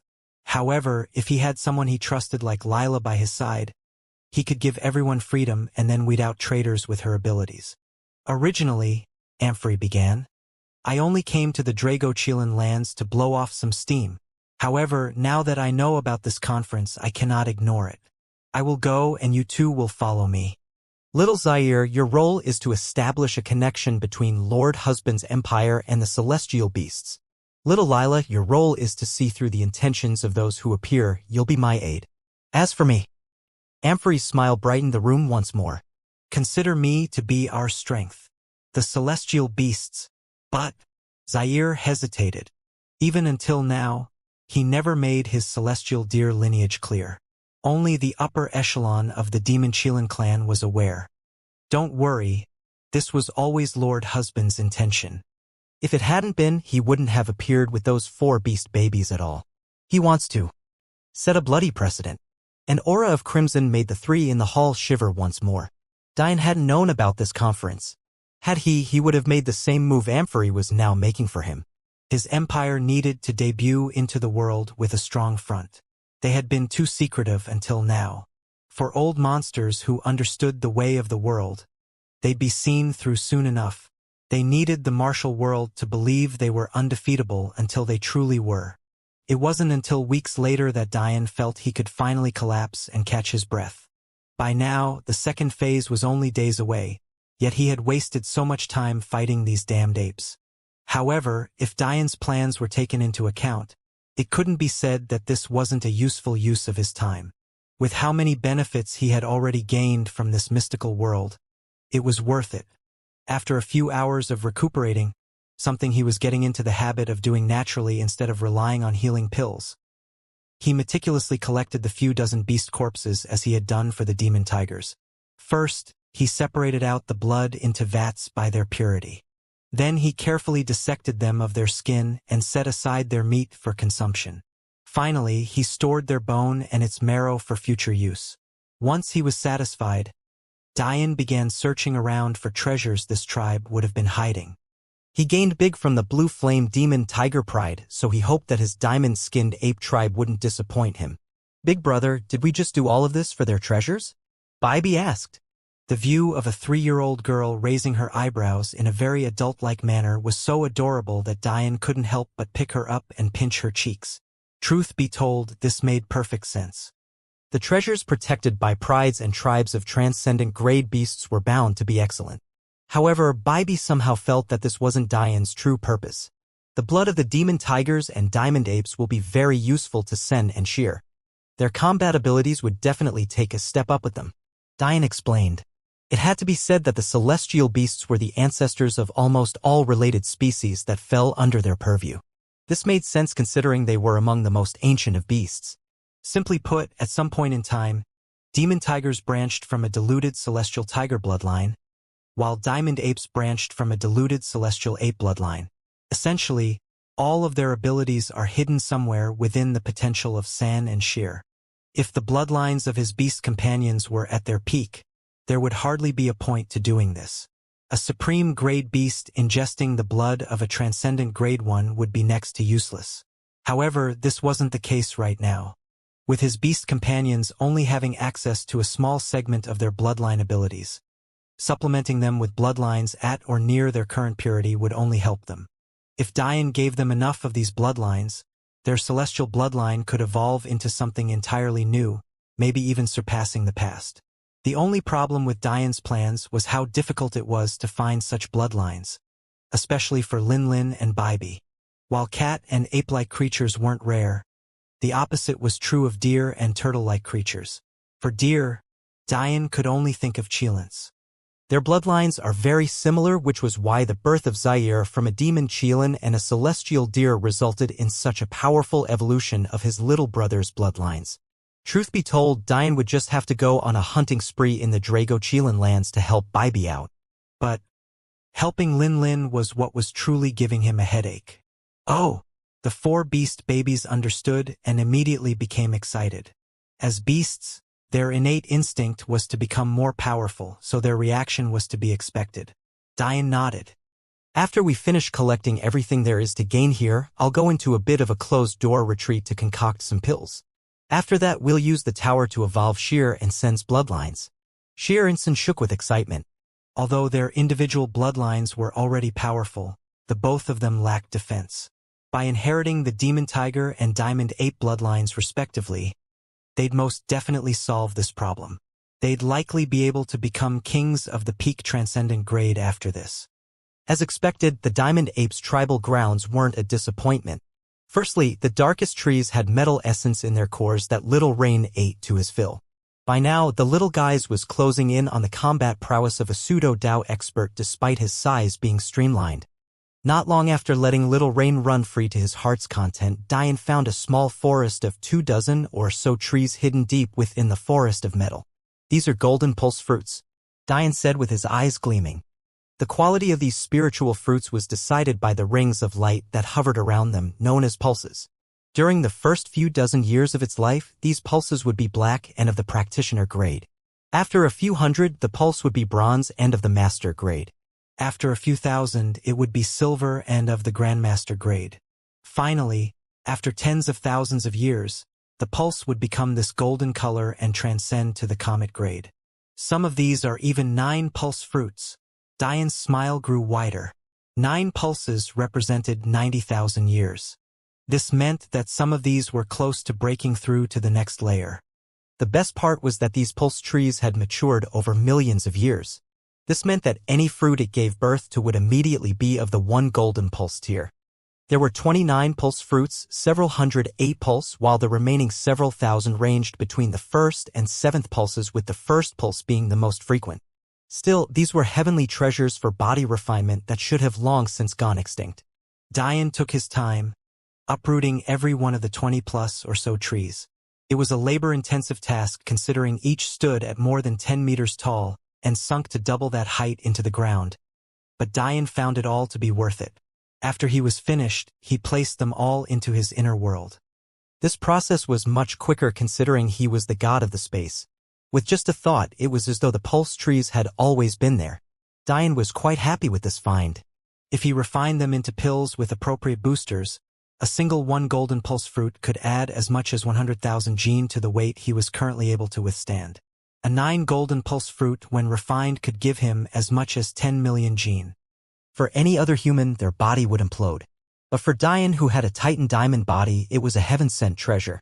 With these fruits, he could guarantee that the foundation of his beast companions would be perfect before going forward to improve their bloodlines.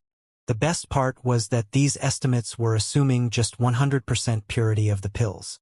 If Dian surpassed this as reached the one with self-realm of this pill, it was possible that he could triple their effects as he had with his Constitution Awakening pills. Dian knew the benefit of concocting these so-called ring pills because there was a limit to the benefit one could gain while repeatedly taking the same pill. This was why higher purity pills were so much more expensive than less pure ones. Lin Lin, Dian suddenly called, looking up as the last tree entered his inner world. Madeline was sleeping in Dian's arms once more, so the toddlers were following around Dian's legs. Hearing Dian call, Lin Lin looked up with her bright, intelligent eyes. Do you have any ideas for what beasts could improve your bloodline? After thinking for so long, Dian was stumped. He didn't know about any other high-grade turtle-like beasts. If it came down to it, Dian would just have to rely on the vats of celestial blood he had. But he felt that relying on the already diluted celestial blood wouldn't have the kinds of effects he was looking for. While the remaining celestial blood of the already extinct celestial beasts were still of high grade, because the celestial tiger, deer, turtle, and ape clans had survived until now, their vats were the most diluted. So, it wouldn't be of much help to Lin Lin, who had already had her blood refined to the extreme by Dian. Lin Lin blinked, thinking for a moment.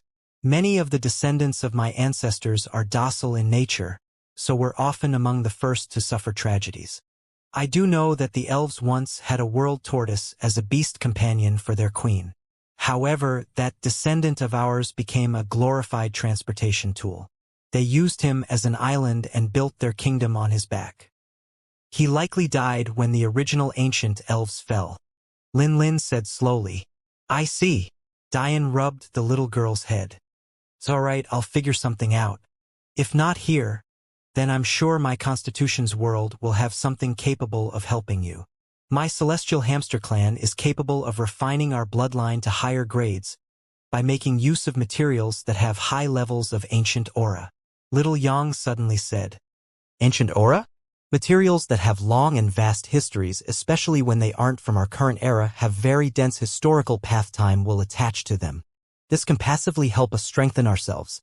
Little Ian explained. You mean to say that Lin might be able to improve in a similar way? Diane asked with a skeptical look on his face. The celestial turtle is the closest to us celestial hamsters in ability. Their wisdom path isn't so dissimilar to our time path. It's just that one of us seeks to use the past in order to forge the future, while the other seeks to use the path for enlightenment of their inner selves. All we have to do is teach Lin the method of absorbing ancient aura, and she should see vast improvements as well.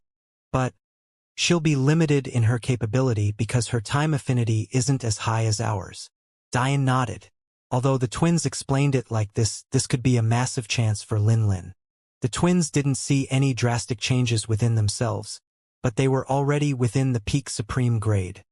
Diane never worried about improving their bloodlines because they didn't need it.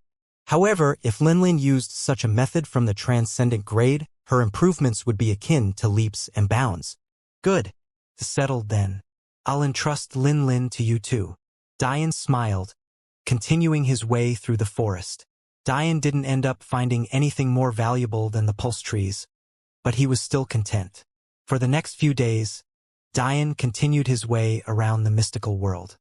He managed to find a few seedlings that would one day blossom into comet-grade plants.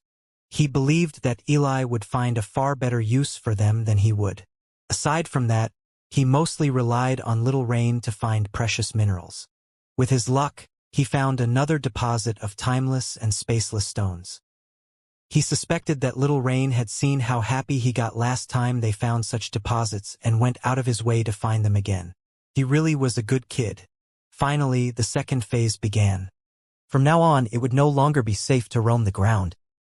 A smile bloomed on Diane's face, his happiness evidence. With his wife in his arms, he sat the throne room of one of the sky castles he had taken for his own, watching as the life of several pills bloomed before him. After some thought, Diane decided to leave the 29 pulse fruits to the side. Since they were so close to evolving to the moon grade, he didn't have the heart to use them now. Instead, he homed in on the lesser fruits. By Diane's calculations, the gene of weight provided by these pulse fruits would increase by 100,000 for every additional pulse until the 5th pulse. After that, the 6th pulse would provide 1 million gene, the 7th pulse would provide 2,500,000 gene, the 8th pulse would provide 5 million gene, and finally, the 9th pulse would provide 10 million gene. At this moment, Diane was approaching 11 million gene of weight. This was a weight that he could casually use as his own without too many drawbacks. However, he had only reached this limit after more than 50 years of training, so it was obvious just how valuable these fruits were. If one did the calculations, one would realize just how astronomical of a price it would take for Diane to reach the very peak potential of his constitution. Currently, Diane was at the Rose-Bronze Silk realm. The base weight for this realm was 10,000 gene, but its upper limit was 1 billion gene. In order for Diane to reach the Rose-Silver Silk realm, he still had to multiply his current weight by almost 100x. The trouble was that these pills would only be so effective up to 3 times. Therefore, it was impossible for Diane to use them until he reached this upper limit because they would provide diminishing returns. However, Diane had a slight loophole to this. A pill created by a particular pulse would be recognized as a new pill entirely. It was similar to what one might see in a drug addict. If the potency of the drug being taken in increased, then the high would continue to increase as well. If Diane started with the 9-pulse pill, the lower pills would lose their effectiveness. However, if he started with the 1 pulse fruits, then steadily increased, he would maximize their benefit. Once Dian reached the 1 billion gene threshold, even pseudo-Dao formation experts would have to take him seriously. It wasn't long before Dian had accumulated 8 sets of 15 pills. However, this so-called short period of time was actually several months. Even for Dian, creating so many comet-grade pills would take a while. That said, the smile on his face never faded. He felt incomparably relaxed. Of these 120 pills, 4/5 of them were for the beast's babies. Knowing this, Dian purposely didn't surpass the realms of perfection for these pills. Although he believed he could handle 3-ring pills of this caliber, the body refinement of the beast babies was still lacking. After cautioning the celestial beasts to be careful, Dian sent them off on their own. This hurdle was another they needed to leap over alone. In the end, Dian sat in the throne room once more with 24 pills before him. Am I crazy? Dian thought with a bitter smile. Yes. The light mumbling of Madeline caught him slightly off guard, but it made the bitterness of his smile fade into the wind. After more than half a year of recuperating, Madeline looked far better. Although her skin was still slightly wrinkled and her hair was still mostly gray, the difference was still like heaven and earth. Taking so many body refinement pills, especially reinforced by 3 times, is just plain masochistic no matter how you look at it, Madeline said with a light smile, nestling into Dian's chest. It didn't seem like she had any intentions to stop him. So Dian just stroked her hair, allowing her to fall asleep once more. Dian sighed. Madeline was right. If he took just the pills from the 1st to 5th pulse, according to his calculations, after taking into account that they were reinforced by 3 times, he would be adding 13,500,000 gene of weight to himself in an instant. It had to be noted that this added weight was just a way for Dian to represent the improvement in his body refinement. Obviously, not everyone who took these pills would gain body weight. That was unique to Dian's constitution. Rather, the proper way to look at things was to imagine Dian's body undergoing training he took 50 years to accumulate in a matter of moments. He would be going from 11 million gene to 24,500,000 gene in what was functionally an instant. If you took into account the 6, 7, and 8 pulse pills as well, there was an additional 76,500,000 gene to be acquired. Translated literally, this was like if Dian trained for 500 years in Chaos Universe. Dian remembered the pain of waking up from his beast-like state very vividly. He didn't know if he could handle that pain multiplied by 10 times. However, he knew that he had to. If his calculations were correct, after taking the last 8-pulse pill, he would reach 101 million gene. This was just over the 100 million gene he needed to re-enter his constitution's world. Something was telling him that having this ability would become very useful in the future. So, without hesitation, Dian grit his teeth and swallowed the first pill. The moment it reached the pit of his stomach, it was as though an atomic bomb had gone off within him. Within the cage of essence-sucking metals, Hela and First Saint Sun were still lying, now devoid of most of their energies. They had never felt so weak in their lives. Unfortunately for them, Dian had forgotten to check his trap after he came back from Chaos Universe, resulting in this scene. This was definitely a new kind of torture. Not only could they not cultivate, there was nothing to pass their time with. If it wasn't for the fact they had another human across from them, they might have started to go mad. Luckily, they were also martial warriors, so their mental strength surpassed that of mortals. Who do you think put us in here? Although he was often called First Saint Sun, the truth was that he wasn't even a saint anymore. His true name was Baldric Weta. He couldn't help but wonder if he'd ever go home. He had taken on such a dangerous mission. If he knew that it was his loyalty to his clan that resulted in him losing both his prestige and his woman, maybe he would have gone mad already. Baldric had shown great talent in his youth, earning him the right to be betrothed to First Celestial Daughter, the very same woman Dian promised the former First Essence Son to help woo. Unfortunately for Baldric, the talent he displayed was only great in comparison to the Weta clan of old. With so many new talents popping up, all of whom were being fostered by Dian's top-grade pills, the former shining sun that he was had been eclipsed. He didn't know it now, but his marriage to First Celestial Daughter had already been annulled. Yet, here he was, still putting his life on the line for his clan. The martial world was truly cruel. Does it matter? Hela said weakly, mumbling under her breath. She had switched out of her battle armor and in more comfortable robes. But this didn't make her feel much better. We've taken a risk we shouldn't have. My Ragnar clan already lost Loki and Thor. Now they'll lose Hela too. Congratulations. Lost Loki and Thor? Of course, Baldric didn't know this. The loss of their connection to those faith seeds was a top-grade secret. However, Hela couldn't be bothered to care anymore. She had made too many sacrifices for that damned clan of hers, and look at what she had received in return. Baldric pondered the news before laughing hoarsely. I knew a woman like you wouldn't like the way her clan did things. But to think you'd flip so quickly. It's only been 4 years. Shouldn't you be a bit more loyal than that? Hela snorted. Before she was even born, she was betrothed to the vile Loki. She had been his elder by many decades. But to think that lascivious bastard would start sexually harassing her before he balls had even grown hair. Yet she could only accept it. The moment she saw an opportunity to go on this long mission, she jumped at it, wanting nothing to do with Loki. In fact, a large part of the reason she wore such revealing armor was because it made Loki angry. She took whatever inkling of control she could. I wonder what you'd do if you found out that your precious first celestial daughter was in bed with another man right now. Hela sneered. She barely thought about her words, whether it be because of her anger toward Baldric's statement, or how tired she was. However, who would know that Baldric would have paled at her offhand comment? Baldric had already felt his clan growing more distant from him as the years progressed. It had already been 15 years or so since they stopped replying to his messages. At least Hela was still a faith seed wielder of her family. But he didn't have such a thing. Of course, his bloodline was still quite thick, which was why he was so talented. But that hardly mattered as much as a faith seed.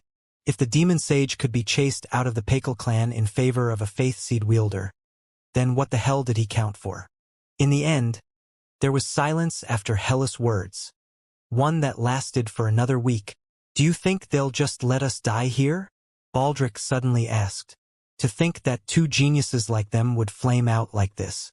After hundreds of years of trials and tribulations, they were unresigned. At this time, although Hela and Baldric couldn't hear them due to the special properties of the metal, a few voices were approaching. What is this? A familiar voice Dian would have recognized as his demon general Thaddeus. This is a prison Dian had me construct within Celestial Deer Corner. Although I built it, it was Dian who set the formations. They redirect anyone who has permission to use our teleportation arrays without the key wielder's consent, but doesn't have Dian's mark. Here. This voice was none other than Maying's. Why did you want me to come here? Because that bastard Dian actually came back yet didn't say hello to any of us. I bet he was so eager to run off to Big Sister Madeline that he forgot to check the prison even though he said he'd handle it. So his plans don't stall, it's best we check to see if there really were any loopholes or if Dian was being paranoid. If there are, his plans can proceed smoothly. Anyone in here is likely to be very weak by now, but still stay on guard. Don't make a frail young lady like me have to fight. Maying teased with a bright, beautiful smile. Hey, don't smile at me like that. Thaddeus said with his guard up. He had only just finally managed to get Ronica and River to agree to marry him. He didn't need Maying's teasing to ruin his life. Maying only giggled, reaching for the prison entrance. Above soul-rending peak, Amphory slowly descended with Lila, Zaire, and Damaris in tow. Although she wanted to head to the conference immediately, she took the feelings of Lila and Zaire into account and allowed them to come and see some friends and family. As for Damaris, she was dragged along due to the fact Amphory had to keep an eye on her. At least for now, her life wasn't her own. When Amphory appeared above planet Agios, she had stated her name as Amphory Sicharo. Under normal circumstances, this wouldn't mean much, but after finding out that Lila and Zaire were familiar with Damaris and had also told her about how their elder brother was a saint, yet capable of defeating her, she had no choice but to take Damaris. Either one of these events alone wasn't a big deal. However, together, they all pointed toward Dian's true identity. It wasn't exactly a big deal for Dian's connection with Amphory to be exposed. But the problem was his connection with Zaire and Lila. Simply put, if Damaris spread this information with Dian being unawares, he could make moves very detrimental to himself without being aware. Damaris' brows furrowed. but had no choice but to consent. There was no one left in her clan powerful enough to fight off Amphrey. Although they did have a higher existence ancestor and a few peak Dao formation experts who wouldn't go to something as petty as a conference, they had been in seclusion for several thousand years. They wouldn't come out just to save her. Why do I sense a familiar aura here? The moment Damaris stepped into Soul Rend universe, she felt incomparably comfortable. It seemed like the feng shui here was balanced to perfection. She was almost certain that this was a clan at such a high level that she couldn't fathom it. Who knows how she'd react if she knew that this was the current 98th rank quadrant. However, she also sensed something else. Not just one dragon aura, but two? No, not just two, there was a third. But their bloodline was so suppressed that even Damaris almost didn't catch it. Without a word, Damaris flashed over the sect. Amphrey didn't bother making a move and just watched with a raised eyebrow. It was at that moment that Geralda's brow twitched. Who? With the former master status, he had earned a spot in the inner sect, so he was allowed to move his family in with him. Of course, Geralda could also earn an inner disciple position herself, but she had never spoken to Diane about it. It wasn't long before the two women stood face to face. Damaris was colored in shock and confusion, but Geralda couldn't hold back her tears. The commotion of a high celestial soaring over their sect with impunity had caught the attention of many, including the demon generals and the big-bellied Delia. However, the scene they saw wasn't what they expected at all. Demon generals greet Mistress Sacharo. The moment they laid eyes on Amphrey, they felt Diane's aura on her and immediately understood. It seemed their commander had taken another wife. Some of them couldn't help but shake their heads and laugh as they kneeled. This commander of theirs was truly capable. Amphrey nodded faintly, but didn't say much else. She was more curious about this interaction between Geralda and Damaris. So valiant, those in the surroundings thought. Little Lila? Little Zaire? Is that you? The big-bellied Delia floated into the air but was immediately supported by Ava. You shouldn't move so much, Delia. Ava lightly scolded. The baby will be here in just a few weeks. Eli has probably already lost his mind in this 10-second absence of yours. Delia lightly smiled and allowed Ava to help her into the air. Big sister Delia, your belly is so big. Zaire grinned wildly. But his response was another elbow by Lila. Be more mindful of your words, she said exasperatedly.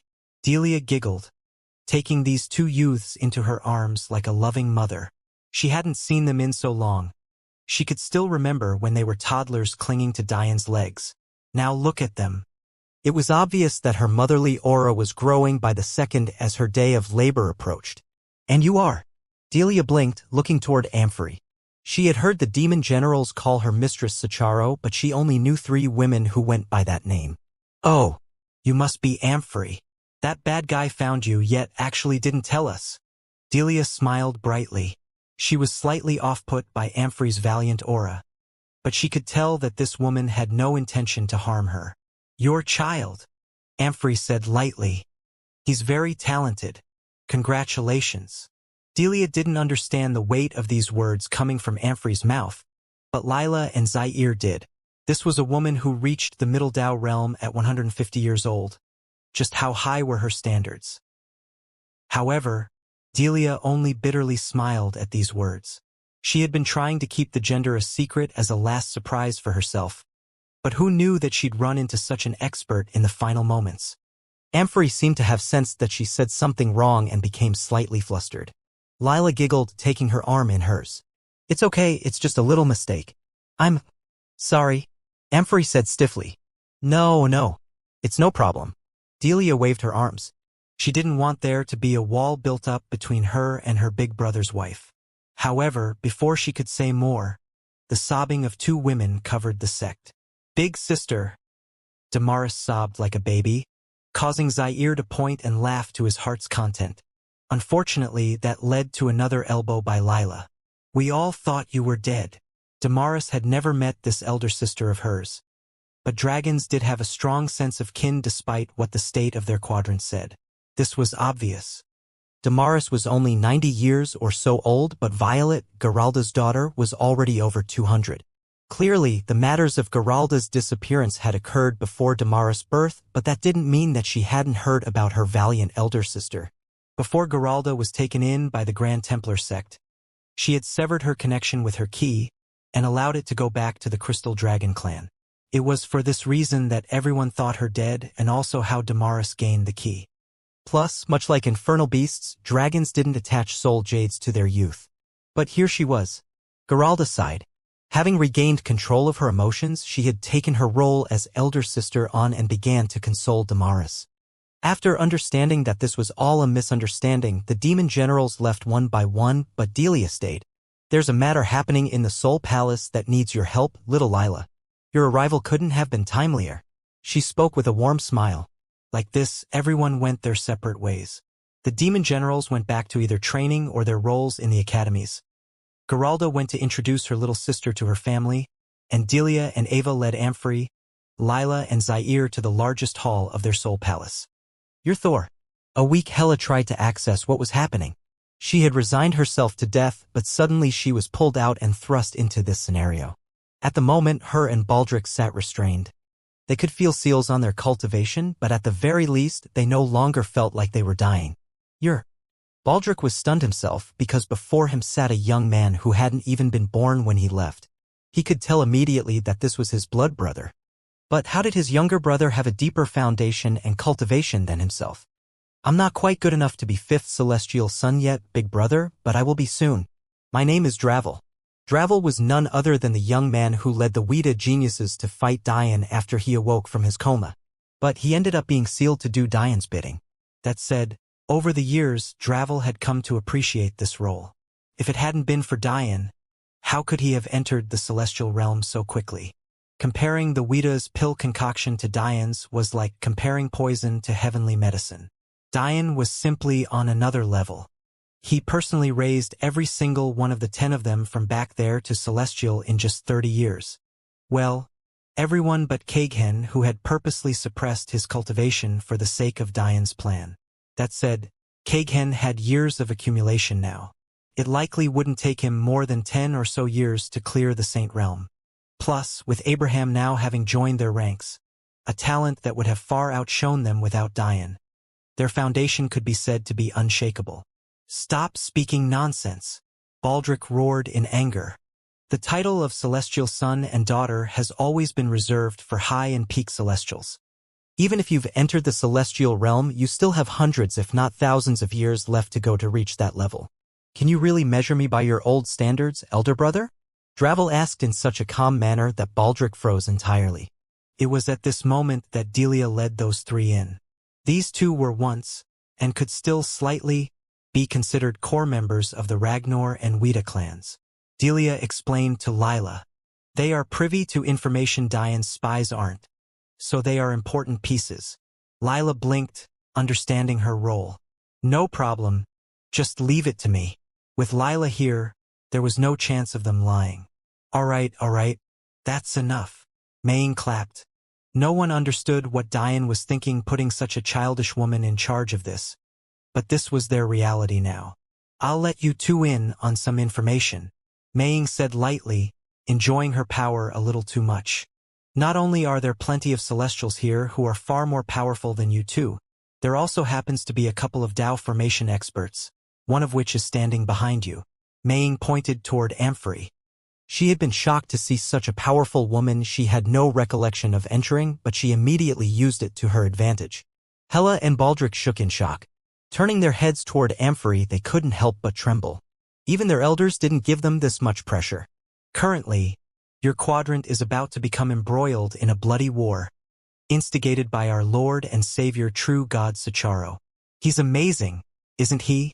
Those who knew Maying rolled their eyes. Wasn't she layering it on a bit thick? You're lying, Baldric called out again. He was unwilling to accept any of this. Maying shrugged. You may not believe me now, but you'll believe me in a moment. Maying's fingers flashed, producing an array plate. With a thought, an image was projected outward. Baldric and Hela paled as they watched an image of what looked like a Pakel killing a member of the Golden Crown Raven clan. Although they had never seen the youth who died personally, the ghastly features and ugly appearance coupled with his unique bestial aura let him know for certain who this was. Not only was he a member of that clan, he was a high-ranking member. Maybe even their inline heir. This is fake. Baldric and Hela spoke out simultaneously. Obviously it's fake. You guessed this, and I know this, but the Five-Beast Clan Alliance won't. Maying said with a light smile. Our Lord and Savior true God Sacharo is a master of the soul path. Manipulating the soul jades constructed by beasts is child's play to him. What one had to understand about doctoring array replays was that experts could immediately tell when they were fake. This was because it was impossible for a human to perfectly replicate all the laws that made something real. This was a reasoning Diane used back during the World Tournament to prove that the Geb and UR clan girls cheated in an attempt to kill Ree and Madeline. So, if this was true, why was Diane so certain that falsifying these images would fool the Beast Alliance? The reason stemmed from the distortion of time surrounding the place where these events happened. The distortion of time was so fierce around the demon sage's mystical world that projections of an image to a soul jade would be distorted no matter what happened. As a result, the laws would become twisted and difficult to read, making this the perfect environment to fake the images of what occurred. It was exactly for this reason that comprehending wills in time warps was difficult. The video Maying projected showed Diane killing Baylor. Diane couldn't change this because there were eyewitnesses to what happened. However, he could make changes elsewhere. Firstly, Diane made it look like he was wearing a disguise a celestial couldn't see through, but a Tao formation expert could. This made it seem as though he was a Pakel pretending to be someone else. This was the perfect cover considering many of those watching the scene speculated that he was a Pakel as well. What made this even more perfect was the fact Pakals weren't known for their prowess in the soul path, making it even more unlikely that they would suspect what truly happened. The second thing Diane did was disguise the bodies in the background. It was very subtle, but he made Zabia and the Ipsum disciples all look like members of the Weta and Pakel clans. This was truly sinister. The Beast Alliance was fully aware that the Weta were only a single universe away from their Chaos universe. In addition, when they would go to scout out that universe in the future, they would find it completely empty because Diane had long since moved everyone to the Soul Rend universe. What would the Beast Alliance think when they saw this? They'd immediately think that they had been played.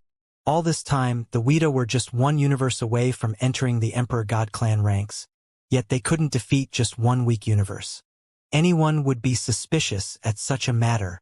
In that moment, they'd believe that the Weta were feigning weakness in order to sweep through the quadrant after building up their power. This line of thought would only make more sense considering how many geniuses were piling up one after another in their clan. Something orchestrated by Diane's hand. When the Beast Alliance noticed that there were Pakel members involved as well, they believed that the two clans had formed an alliance to deal with the much bigger Ragnar clan. At that time, what would they do? Wouldn't they seek out the Ragnar clan to form a second alliance? Then what would happen once the Ragnars learned of what occurred? Wouldn't they immediately think back to information Hela sent them about the existence of the epistemic tower? Why was it that unlike the Weta and Ragnars, the Pakals never sent anyone to other universes? How did they suddenly breed a genius the likes of which could defeat Baylor in a single strike? Why was it that the Weta were suddenly pumping out geniuses left and right? Wasn't it because those two clans monopolized the epistemic tower for themselves? By this point, the Ragnars who had lost Loki and Thor and hadn't heard anything from Hela in almost a half-decade, wouldn't they feel like their hard-earned power was slipping from their fingers? They would immediately agree to an alliance and prepare to wage war on the Pakals and Weta. Even if at the back of their minds they felt that something was wrong, they would still take advantage of this alliance to search every gate in hopes of finding the true location of the epistemic tower. Hearing to this point, everyone in the room paled and felt their heartbeats slow. All except for Maying, who knew of this plan long ago, and Amphory, who was smiling so brilliantly that the pride she felt in her heart for her husband practically manifested itself into reality. A single young man, with just a single move, played 4 ancient existences in the palm of his hands. "So you tell me," Maying said with a light smile. "Which side of history do you want to be on? For one of you," Maying looked toward Hela, "you understand that your clan is a vile existence. There isn't a single soul here who doesn't know how you sacrificed millions of newborn babies just for the sake of protecting faith seeds you lost anyway. Hela paled, clenching her fists and not saying much else. And for the other, I know you're aware of how your Weta clan destroyed the Gautama clan it had been allied with for so long just for the sake of power. You only have yourselves to blame for why you fell behind the Ragnars and Pakals. Maying looked toward Aladar, who had been standing silently in the corner with his arms crossed. But, considering the fact he was gripping his biceps and digging his nails into them, it was clear it was taking his everything to not leap across the room and kill Baldric where he sat. We could either kill you here and bury you along with your clans in the future. Or you can give us the information we need now and have a chance to prosper. Maying's smile suddenly felt like it came from the depths of hell. It was as though she was asking them to sign over their souls. The choice is yours. Lila sighed while reading their memories. With this kind of plan, did you ever really need me? They're already broken. Maying's sweet voice filled the palace room even as her violet eyes and jet-black hair seemed to shimmer with an otherworldly light. If Dian was here, he would immediately recognize this as a curse. Why did he leave Maying in charge of things? Precisely because of this ability of hers to charm. Charming was a small and difficult branch of the Poison Masters. One who understood this branch was capable of influencing those around her with the fluctuations in their voice and the lights in their eyes. For Maying, who already had a deep understanding of feng shui and the natural energies of the world, her charming abilities were comparable to that of a high celestial despite still being a lower saint. Just like magic, poison masters comprehended the meridian pathways of the body. The only difference was that magic was usually situated in the yang while curses were situated in the yin. The particular pathways Maying was using now were located in the eyes. On the one hand, that made them usable with just a gaze. But on the other, it was highly dangerous due to the sensitivity of the pathways located within them. In truth, now that Lila was here, this charming ability wasn't strictly necessary anymore, but Maying liked the feeling it gave her. Hela bit her lips. She didn't like her Ragnar clan, but her father was still a minister of their clan. It would be impossible for her to forgive herself if she was a proponent of her father's death. Even though this father of hers sold her off to the main royal line, what other choice did he have? She couldn't bring herself to blame or hate him. As for Baldric, his resistance was even more fierce. He had never faced any grievances in his clan. Although he suspected that they had abandoned him, it was all speculation. Big brother. Dravel stepped forward, seeing his elder brother's struggle. Ever since I was young, I listened to stories of your greatness. You became first saint's son as a middle saint. Such a feat is almost unmatched through our history. This little brother respects you. Dravel was a cautious personality, but that didn't make his words any less sincere. In fact, he wanted to bring this elder brother along with him on this journey. To tell you the truth, big brother, I was jealous of you for a long time. Kneeling to the ground, he placed a hand on his brother's shoulder.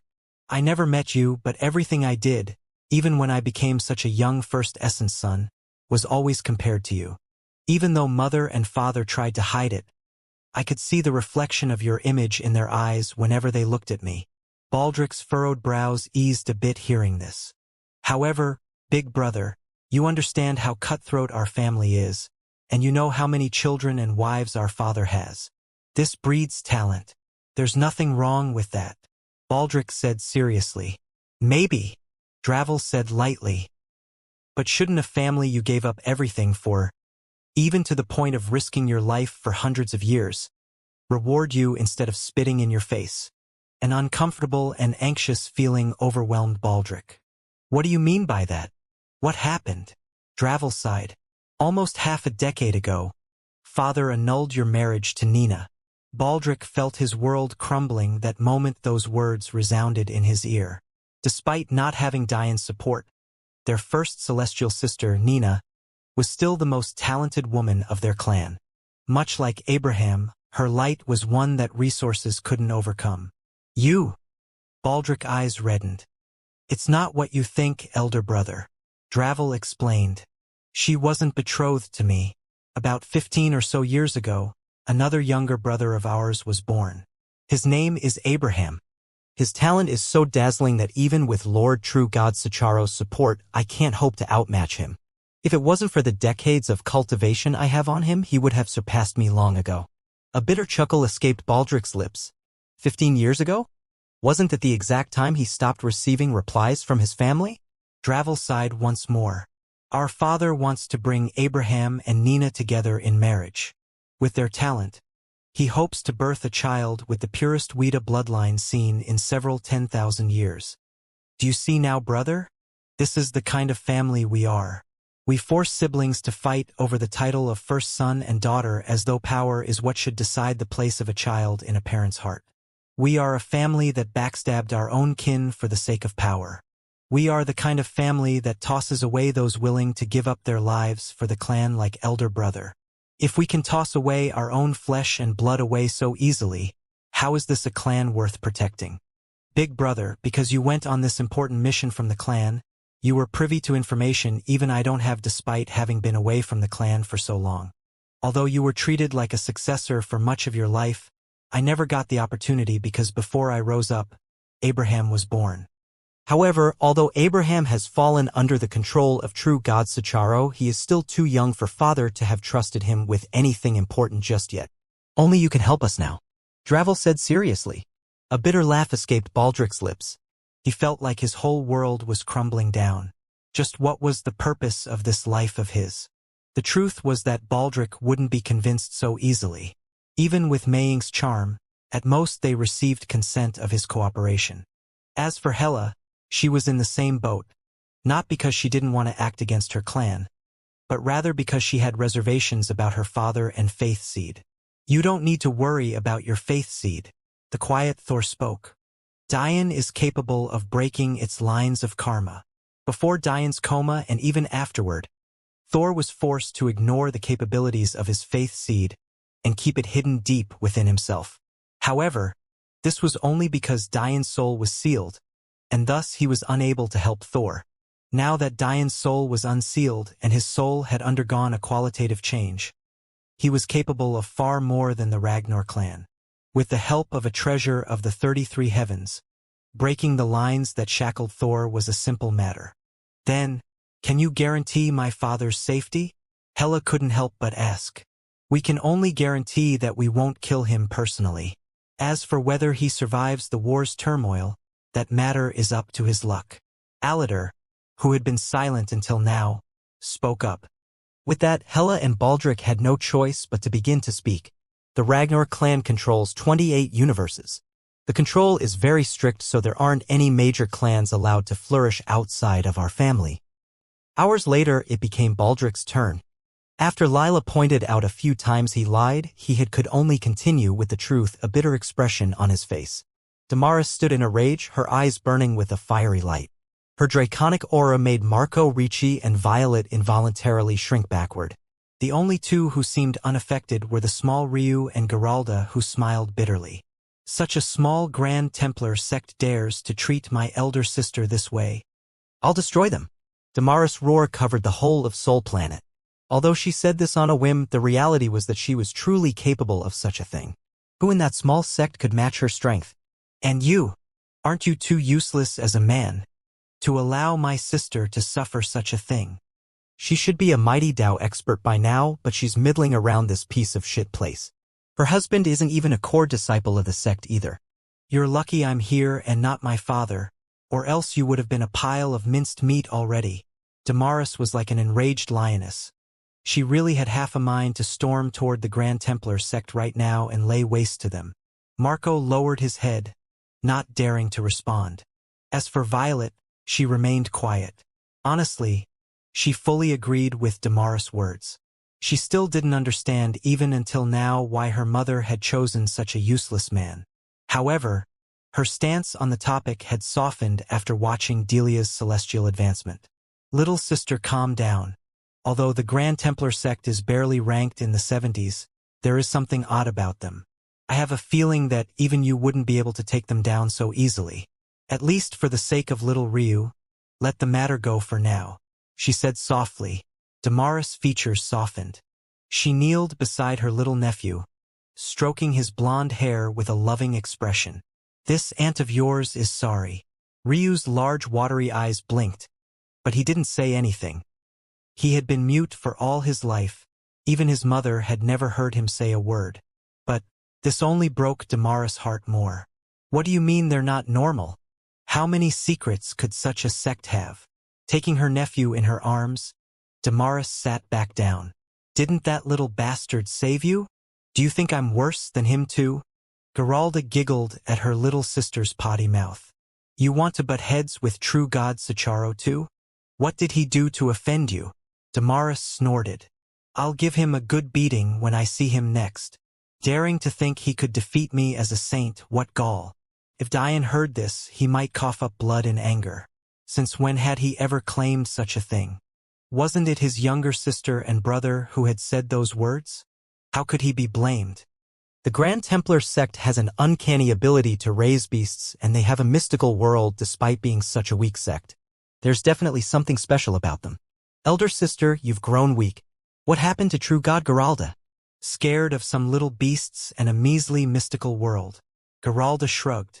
It's difficult to explain, but I am certain that their current sect master is hiding his true cultivation. If this wasn't the case, I doubt that I or true god Sicharo could come out so unscathed. Also, you shouldn't look down on true god Sicharo. At the very least, his comprehension far surpasses yours. Big sister, you're trying to make me angry, aren't you? Damaris pouted. When are you coming home? Geralda sighed. She reached over and rubbed Violet's flowing black hair. At the very least, Violet didn't move away like she used to. For now, I only want to be with my family and cultivate quietly. I've let down my daughter for too long. I need to be by her side. True god Geralda won't be making an appearance for a long time. Many weeks later, the beast babies exited their private training rooms to find Dian in a deep state of meditation. If it wasn't for the blood that now coated the throne he sat on and the clothes he wore, one wouldn't have been able to guess that he went through any hardship. Somehow Madeline, who was still in his arms, had not a single drop of this liquid on her. Instead, she slept peacefully. Her health had once more improved, and she seemed to be just another half a year or so from completely recovering. By then, her strength would leap forward an almost exaggerated amount, resulting from her becoming a 12th order genius. Dian already had plans for how to distribute these heaven-defying pills. Firstly, Zabia and the Ipsum disciples were among his first priority.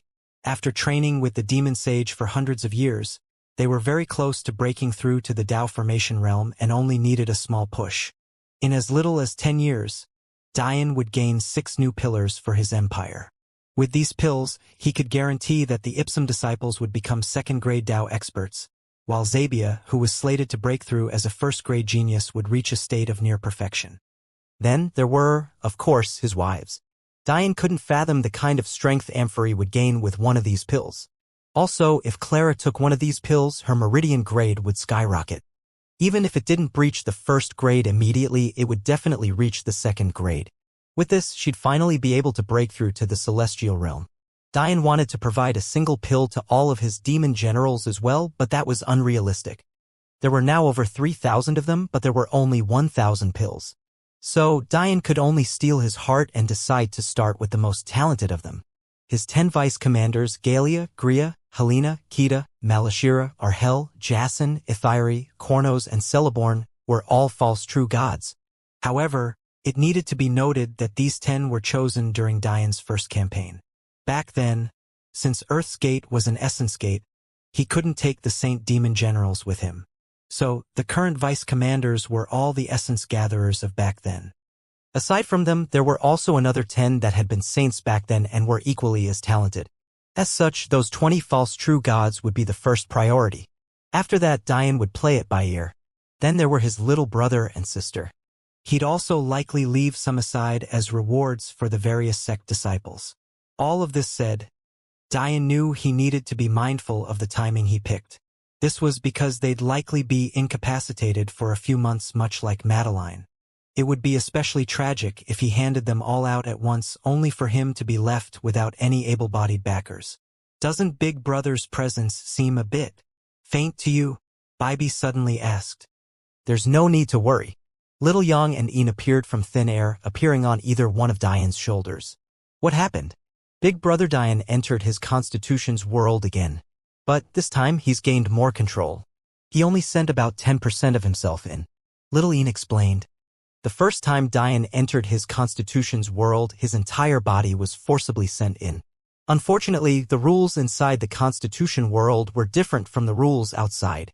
While outside the constitution world, Dian could use it as a sort of storage space for the aspects of his constitution he couldn't control just yet. For example, when he entered the Bronze Silk realm, he should have immediately weight 1 billion gene. However, he was able to store away this weight within his constitution world. However, when he entered this world, the rules were different. If he wanted to store away his weight, he was forced to leave aspects of himself in this real world. Meaning only 10% of Dian entered the Titan Constitution world while the remaining 90% stayed there. This was why his presence seemed faint to Baibi. But isn't that bad? Baibi said worriedly. If Big Brother enters such a dangerous world with only 10% of his strength, he'll be in danger. Luckily, it doesn't work like that. What's left behind here can only be considered aspects of his potential that he has yet to tap into. Hill still has all of his current battle prowess. The beast babies sighed a breath of relief. At this moment, just as the hamster twins described, Dian had entered his constitution's world. In exchange for not being able to bring anything back out or in with him, he was able to leave behind the hidden weight of his constitution. When Dian realized that this was the price, he smiled bitterly but accepted it. If he took his whole weight in here, he wouldn't even be able to move anyway. That said, he made a mental note to take as much as he could after he reached the peak of the Bronze Silk realm right before he broke into the Silver Silk realm, or else he'd find himself in the same predicament again. Looking around, finally able to stand on his own 2 feet, he found himself in a very familiar place. Just 10 or so feet away, the hidden den of the bullbird could be seen. Dian's divine sense stretched outward. Just like before, it was heavily restricted to just 10% of its original ability, even less than the Golden Flame mystical world. But, for Dian, this was still 20,000 kilometers. It seemed that, in his absence, but Bullbird had finally given birth to her children. Unlike their mother, these 4 children stood on all 4s instead of 2s. It seemed their father wasn't an exact match for their mother, but maybe that was best for the world. If these bullbirds were a species unto themselves, the future of this world would be ruled by these ugly beasts. The children had sleek black bodies, and they gained horns from their mother's side along with her overly large head. However, they were back to balance themselves better on 4 legs as opposed to 2. They seem quite skinny, Dian mumbled to himself. But when he thought back to the pile of beast dung, he understood that that must have been saved by their mother for nurturing them. When Dian turned his senses to the bullbird, he suddenly felt bad. The leg the bullbird had used to kick him into the tree back then snapped in 2. In fact, the bone still protruded out of what could be considered the heel of that leg. Even worse, it seemed to be infected by some gross, overflowing green-beige pus. No wonder her babies are so hungry. She can't hunt with one of her 2 legs in that state. One had to remember that Dian's body weighed 1 billion gene back then. Although the bullbird was powerful and had excellent body refinement cultivation, it wasn't to the point of competing with Dian's constitution. Although it was strong enough to kick him away with such force, it wasn't strong enough to come away unscathed. It was only now Dian grasped the overbearing nature of his constitution. Dian sighed. This is technically my fault. I can't leave it like this. Although her babies are almost as ugly as her, they're still babies. With a thought, Dian tested his spatial will abilities. He found that he could flash about 100 meters now, down from the almost 10-kilometer improvement from in his real world. This should be enough. Consider this a thank you for the energy I took from you, Dian muttered to himself. If it hadn't been for the bullbird's energy, he wouldn't have survived Head Void's attack. Cultivation was all about karma. Although Dian's strength and comprehension was too low to understand this now, he was still a person who had a hard exterior but a soft disposition. He found it too difficult to ignore the plight of this family, so he took action. In an instant, his body flickered and he appeared within the hidden den filled with energy stones. He remembered that the first time he saw this place, he was filled with greed. But now he was just confused about why this bullbird mother hadn't made use of this energy to help her children. These energy stones weren't the conventional type from Dian's home. Instead, they were filled with various types of energies he had taken from the beast dung. The only difference was that they weren't nearly as pure. Diane estimated that it would take absorbing thousands, if not tens of thousands of one kind to match the equivalent of what the bullbird had pulled off. Kuwahat. The moment Diane appeared, the high-pitched screech of the bullbird filled his ears.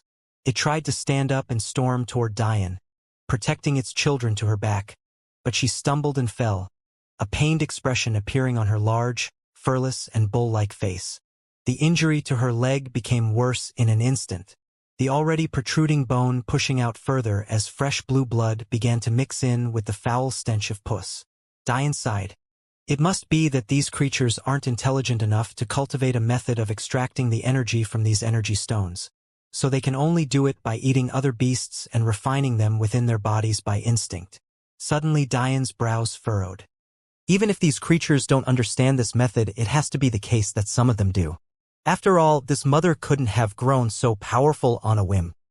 Right? Since she ate other beasts with energy to grow powerful, some of them must have more advanced methods of their own. Diane was only partly right. After staying in the den for practically her whole life, the bullbird had indeed passively absorbed some of the energy of these stones. However, at the same time, there were some more intelligent creatures had learned higher-level methods. When these intelligent creatures gave birth with lesser species, this energy would be passed down. Then unintelligent creatures like this bullbird would eat their offspring and thus grow more powerful. Diane sucked in a cold breath. These higher-level creatures must be the true overlords of this space. This bullbird is nothing compared to them. Thinking about how powerful this bullbird was, Diane couldn't help but cringe. It might have injured itself killing him, but think about it in another matter. This bullbird was actually capable of sending 1 billion gene flying with a single strike. Even Diane couldn't do such a thing as matters stood. Diane held up his hands, trying to show that he was no harm. With a thought, he extracted some energy he had taken from the beast dung and sent it out as a stream of energy toward the 4 bullbird babies. This projection of energy was something only celestials could do. But now that Diane had stepped past the normal realms of sainthood, he had gained some of the lesser abilities only a celestial would have. In the next moment, the scrawny babies suddenly puffed up with life. They ran over toward Diane excitedly, dodging the attempts of their mother to stop them. Diane smiled lightly. It's your turn now. The bullbird's large head snapped toward Diane repeatedly. But the Diane of back then wasn't the Diane that was here now. With his current strength, especially since he could move freely now, he didn't fear this bullbird. Although it was too powerful for him to provoke wantonly, he could retreat freely without being forced into a sorry state. After dodging the bullbird's feeble attempts, Diane soon found the section of its den filled with what would be classified as holy energy. This wasn't the same as holy will, but was rather a name given based on the fact those who chose to cultivate with it were known as holy cultivator. They were known for their endless stamina and great recoverability. With a thought, Diane drained his meridians of their energy completely, sending it into his inner world.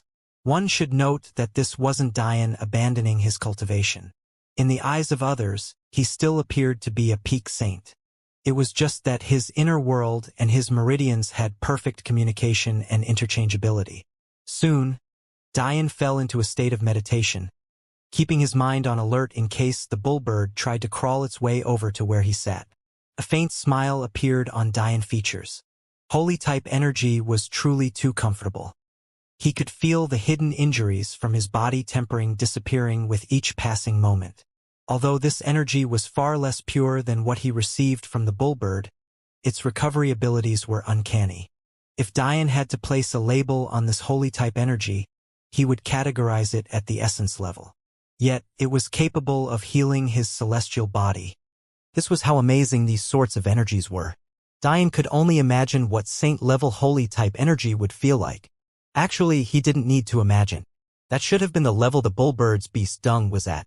Diane could remember that energy healing parts of his body that had erupted into a cloud of blood in an instant.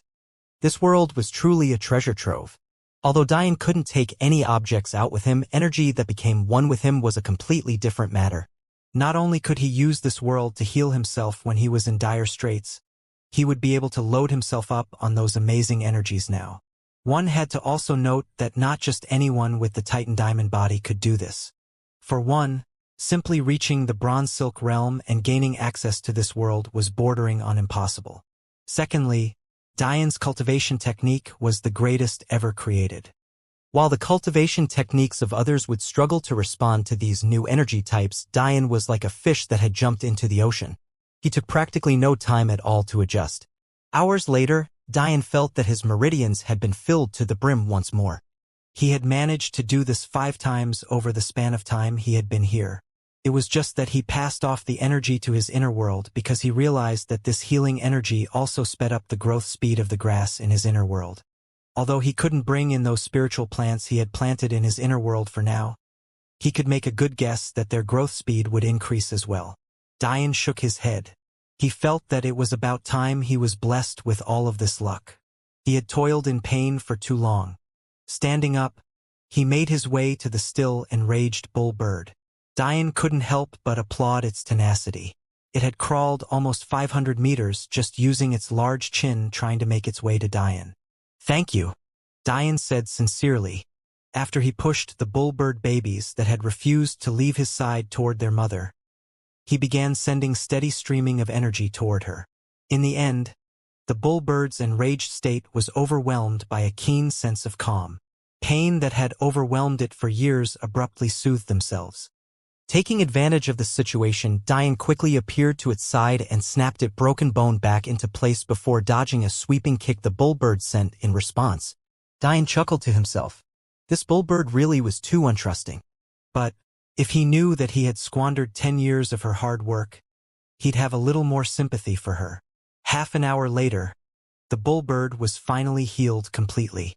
"Consider us even now." Diane patted its large head before dodging her snapping teeth. "Now you can hunt for your kids. I'll be back soon. Your den is really too much of a convenience for me to miss out." Laughing once more as he dodged the bullbird, Diane disappeared from the world.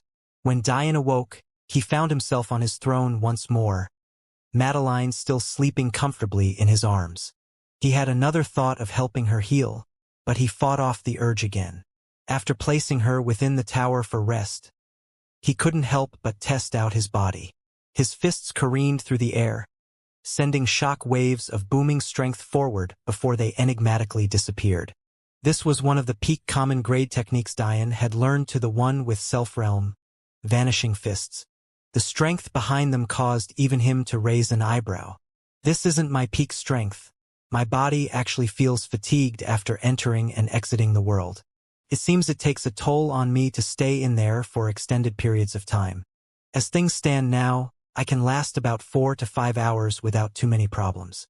I can push it to 1 day if I force it, but then I'll likely have to rest for another month before entering.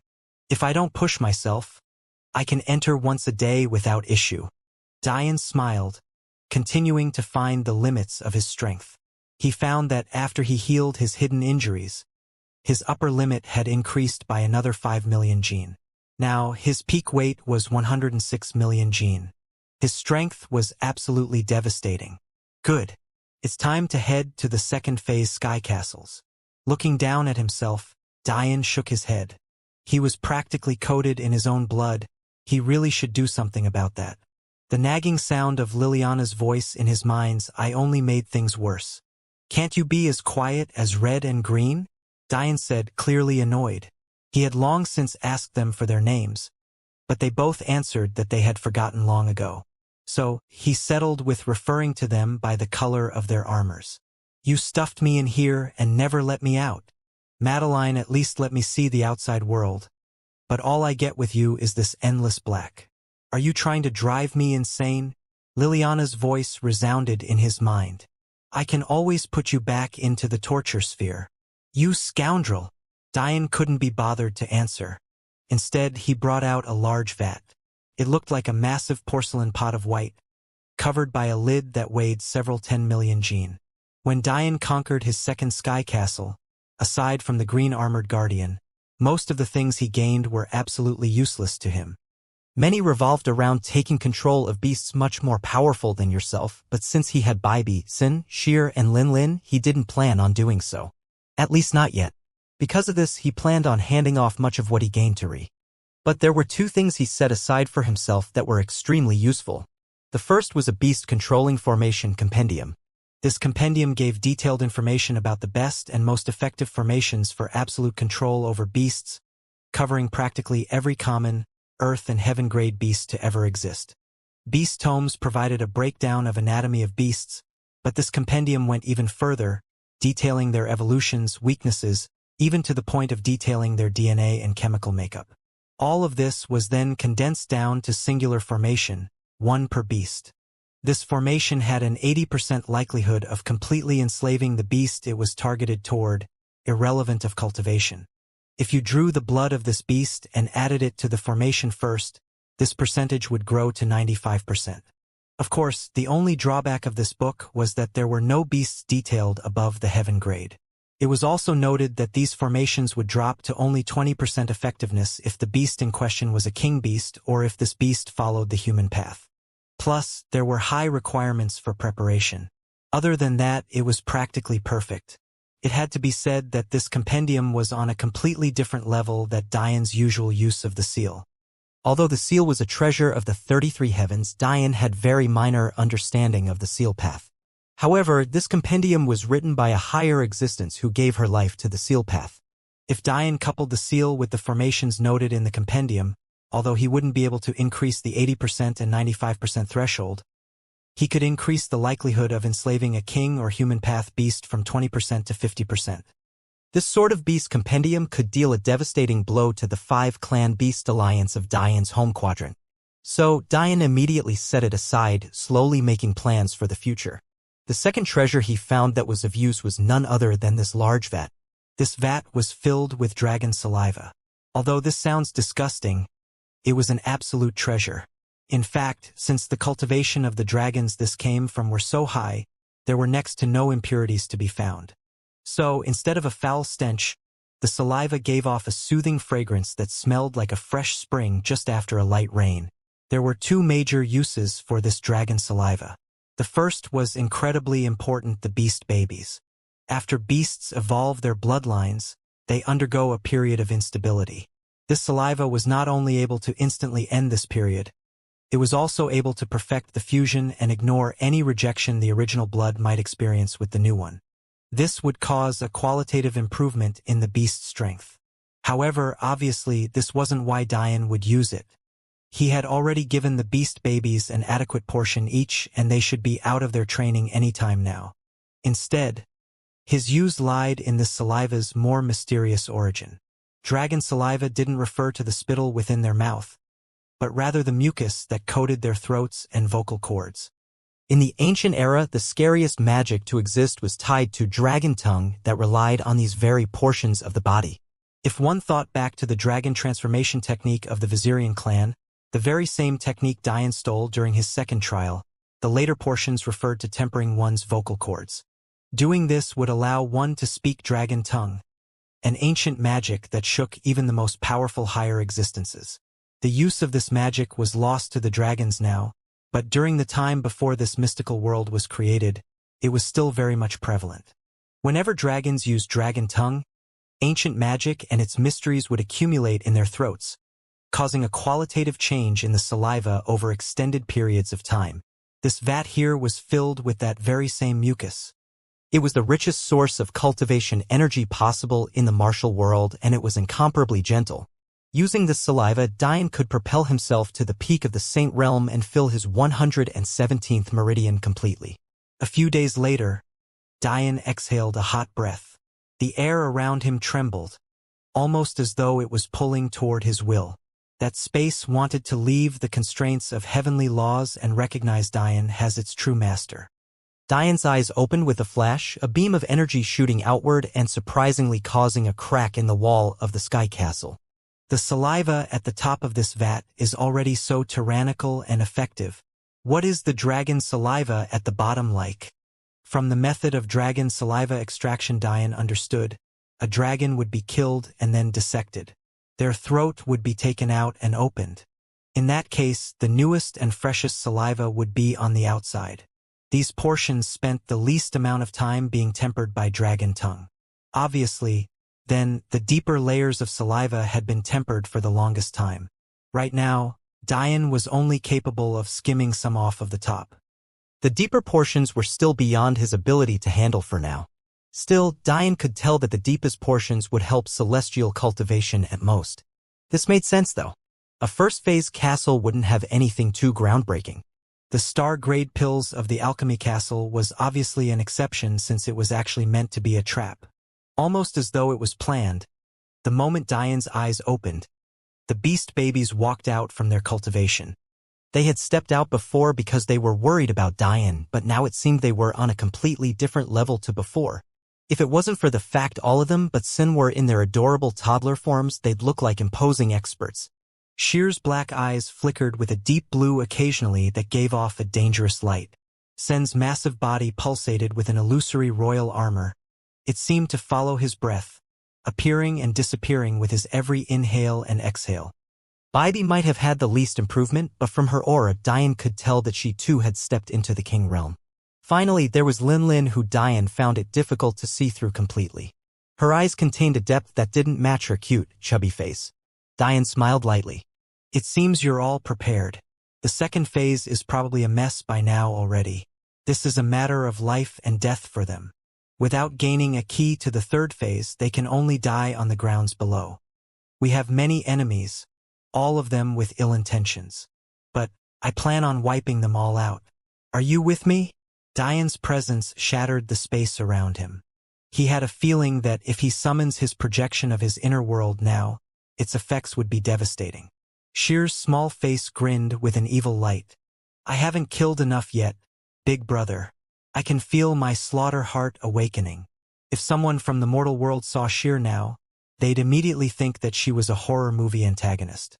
Even Dian couldn't help but feel his heart thump at her vigor. Good. Let's go. Unlike the first phase, the second phase only had a single visible castle.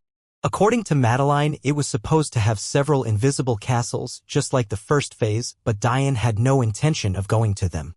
Dian had thought with how much he took his time, many would have long since found and taken advantage of this singular visible castle. But he had forgotten two things. For one, the second phase involved sky castles that were much higher in the skies than previously, at least by several hundred kilometers. Even worse, those who had relied on flying beasts to reach the first sky castles were out of luck. Now that the seals on these beasts were undone, they had awakened to pseudo-Dao formation cultivations. In fact, many were killed by their flying beasts, being unaware of the change in rules. Secondly, not everyone had Dian's divine sense.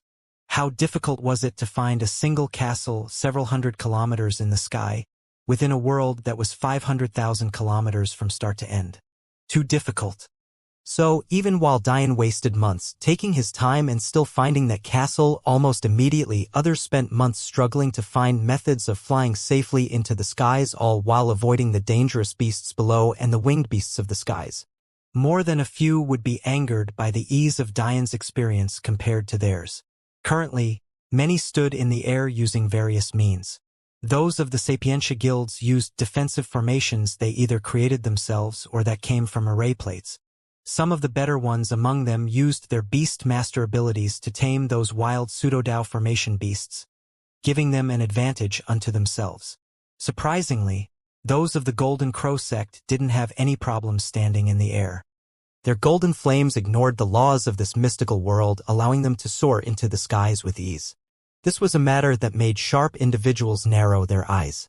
Finally, the remainder of the young geniuses used flying treasures they had brought in with them, carrying members they saw as friends or fellow disciples with them. Still, no one dared to move. Unlike the previous castles where they simply stormed in, this castle seemed different. It stood with an imposing air, bearing down on them with a cruel yet illusory feeling. However, what many couldn't take their eyes off were the sentries that protected the doors. There were a total of 50 of them, each of whom gave off an aura between the high celestial and peak celestial realm, and one of which was a pseudo-Dao expert. It was no wonder they didn't dare to move. It was at this moment that everyone looked in the same direction to find a handsome young man sitting on the back of a massive beast, heading toward them as though he was taking a stroll. Dian leisurely entered the group of spectators, commanding his own space. From what he could see, little more than 30 or so individuals from the over 200 that entered were here. Where the rest of them were, he didn't entirely know, but he guessed that they either were hiding from the strengthening beasts or searching blindly for this sky castle. Still, when he appeared, Diane felt a growing killing intent from two peak celestials within the Sapientia disciples, both of whom were women wearing azure robes fluctuating with illusory images of comets. Clearly, these two were comet lords of the alchemy faction.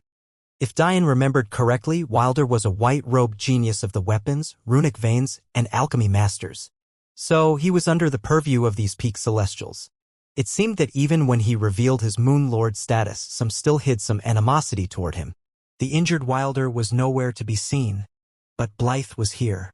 She sent an angered glare toward Diane, but he could tell that it didn't reach the level of the former two women.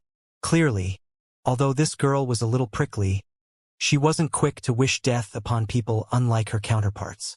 Aside from them, Diane noticed that among the Flaming Lily disciples, only Yandavir, Sabona, and one other peak celestial was here. He had been keeping tabs on the others, and they seemed to have been able to make it here. Of course, the largest group was undoubtedly those of the Golden Flame sect. Not only were top-ranked inner disciples like Angela here, in her blazing and scant golden armor, God Goldine along with his 4 peak celestial protectors were also here. Then, there were loners like True God Tatsuya and Falker who still looked toward Diane like they could leap toward him to fight at any moment. Interesting, it seems that no one wants to make a move and suffer a loss first. At the same time, no one wants to take the lead either because of how difficult it is to command so many strong-headed individuals. No wonder these people haven't gotten anywhere even though I took my time. Diane spoke to himself. Red, Green. Are there any tricks to this? Green, who was a woman as well, just like Red, spoke first. No tricks. It's just that the door to the castle is particularly heavy. But, aside from that, if you're fast enough, you can ignore the puppets and enter directly. Not only can they not step out more than a kilometer from the castle doors, they also cannot enter. Heavy. Diane raised an eyebrow. How heavy are we talking? If he had time, Diane was confident in moving any door restricted to the realm of a celestial. However, there was a pseudo-Dao expert among the puppets. If it took more than a split second, he was as good as finished. Although the puppets down there were only comparable to higher 3rd grade and lower 2nd grade experts, a pseudo-Dao expert was trouble for Diane even after his improvement. About 500 million gene per door. Green responded nonchalantly. Diane suddenly felt a headache coming on. The threshold of strength for a Dao expert was 1 billion gene. Moving both doors was asking for too much without enough time. You should also know that the doors are attached to a spring mechanism. Red's voice called out. Individually, their weight isn't 1 billion gene, it's only after the spring is taken into account that they are. Diane's headache grew. No tricks, you say? This was the worst kind of trick. The fact there was a spring made matters 1,000,000 times worse. That meant they needed to continuously apply force instead of inching the doors open step by step.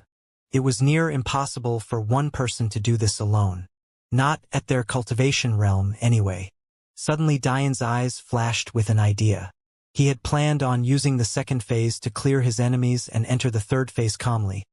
But it seemed it would be impossible now.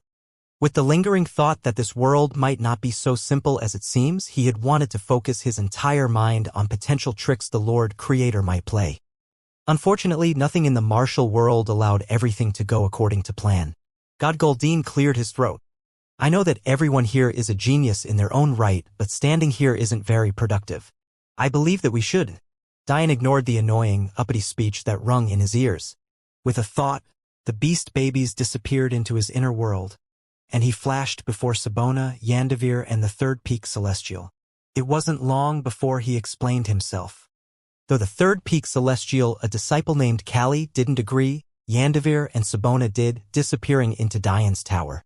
Under the astonished eyes of everyone, Diane flashed into the kilometer radius of the sky castle. The formerly dormant sentries suddenly shook awake, their silver armor clanging as their visors shone a bright red. The golden-armored pseudo-Dao sentry stepped backward first, protecting the door as the 49 silver-armored sentries charged, the banging of their weapons drowning out God Goldine's voice. Those spectating looked toward Diane with an incredulous expression. Was this kid a fool? Did he expect them to help him now that he had so valiantly stepped out? What a joke. They just wait for him to tire himself out and whittle away at the puppets they needed to deal with. They had never seen such an idiot in their lifetime. At that moment, the two azure-robed comet lords looked at each other and nodded. They had reached a tacit understanding. He's nothing but a peak saint. Where does his confidence come from? Callie snorted. How ridiculous.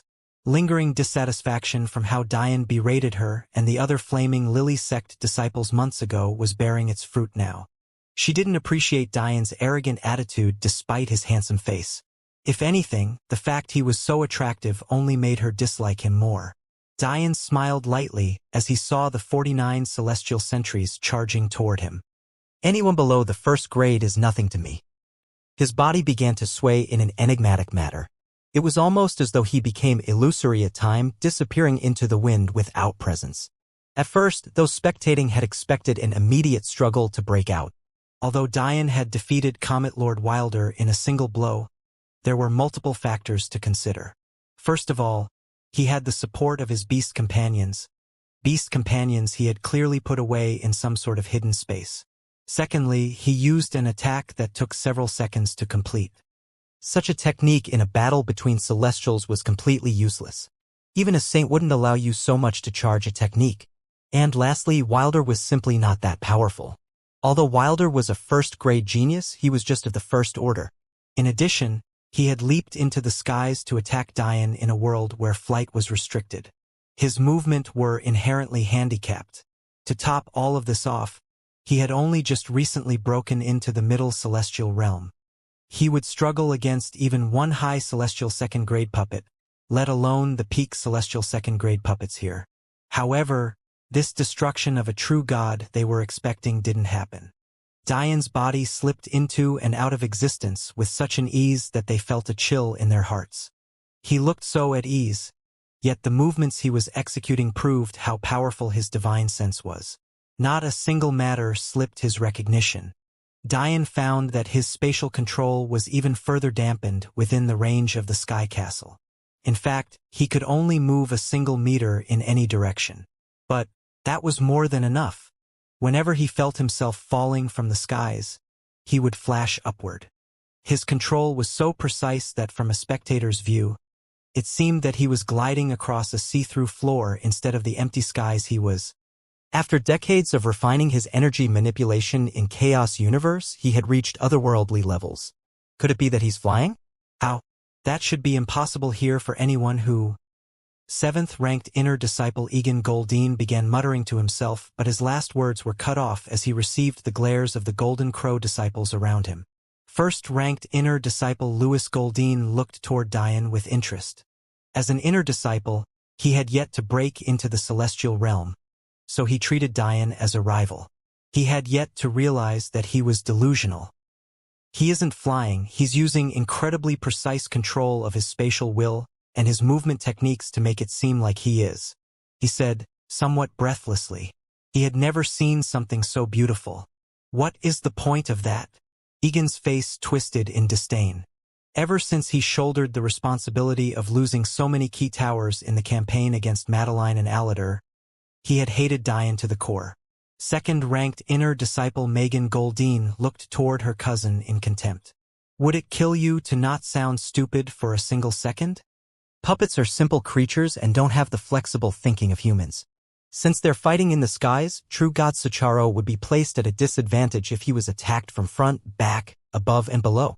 He's keeping his line of trajectory perfectly straight without deviating so that the simple-minded puppets continue to attack him head-on. If he dipped up and down, the puppets would spread out more and attack from more variable angles. Egan snorted. None of that matters. He'll be slapped to death with a single strike from the pseudo-Dao puppet. Although his cousins and siblings still disdained him, they couldn't refute this. The pseudo-Dao formation realm was a completely different animal. Even a 9th-order peak celestial would have to be cautious against even a 2nd-grade pseudo-Dao expert. Ahead, Diane couldn't be bothered with the words of praise or disdain he was receiving. He had used his constitution's abilities to lower his weight to barely 1,000,000 gene. With this weight and the strength of his muscles, his speed was akin to a 3rd-order peak celestial. These puppets couldn't touch him. In mere seconds, he sidestepped them all, dodging a last spear and flashing toward the pseudo-Dao puppet. A brilliant defensive array appeared below him, shattering under the weight of his feet as he careened forward. Currents of booming air blasted behind him. In an instant, he made his way to the pseudo-Dao puppet, shining in gold under the sunlight. Dian smirked as his divine sense caught wind of those two comet lords making a move. Did they really believe that their shabby concealment arrays could escape his detection? What a joke. However, he ignored them for now. Since he couldn't fly, he was still at a massive disadvantage. But he couldn't make use of Lin Lin or else his plan wouldn't work. He had to be alone to make sure that everything worked out to perfection. Unfortunately, the problems didn't end there. Even as Dian created defensive array after defensive array to propel himself forward, he realized that they were far too weak to withstand the power of his kicks. A lot of his force was dissipated, resulting in him only being able to bring out 20% of his true speed. If Dian made use of his spatial will, he could increase this restraint. In fact, if he allowed his spatial pseudo-Dao to appear, this 1 meter restriction would shatter before him, allowing him to move far more freely. However, he needed to keep his true power level hidden to explode forward at the perfect time. When he was weaving through the puppets, he had only flashed forward a few centimeters at a time. This made those watching think that this spatial intent wasn't very developed, although he had great control of it. The reason for this was simple. The moment these people stepped into the kilometer radius of the castle, they would comprehend the restriction he was under. If he was suddenly flashing 1 meter forward, they'd be able to extrapolate his true limits, something he couldn't allow to happen. The problem with this approach was that it drastically increased the time he needed to cover the kilometer radius, allowing the puppets who could fly to catch up to him and give him more trouble. Just what is he thinking? Some couldn't help but mumble to themselves. Callie snorted. He's probably already realized his stupidity, but his pride won't let him back out. Many couldn't help but agree with Callie. That was what it seemed like. Watching Dian continually weave through the puppets, only for them to catch back up with him once more, was almost painful to watch. This cycle continued again and again. They had never seen a saint take so long to cover what just amounted to 1 kilometer. What exactly was his plan, Disciple Callie? Someone of the Sapientia disciples couldn't help but ask. The moment Callie wanted to speak, she felt an overwhelming presence descend from above, shattering all of her resolve. She felt as though she was facing an insurmountable mountain, one that could press down and crush her at any moment. Don't think that just because I allow you to speak all the nonsense you want that I can't kill you with a single thought. Dian's voice drifted into Callie's ears like the call of the Reaper. You better choose your next words carefully. Those who were looking toward Callie for an answer suddenly saw her pale. In just a split second, her red velvet cord disciple gowns were drenched in sweat. Did she really let her anger make her forget that Dian was a true god? What was she thinking? Callie grit her teeth before shaking her head. He just said that he was confident in clearing this alone. That was all she managed to squeeze out. It was only then that the weight on her chest finally disappeared. Dian didn't even take a single glance back. This spineless Callie wasn't worth his time. When he was just 20 meters from the golden sentry, his eyes flashed with a decisive light. He cleared the silver sentries for a final time, sliding by them with an incomparably calm expression on his face. The glow in the gold sentry's visor grew fiercer. It grabbed at the air, causing a 3-meter-long golden spear to appear in its hands. In that moment, Dian felt an overbearing pressure collapsing upon him. If it wasn't for his fierce presence, he would have lost the will to fight completely. He could feel that the gap between him and this puppet was akin to heaven and earth. No matter how much he struggled, he had no chance. This was the presence of enigmatic energy, an energy emitted by a ruler of the world. Dian sneered as these thoughts swirled in his mind. In this world, there isn't a single existence that can make me bend my knee. With a single thought, Dian's weight dropped from 1 million gene to less than a single pound. The energy in his meridians completely disappeared, replaced by light-type energy. In the next instant, Dian's foot kicked backward. But, this time, instead of his strength dissipating into the air, 100% of it connected perfectly. Humph! True God Tatsuya's eyes flashed as his dragon blood trembled. Only he sensed what had just happened, but the aura disappeared so quickly that even he wasn't certain. Dian had used the golden dragon scale. Before Dian had undergone all of these changes, the gold sentry had already begun its attack. But that was when Dian completely slipped away from its detection. Dian's speed had increased to such an unfathomable realm that he tore through the void with his physical body alone. Somehow Dian had accomplished something only a Dao formation expert could. When the two Comet Lords that had snuck in using Dian's boisterous feats to their advantage realized they too lost track of him, they slightly panicked. But that was when they realized that Dian had suddenly arrived hundreds of meters to the golden sentry's back. Dian felt his body creaking under his overwhelming speed. But his body was no normal body. And, although his meridians were completely dried of energy after that single move, didn't he have an entire inner world filled with this energy? The golden sentry detected that its target had suddenly reappeared, but it was all too late. Dian was too close to the door. Sister, let's go. This fool probably doesn't know that this door is incredibly heavy. We'll attack and kill him the moment he gets stuck, then we can blame it on the sentry. The two Comet Lords that had been waiting far above the sky castle took action, shooting downward at their fastest speed even as Dian was mere inches from the doors. They could already see his death. Dian's smirk widened even as those spectating in the distance shook their heads as though they too could see his death. They didn't know what treasure he used to reach that speed, but they could only hope for his sake that it wasn't a one-time use one. Unfortunately, how could a treasure that allowed a mere saint to reach the speed of a Dao formation expert be used continuously? Alas, Dian had no intentions of dying this day. The moment his body was about to strike the door, he circulated his hardening ability to the max. For a split second, Dian's body became resplendent, shimmering like cut diamond under the sunlight. Then, he circulated his understanding of momentum to the max and shot his weight up from less than 1 pound to 1 billion gene. Boom! Boom! Under the shocked expressions of all those watching, the supposedly heavy doors were blasted inward with such force that it felt as though even the skies themselves were collapsing. The eyes of the Comet Lords widened in shock. They had just been sending palm attacks toward Dian when suddenly a rushing wind startled them. The inside of the castle became open to everyone spectating, especially for the two Comet Lords who were just meters away. Suddenly, they forgot all about Dian. If they could enter this castle before everyone else, they could definitely grasp on of the keys to the third phase for themselves. However, reality was cruel. Even as they rushed forward, the last thing they saw was Dian's sneer, as he used his presence to shatter their concealment arrays. Everyone watched in horror as two doors, each with 500 million gene of weight behind them, accelerated toward these two azure-robed Comet Lords. They stood not a single chance.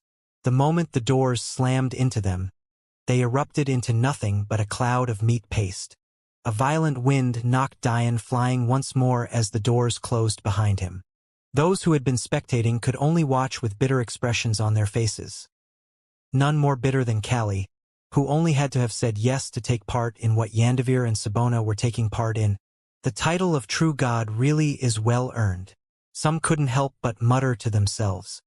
But something was telling them that this Dian was on a complete other level than what even a true god should be capable of. If he wasn't constantly doing things to subvert their expectations, how could they as kings and emperors dare to look down on a true god?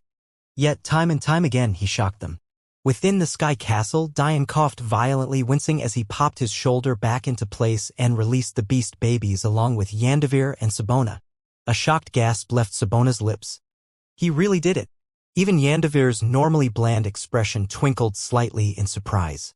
They had agreed with Dian's plan, but that didn't mean they thought he'd succeed. At most, they thought that for Madeline's sake, they should help pull him out of trouble when he sunk in too deep. Yet, he actually didn't need them at all. Dian was too injured to respond immediately. He simply popped a Comet-grade Heaven soothing pill into his mouth and pushed his white flames to the limit, amplifying its abilities several times over. His plan might have seemed simple, but it actually put a lot of strain on his body. Although reaching the speed of a Dao formation expert was nothing more than energy expenditure to him, running into a billion gene at that speed sheared multiple of his organs apart. It would take some time before he was back at peak condition. The good news was that not only had he entered the Sky Castle, but he had also eliminated 3 of the peak celestials that group could have had helped them. The first was Yandavir, who he brought in with him, and the last 2 were obviously the peak celestials that plotted to kill him. Now that that already small group of 30 or so was whittled down even further of its experts, it would take them far longer to breach the castle.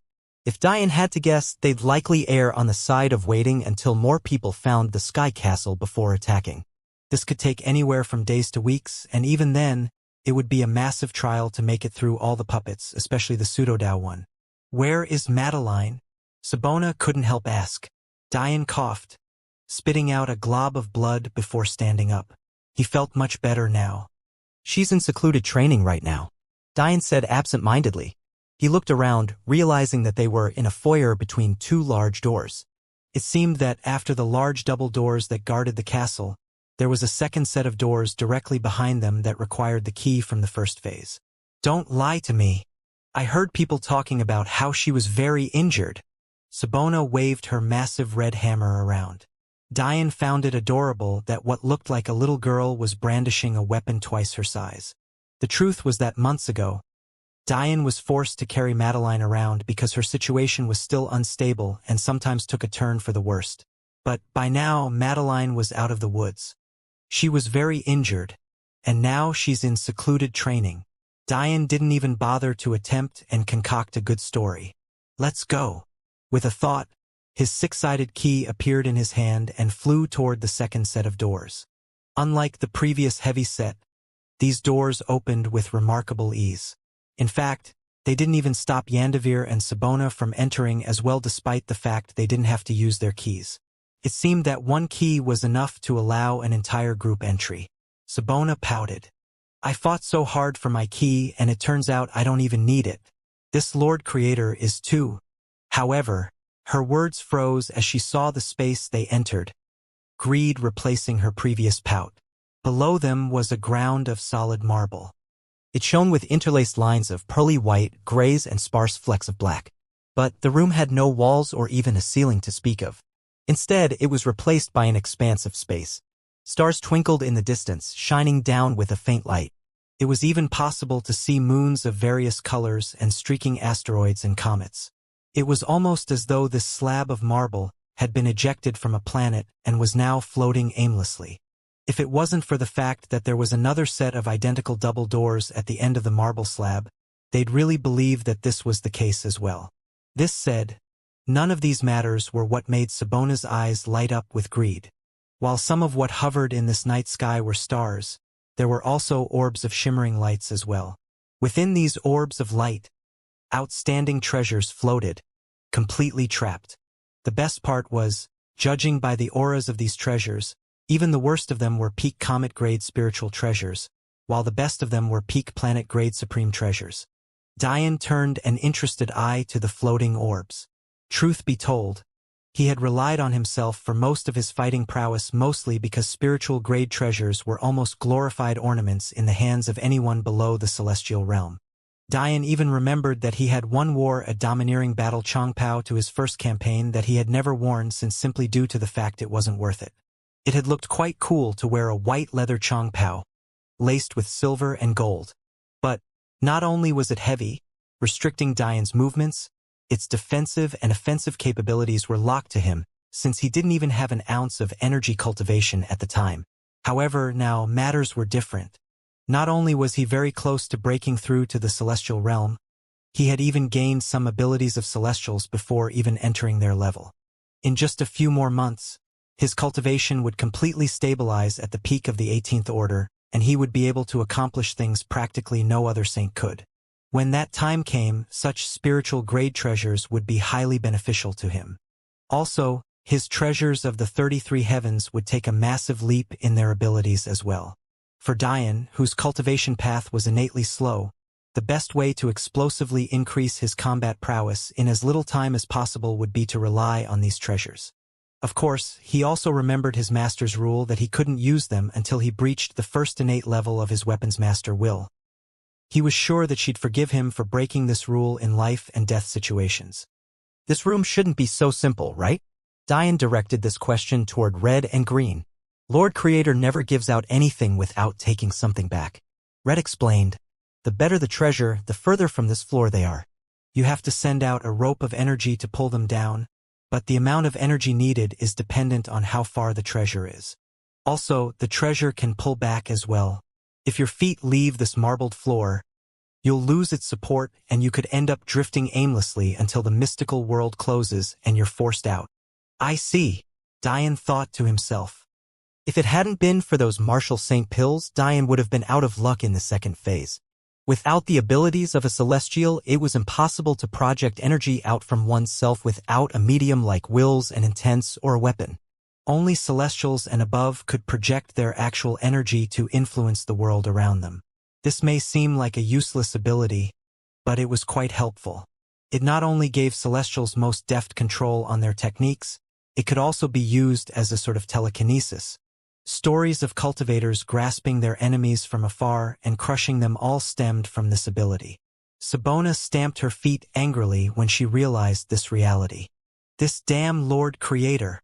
Although she too had used her various fortuitous encounters to break into the celestial realm, her realm was still unstable and her control was still weak.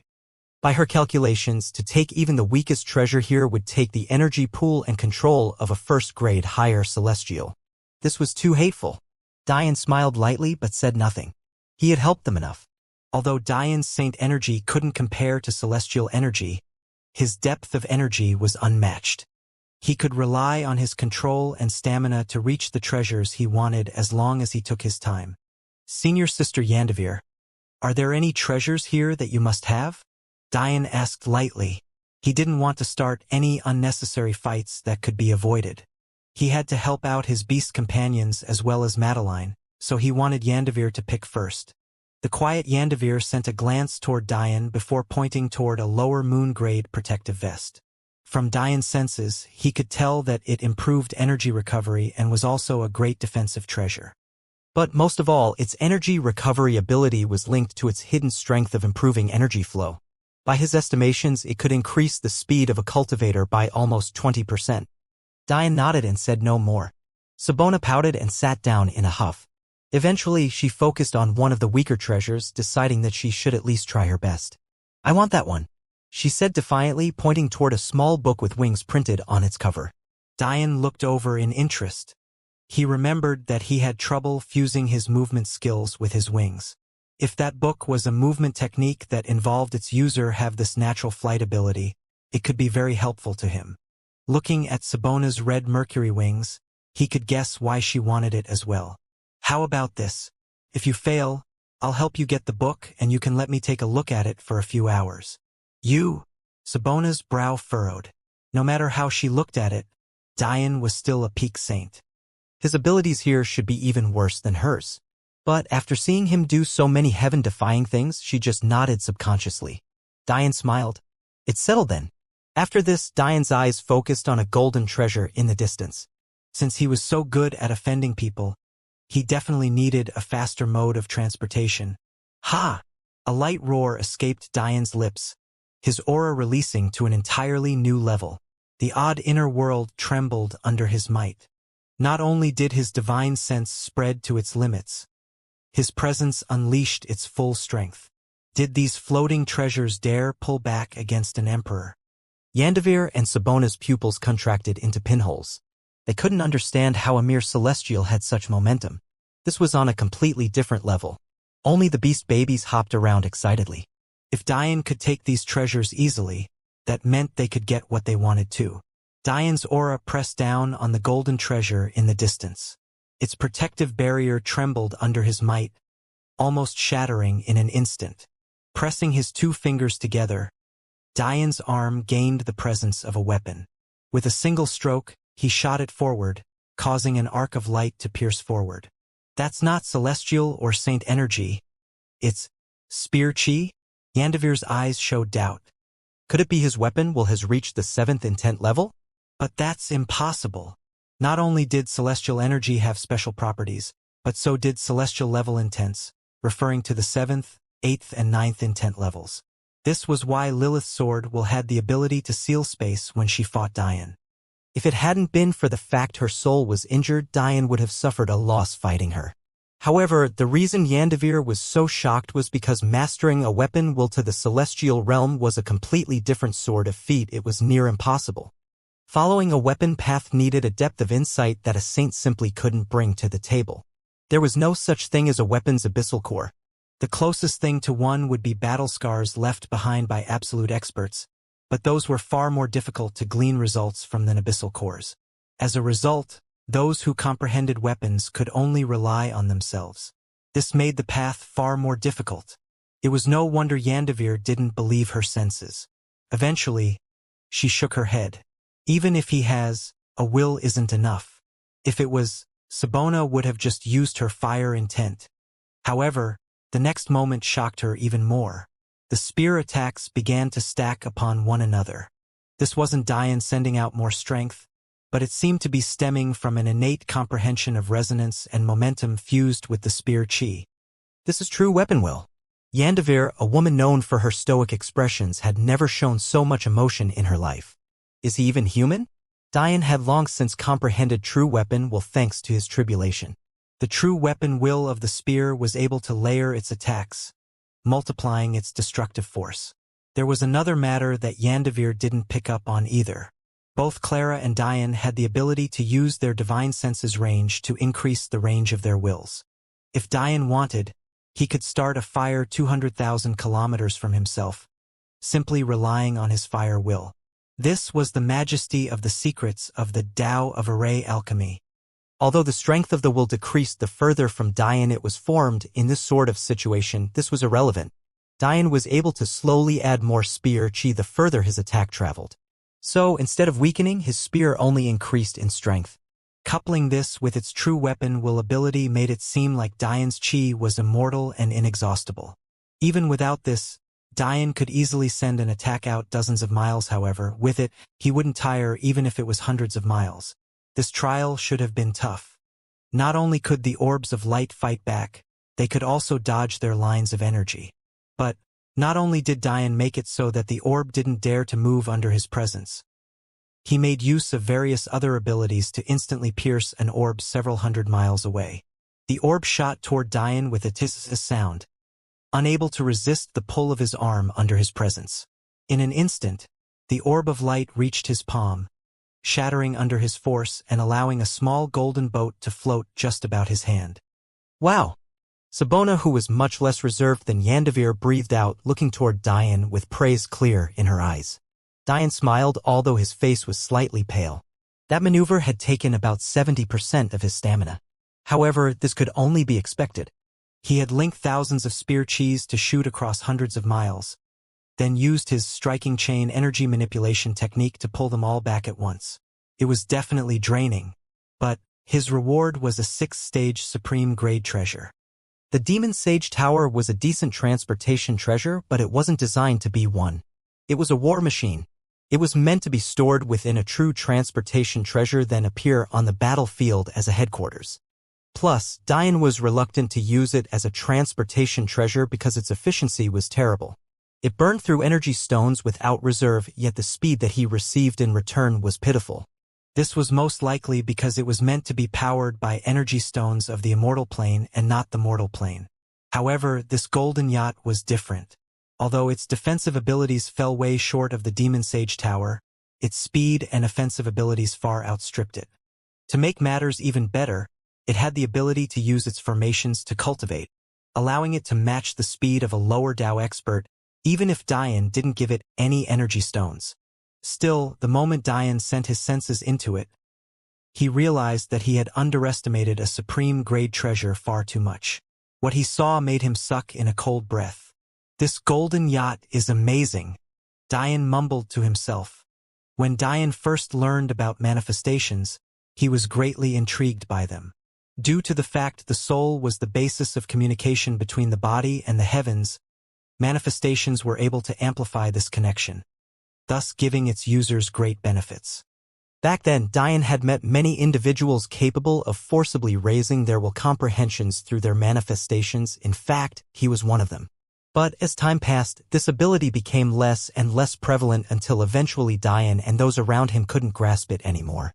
This wasn't an accident or a trick of fate, this was simply the way of the martial world. While increasing the power of a will-level will was simple, doing so for an intent or even a Tao was beyond the capability of most manifestations. This wasn't necessarily because these manifestations were weak, but rather because the comprehension their owners had for them was too shallow. Comprehending one's manifestation was even more difficult than comprehending a unique weapon path on your own. This was especially so for those who awakened unique manifestations. It was precisely for this reason that ancient manifestations were so powerful. They weren't necessarily of a higher quality than other unique manifestations, but they had been studied and refined over so many generations that they could pull out more of their potential in comparison to others. So, what was the point of all of this? How did manifestations relate to this golden yacht? Well, this sixth-stage supreme-grade treasure was actually capable of replacing the function of a manifestation and strengthening the connection between its owner and the heavens by using its wielder's soul as a basis. If, for example, Dian wanted the ship to move faster, he could infuse his comprehension of wind into the ship's mechanisms. While normally Dian's comprehension of wind was too shallow to increase the speed of a treasure already matching the pace of a lower Tao expert, this golden yacht was able to raise his efficiency to an entirely new level. Because of how large the gap between an intent and a Tao was, currently the ship was only capable of raising Dian's intents to the first Tao level. But once he breached the Tao realm on his own, then this yacht would be capable of raising his Tao by 3 levels. If the will in question was a supreme law, it would still be capable of doing so by 1 Tao level. The consequences of giving Dian such a treasure was devastating. Giving him an ability booster that relied on his soul strength was like giving 4 pairs of wings to a celestial tiger. If I infuse my current half-step Tao wind comprehension into this treasure, its speed would increase from the peak of the lower Tao realm to the lower middle Tao realm. Dian's heartbeat quickened. This ability essentially made certain that this golden yacht would never become useless to him. As long as his comprehension increased, its abilities would only grow more otherworldly. The best part was that Dian was applying this ability in the simplest fashion. What if instead of wind will, he used spatial will? He'd be able to cover distances only a Tao expert in spatial will could cover in an instant. And none of this even touched upon the attacking formations of the yacht. Dian suddenly felt undefeatable. Is this the true nature of a supreme-grade treasure? Have I been taking them for granted? Dian calmed his heart, recollecting his thoughts. Of the treasures he had, his greatest were his 4 treasures of the 33 heavens. Their might couldn't be questioned. Dian had relied on them many times to get out of trouble. But how about his other treasures? For example, his broadsword. He had cared for it so little that he didn't hesitate to simply hand it over to Little Rain to use as a body. Was that a mistake? Maybe he couldn't feel the true power of it because he had yet to step into the Tao formation realm. While spiritual-grade treasures could only reach their full potential in the hands of a celestial, a supreme-grade treasure could only reach its in the hands of a Tao expert. Maybe Dian was too rash? After pondering for a while, he realized just why this golden yacht was so amazing in his hands. Wasn't it able to display such shocking abilities because his soul could rival almost any Tao experts?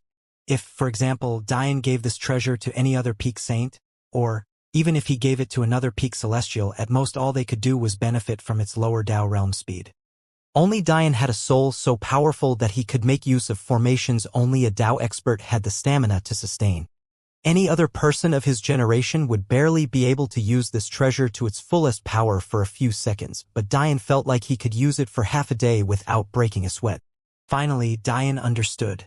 Treasures weren't created to simply hand their users power.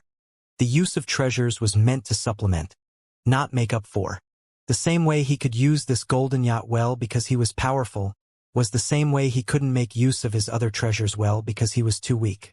Unless one had a treasure of the legendary path. A path even the treasures of the 33 heavens could only emulate by half. It was necessary to be powerful. Now, Dian knew why his master had barred him from using his treasures. He wasn't worthy of them now. This same logic applied to his martial techniques. Dian smiled lightly. I will be in the future, though. Wait for me. Big brother. Stop grinning to yourself so much. It's creepy. Quickly get this ape emperor a massive stick to play with. Sen, who had been influenced by his beast sisters, was currently in his toddler form. Other than his vulgar mouth, he looked every bit the part of an adorable little boy. It was too bad that mischievous glint in his eyes was too obvious. A few days ago, he realized that little boys could take advantage of big sisters as they pleased.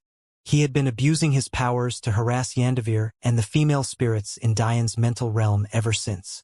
Though he did get beat up after ignoring Sabona and calling her flat-chested. Only that made him retract his antics a little bit. Diane shook his head, chuckling silently as he put the golden yacht away. This sort of treasure would take some time to take full possession of. Diane was so used to weapons immediately bowing down to him as their master that he had never had to refine a treasure before. But it seemed he had finally met his match. Since the golden yacht wasn't a weapon, or a strictly soul path treasure, it didn't bow down to Diane. So he had to use the normal means other cultivators did. Stop being ridiculous, Senator. I've already given you a spiritual grade staff and battle axe. Yet you haven't made them recognize you as master yet even after so many months. An embarrassed smile covered Sen's face as his sisters laughed at him. When the beast babies broke through the celestial realm, Diane gave Sen, the only one among them who used a weapon, spiritual grade treasures of his own. However, Diane barred him from using them until he could gain recognition of his weapon. Clearly, he hadn't succeeded, yet he dared to ask for more. "We're not here to find you weapons. If it's just weapons, I have too many," Diane said lightly. Thinking back, he had still not come even close to exhausting the celestial deersex vault of spiritual-grade weapons. What he needed weren't weapons, but supportive treasures. "Big brother, can you get me those flames?" Sheer, who had found her way to sit on Diane's shoulder, asked. "Oh? How are they beneficial to you?" "After absorbing the pseudo-Dao demon tiger blood, I feel my slaughter heart evolved. I can get more powerful by killing and swallowing special flames now. I think it's a special property of the demon tiger's blue flame." Diane thought for a bit before nodding.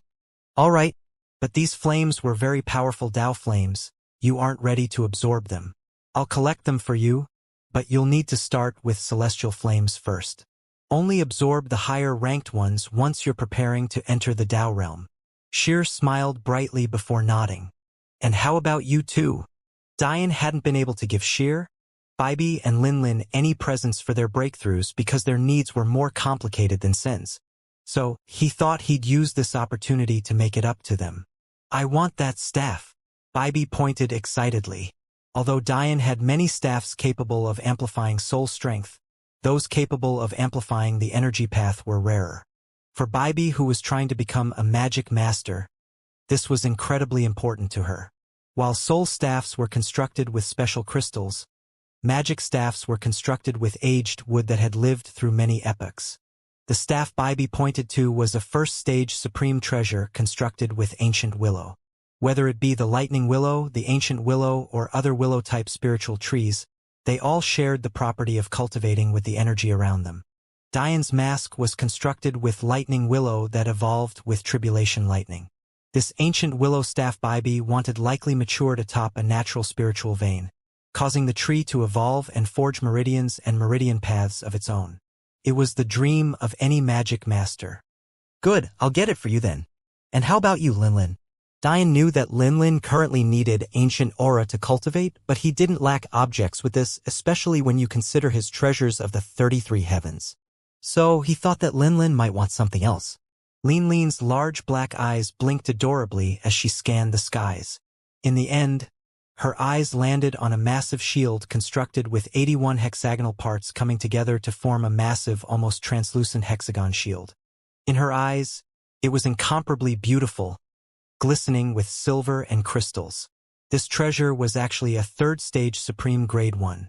"That one," Diane nodded, taking note of the treasure.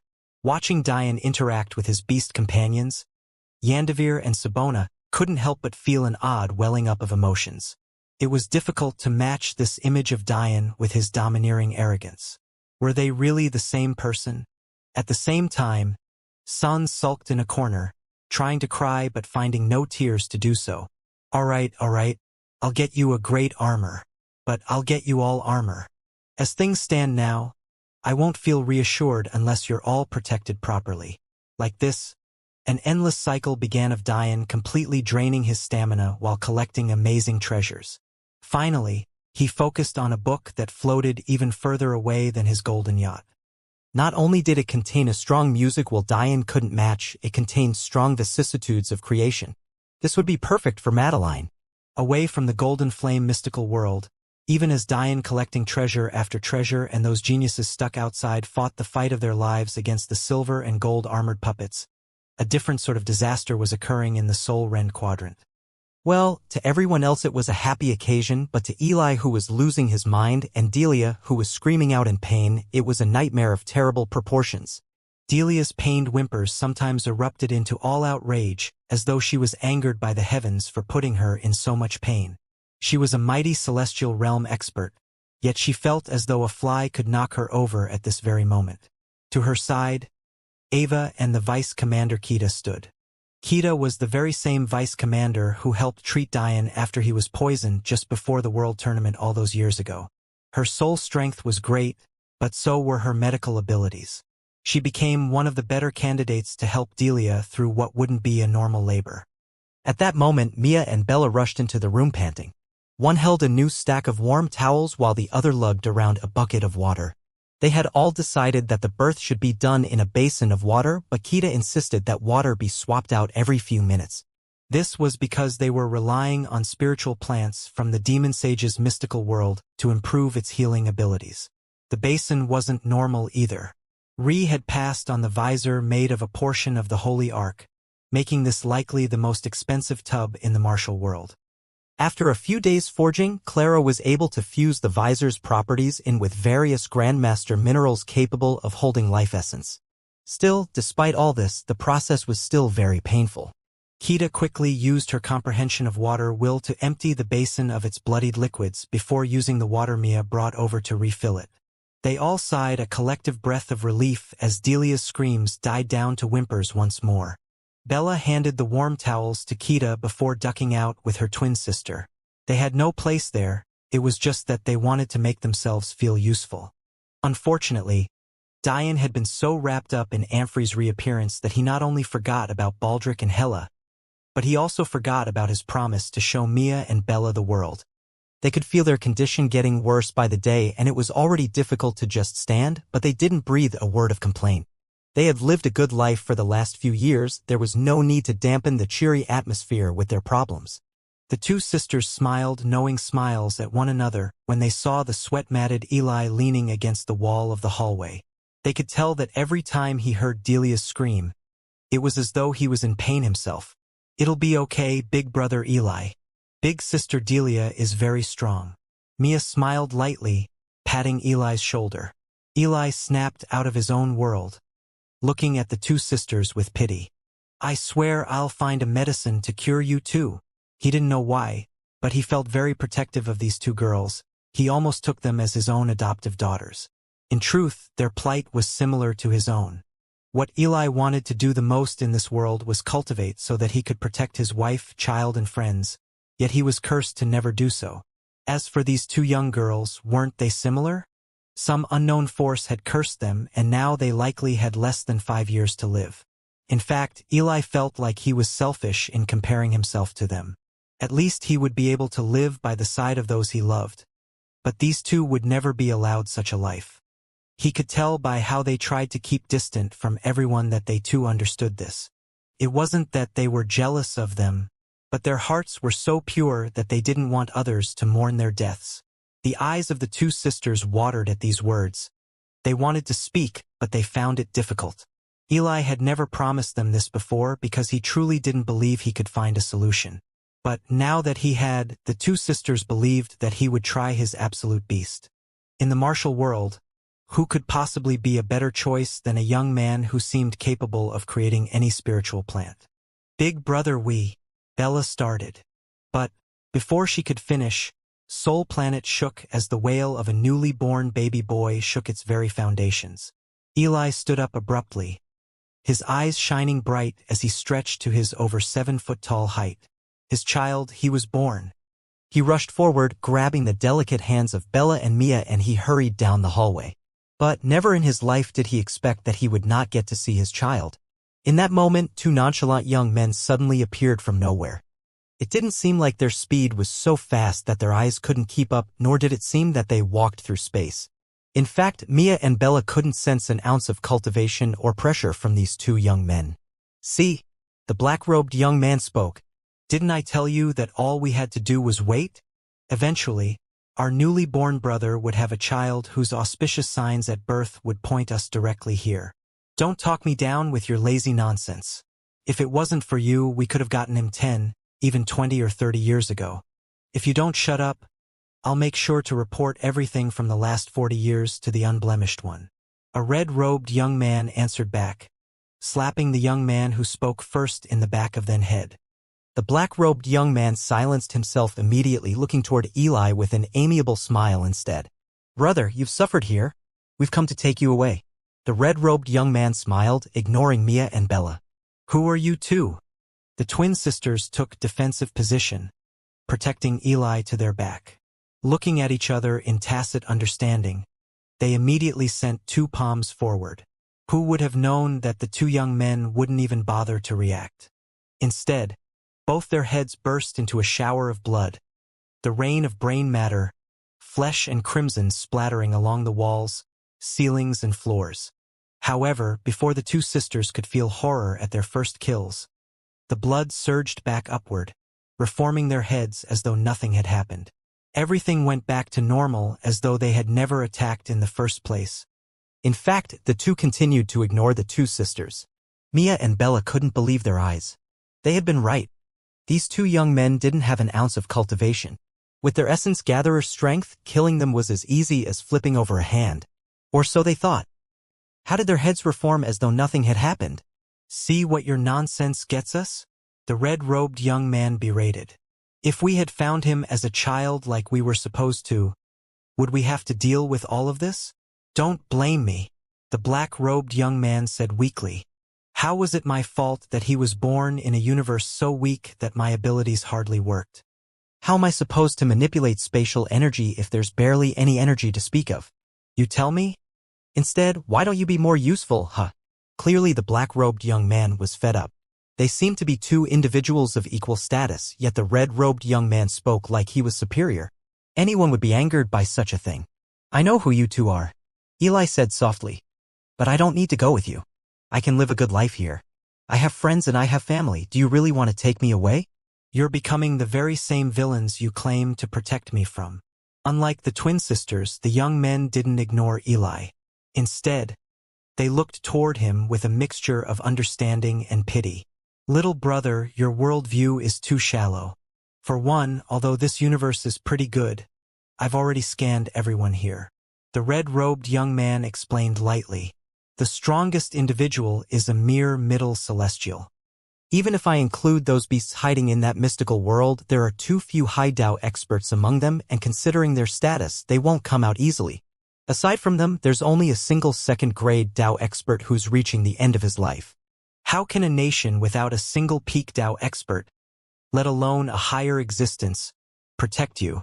The warmth in the red-robed youth's voice shocked Eli, but he still felt unresigned. As for the twin sisters, they were shocked.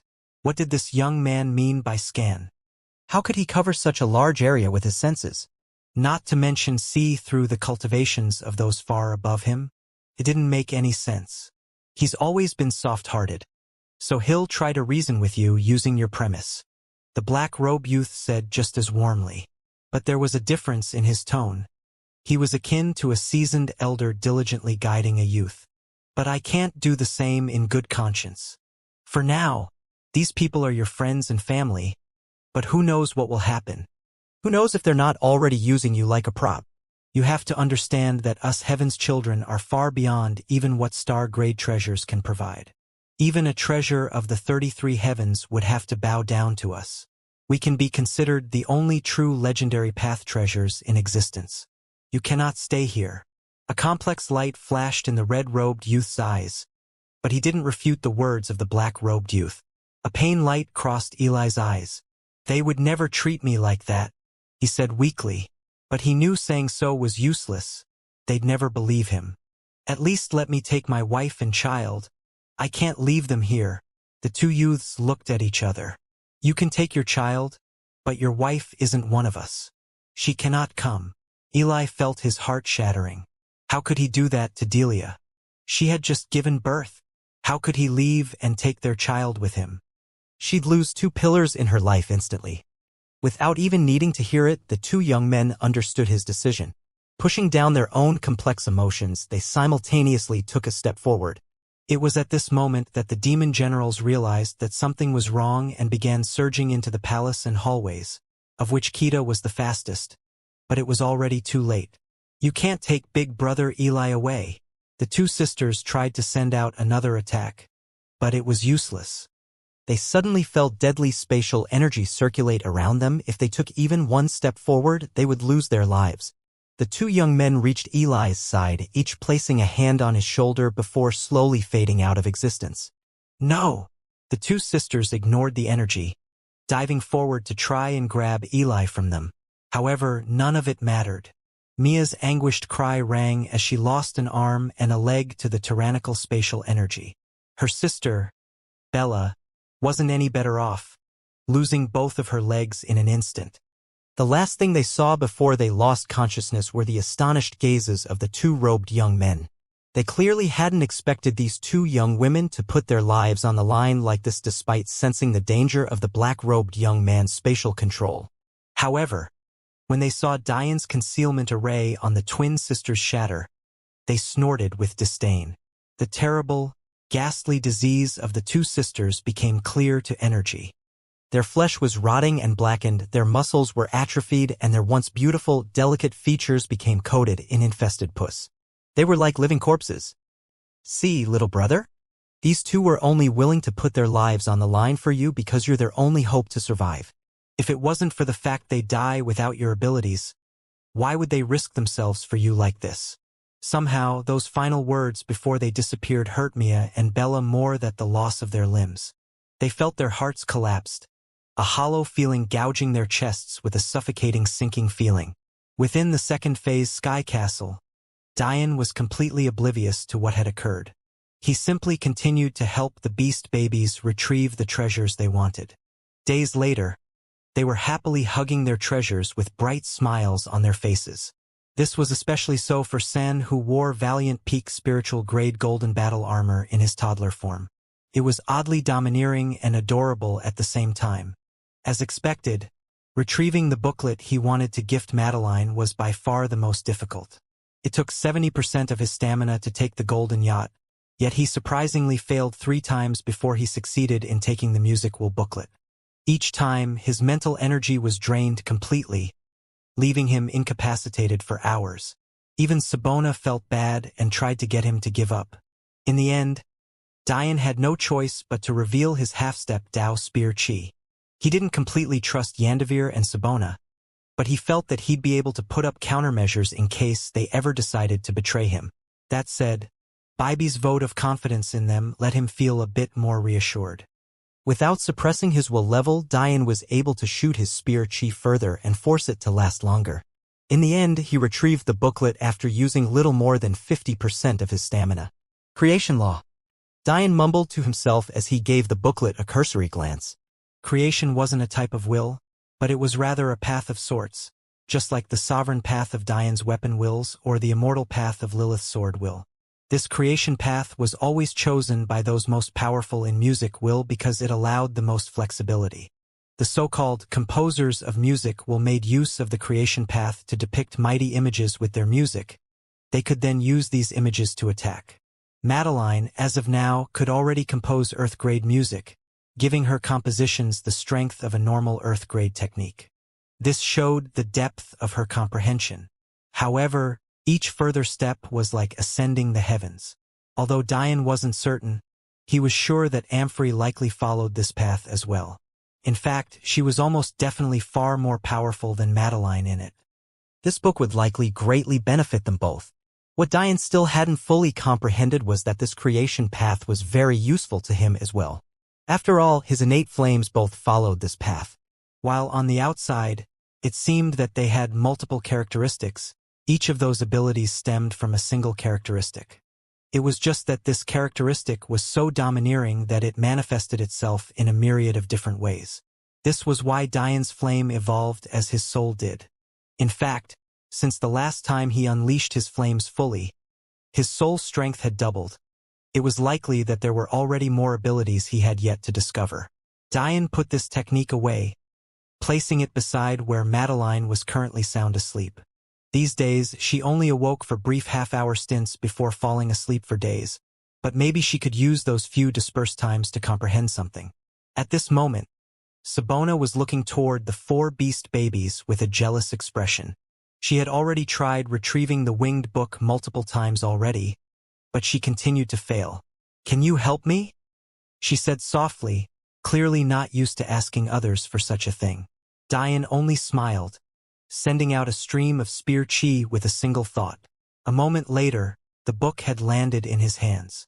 Closing his eyes, his overwhelming soul strength began to comprehend the will of the book. It was nothing impressive, actually, just a peak heaven-grade technique. However, Dian felt his heartbeat with excitement.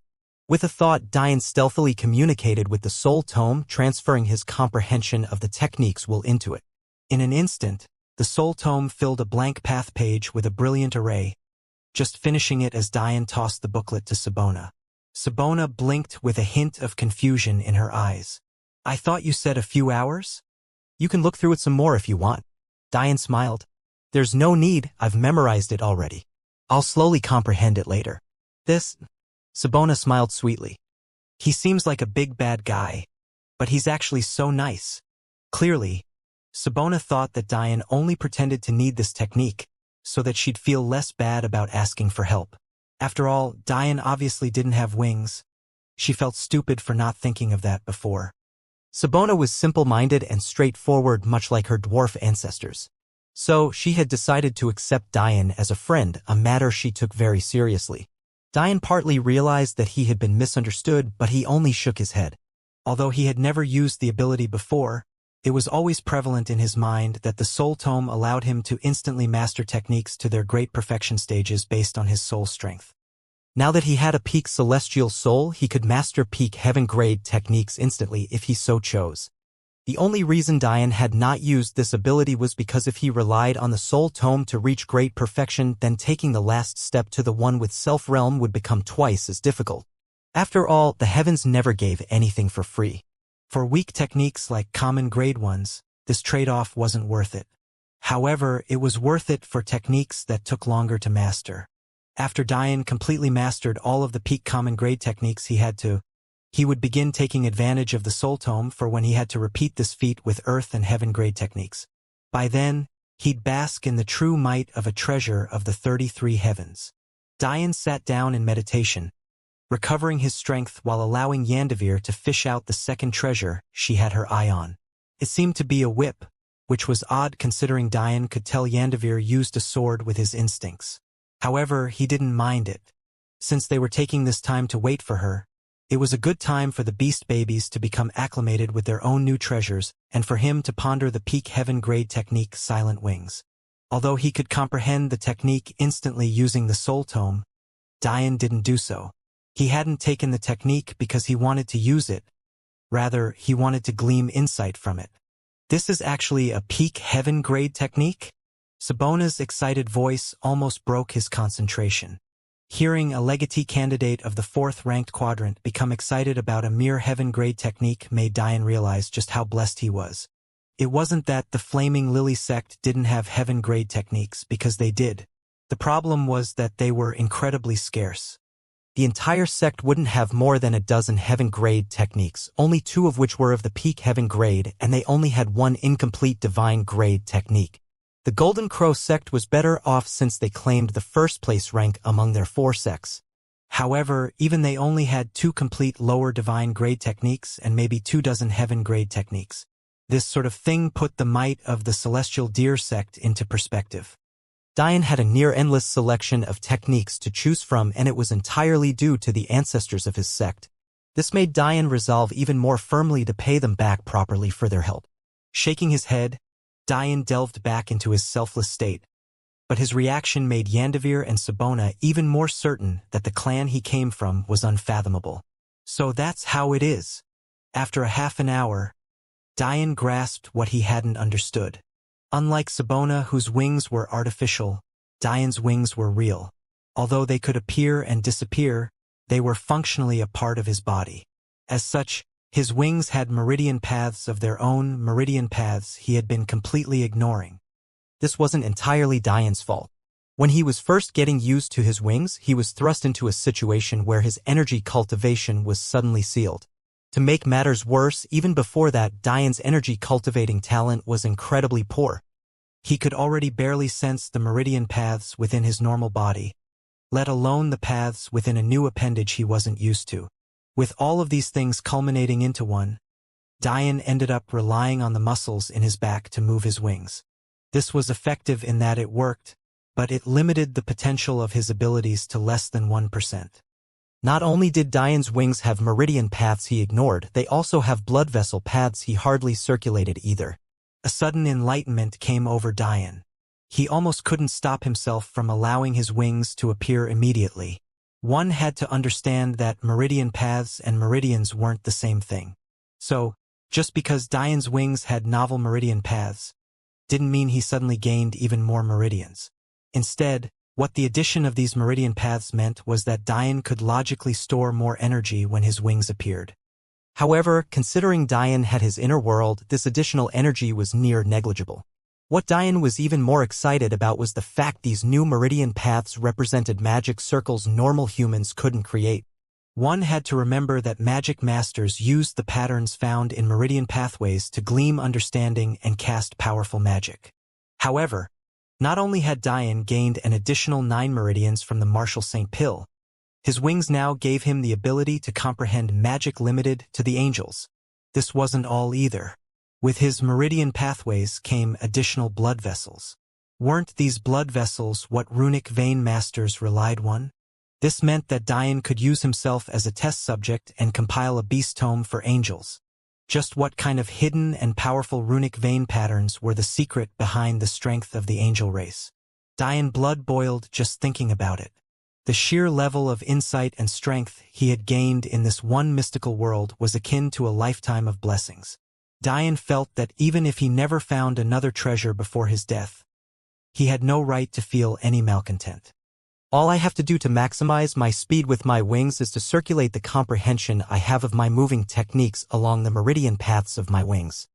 If I ever manage to comprehend the demon sage's path and fuse energy and the body, the speed increase from my wings would be on another level entirely. By Diane's calculations, each additional pair of wings could increase his speed by 50%. And this was a stacked effect, meaning his speed increase from his second pair of wings would not be based on his base speed, but rather his speed with his first pair of wings. If Diane's speed was 100 km per hour with no wings, it would be 150 km per hour with one pair, 225 km per hour with 2 pairs, and by the time he got to his fourth pair of wings, he would be at over 500 km per hour. To make complex matters simple, Diane's 4 pairs of wings increased his speed by just over 5 times his normal limit. To think he had wasted so much of that potential. Had Diane comprehended this before, he wouldn't have needed his lightning willow mask to save him that day. He would have dodged the knife avatar with his own power. About a day or so later, Diane and the 2 flaming lily sect disciples heard a disturbance at the first set of doors. Unfortunately for those geniuses on the outside, it seemed that their first attempt ended in failure. Seems like we should head forward now and retrieve the keys for the third phase, Diane suddenly said. If we wait any longer, we'll have more competition. Yandavir, who had finally gotten her whip, nodded.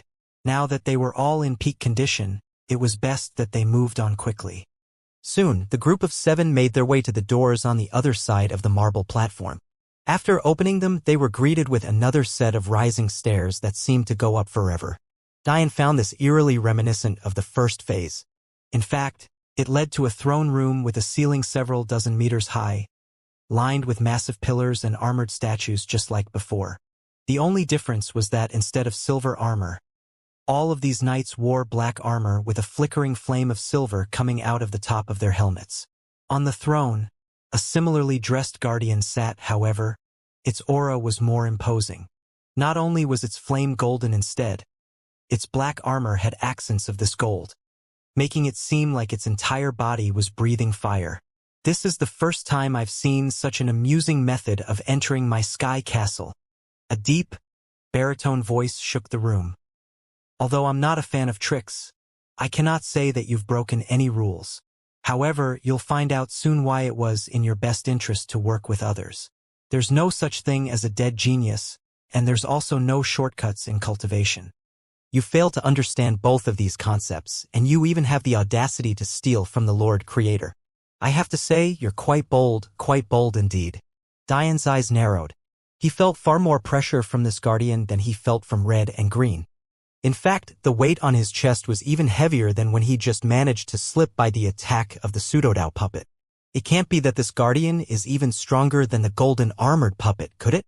Unfortunately, Diane's senses were too sharp to make such a mistake. Since he thought it was true. It's been a long time since I've gone all out. Diane mumbled to himself quietly. Although he had fought the diamond-skinned apes just a few months ago, he had mostly used that experience to improve his coordination with the beast babies. Plus, since then, his strength had grown explosively. No matter how powerful this guardian was, its aura couldn't pressure him. Stretching lightly, Diane looked toward Sabona and Yandavir. It's best that you two re-enter my tower.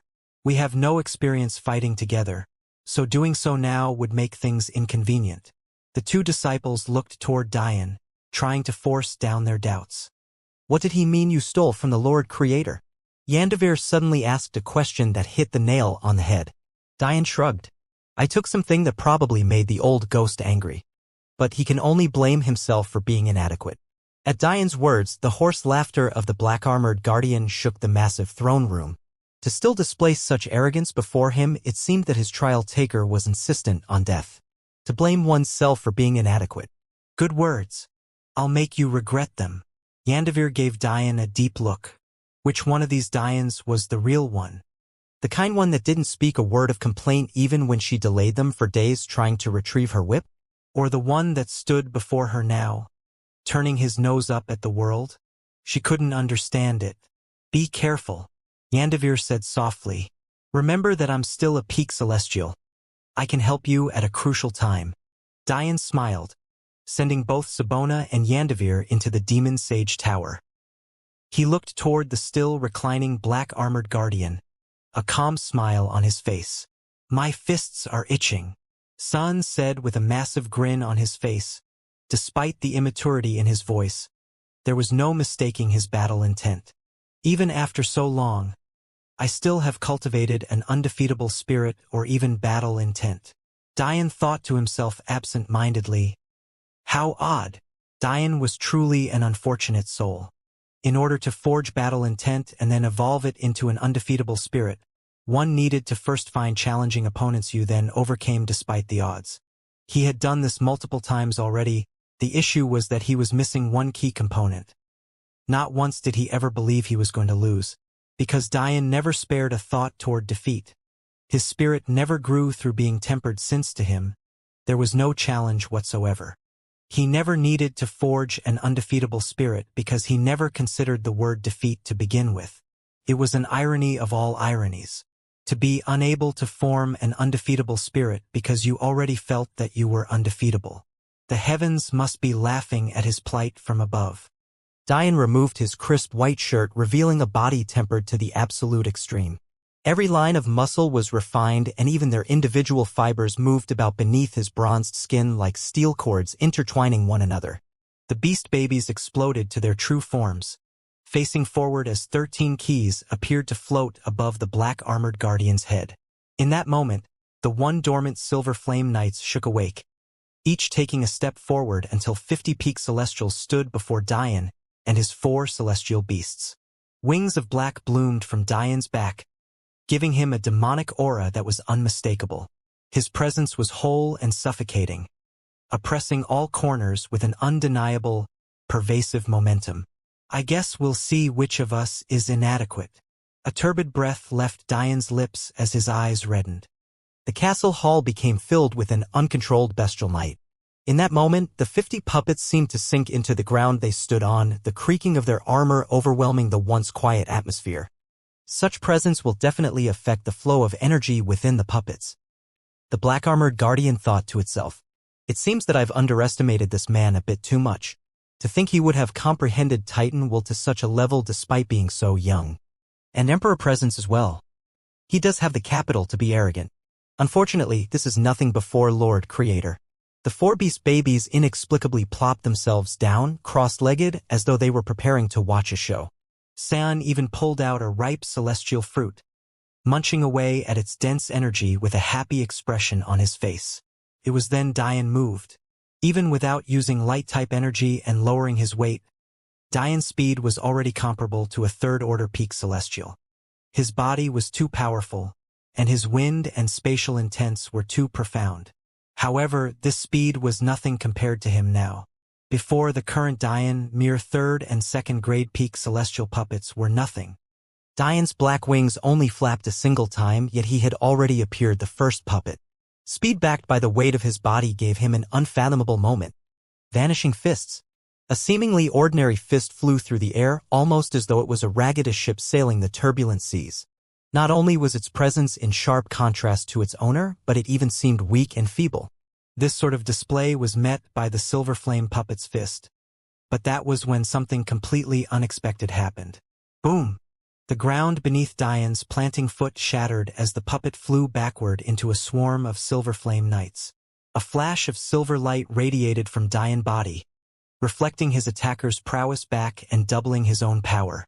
The puppet crashed into the swarm of knights, blasting through the last line and careening toward the golden flame guardian. Parlor tricks. The guardian snorted, reaching out a hand to destroy the puppet himself. But before he could, something unfathomable occurred. The silver flame puppet suddenly froze in the air, collapsing in on itself as though a black hole had appeared where Dian's fist collided with its body. Instantly, armor little Rain would drool over for its hardness crumpled, folding like a wasteful piece of aluminum foil. The clump that remained of the puppet fell to the ground with a devastating thud, causing cracks that melded with Dian's own, spreading outward like the cobwebs of an ancient spider. If the Black Guardian's eyes were visible, it would have been clear that they contracted. He had clearly felt that Dian technique was a mere common grade 1. How could it be so powerful? Dian's eyes were still reddened with the will to rip everything in his path apart. How could he be mindful enough to explain his prowess to an enemy? He simply didn't care, plowing through puppet after puppet as though they were side characters in a play of his own creation. Big Brother's vanishing fists are really scary. Ever since he reached the one with self-realm and incorporated spatial and time will into it, it's been his favorite fist attack. Sun said excitedly. Back during Dian's stint in Chaos Universe, he had settled into a realm of absolute depravity. In that state, he felt so angered whenever his opponents did any sort of damage to him that he wanted to pay them back 10, 100, or even 1,000-fold. His answer to that depraved feeling was his vanishing fists. The original concept of the fist art was to apply hidden damage to one's opponents. The so-called vanishing was actually the fist's power shrinking its radius to such a finite point that it would punch a bloody hole into anyone who met it. At the Great Perfection realm, one would be able to concentrate their fist's might into such a fine point that it would seem to vanish entirely. However, the sadistic mind of Dian had the time didn't just want to punch one bloody hole into his opponent. He wanted his opponents to collapse from the outside in when meeting his fist. He wanted the center of his opponent's pain to be so focused on his one fist that they could only collapse in on it. Thus, Dian's vanishing fists was born. It hid such a fine level of Toon's spatial and time will that it formed an irresistible center of gravity. Now that Dian had comprehended time will with the third will level once more by relying on his eternity pupils, the might of this technique was devastating. In fact, it couldn't even be considered a common grade technique anymore. Dian's one with self-realm had raised it to such a high level that even some peak heaven grade techniques paled in comparison to it. Whenever Dian sunk into a depraved state and allowed his bestial aura to shine through, the might of this fist would only increase. The puppets could only collapse one after another as the disdainful glare in Dian's eyes grew fiercer. To think that such weak imitations of warriors would dare stand before him. He didn't seem to realize that let alone the third grade, these puppets could barely bring out the strength of a fourth grade warrior under his presence. In what amounted to less than 10 minutes, an unsatisfied Dian stood amid 50 scraps of metal. How disappointing! Diane frowned. He thought he'd finally get to go all out, yet he was greeted with such an unsatisfying return. He could only turn toward the black-armored guardian, planning to test the limits of his strength against him. If not for its helmet, the guardian would be sneering at Diane's battle intent. Even if he was surprised that a saint could have such battle prowess, the pseudo-Dao realm was on a completely other level. He wouldn't even have to stand from his throne to destroy all 50 puppets, nor would he have to use his presence to cripple them. Suddenly, before Diane could make his move, his divine sense twitched. Diane sighed, disgruntled. It seemed that the other geniuses had succeeded on their second attempt. He could even sense that the most powerful of them completely ignored the treasures and were barreling toward the second set of doors. It was likely that they understood the keys to the third phase were limited. The hoarse laughter of the guardian filled Diane's ears. He found it hilarious that after so much bloviating, Diane was being put into such a situation. Soon, those geniuses would come here, and considering their prowess, it would be difficult for Diane to take even one key amid so many peak celestials. Unlike the puppets, most of these geniuses had protections against presence. And even for those less fortunate that didn't, Diane could at most lower their battle prowess by 1 or 2 orders. Only the weakest would fall to the second grade. Diane knew that he would still have to put in some effort to defeat a second-grade peak celestial human. It wasn't a lot of effort, but if it was multiplied by 10 or 20, he would have to sweat it out. This didn't even count those who would remain unaffected by his presence or would still remain at the first grade despite being affected. Diane knew he would have to go all out to defeat a first-grade peak celestial. Then there was God Goldine. If he was still in the middle celestial tier, Diane was confident in defeating him in a few moves. However, if he improved like everyone else had and entered the high celestial realm, Diane would have to struggle against him as well. Diane sighed again. What a headache. Seems I can't have the battle I wanted. The guardian's hoarse laughter continued.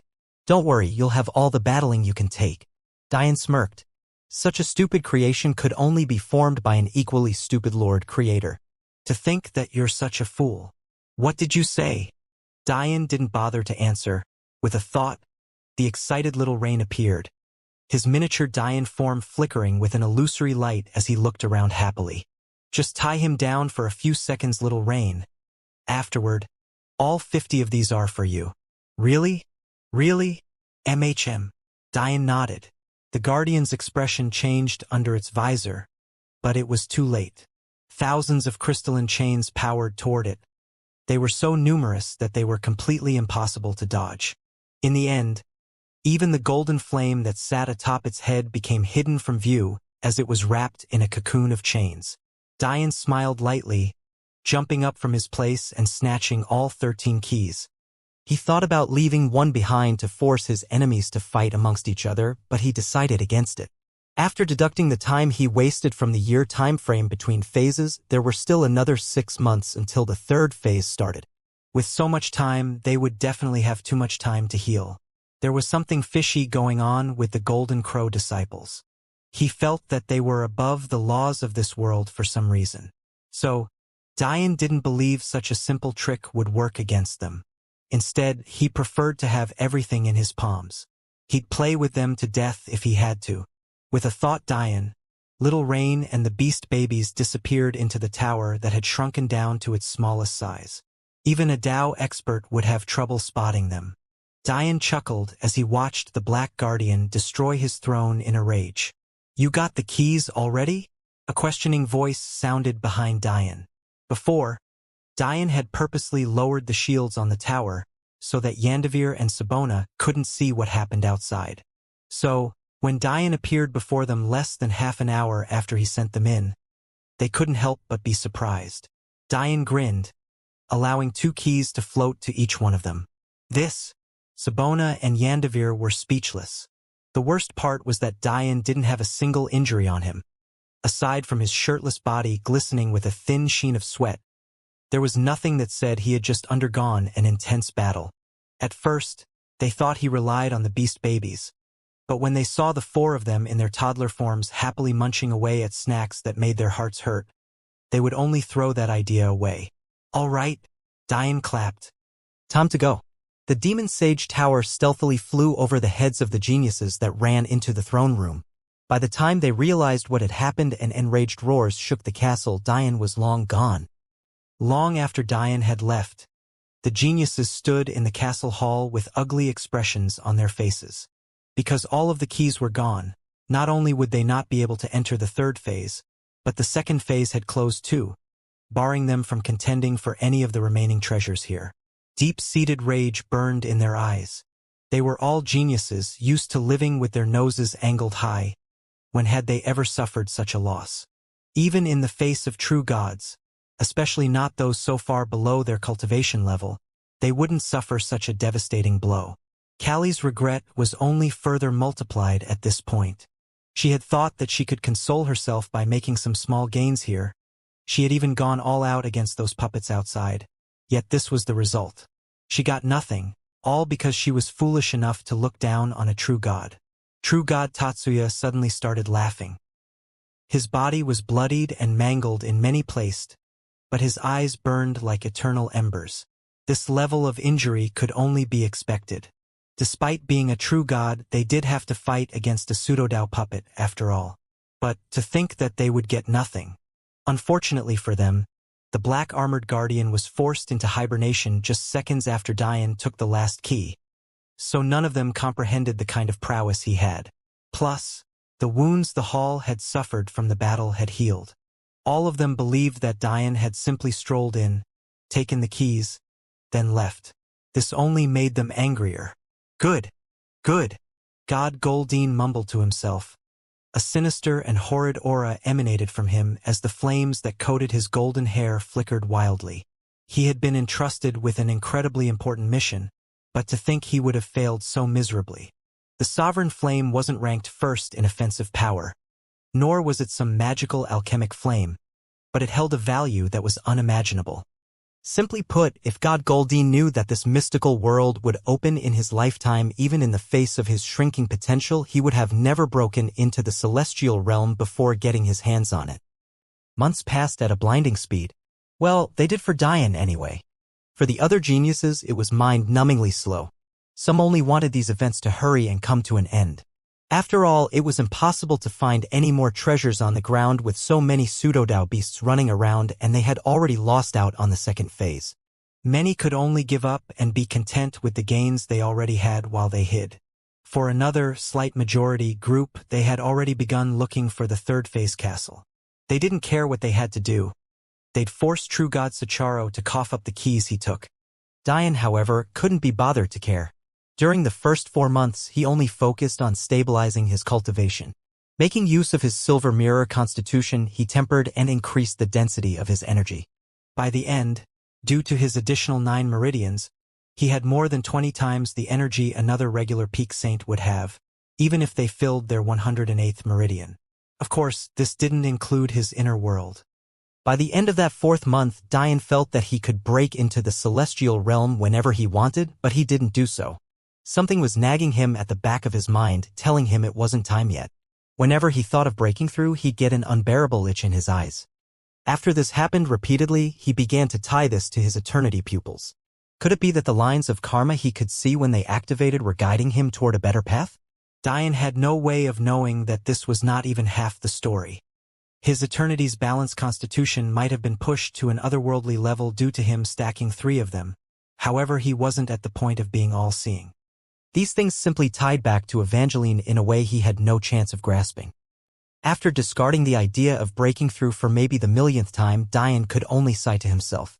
How could he not know that the other geniuses were likely plotting against him now? If he broke through, they wouldn't even be able to touch the hems of his clothing. Maybe only a true god of the peak middle celestial realm, the 6th celestial stage, could give Diane some competition at that point. Considering both Titus and Falker were still in the lower celestial realm, they wouldn't be a problem. Yet, at such a crucial time, a mental block had come up on the idea of the breakthrough. Although Diane didn't know this now as he complained to himself endlessly, he'd be blessed beyond belief for the decision he made during these days. When the 5th month started, Diane finally focused on refining the golden yacht. It was then he learned that he had severely underestimated this supreme grade treasure once again. He had thought that it would take days to refine, but, unexpectedly, he took the entire month. He wondered how Clara had refined the supreme grade dome he gave her, but what he didn't know was that she hadn't refined it entirely. In fact, it was impossible for a saint to fully refine a supreme grade treasure. Only Diane would be capable of such a thing.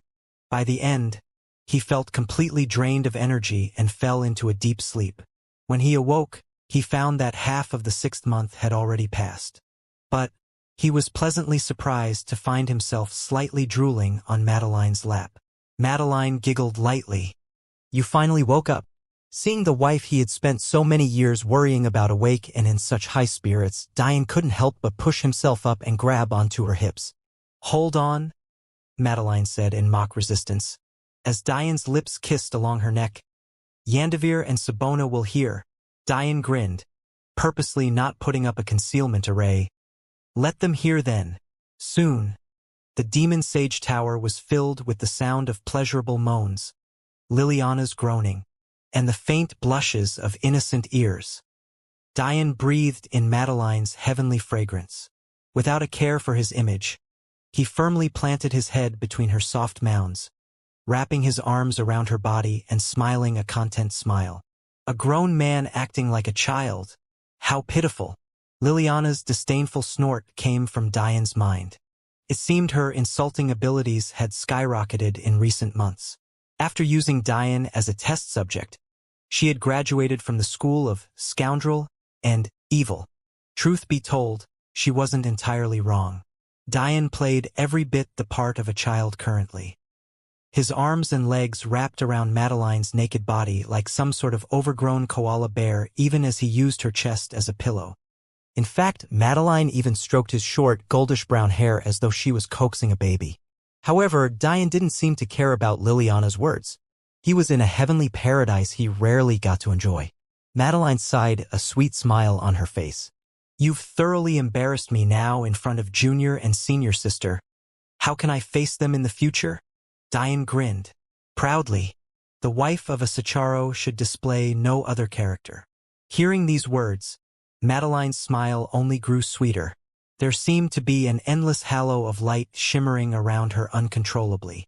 It was clear that her goddess disposition had grown to a new height. What did you think of the technique book? Diane suddenly asked. It was very profound.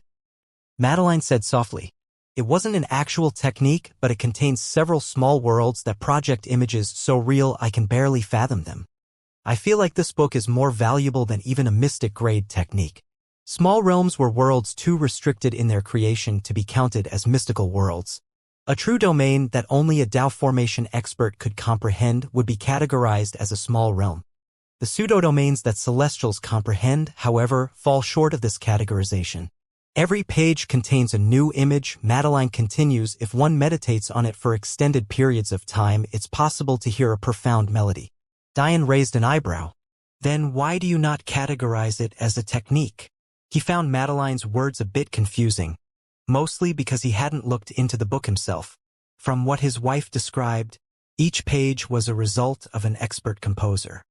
The greater understanding one had of the images, the louder the music became and the more of it you could comprehend and play. If things were described like this, wasn't this a technique book where each page was a new technique? Madeline smiled, understanding Diane's confusion. I have a feeling that the reason you felt music will emanating from this book is because you were going out of your way to find me a useful treasure. You were thinking of music will, and thus you sensed music will. You understood that despite the fact I've gained Amethyst's approval, this wife of yours still loves music will the most. Madeline's delicate fingers ran through Diane's hair, a peaceful calm overwhelming her. What had Diane and her first bonded over? Was it not music will? The very first time Diane met Madeline, he had played her a beautiful song to alleviate the pain her constitution put her under. It was also during this encounter that Diane gave Madeline an aurora flower connected to his soul. In fact, although that flower lost its color after Diane was assaulted by the death chi within Focus Academy's golden fountain, Madeline still kept a place for it in the corner of her spatial ring.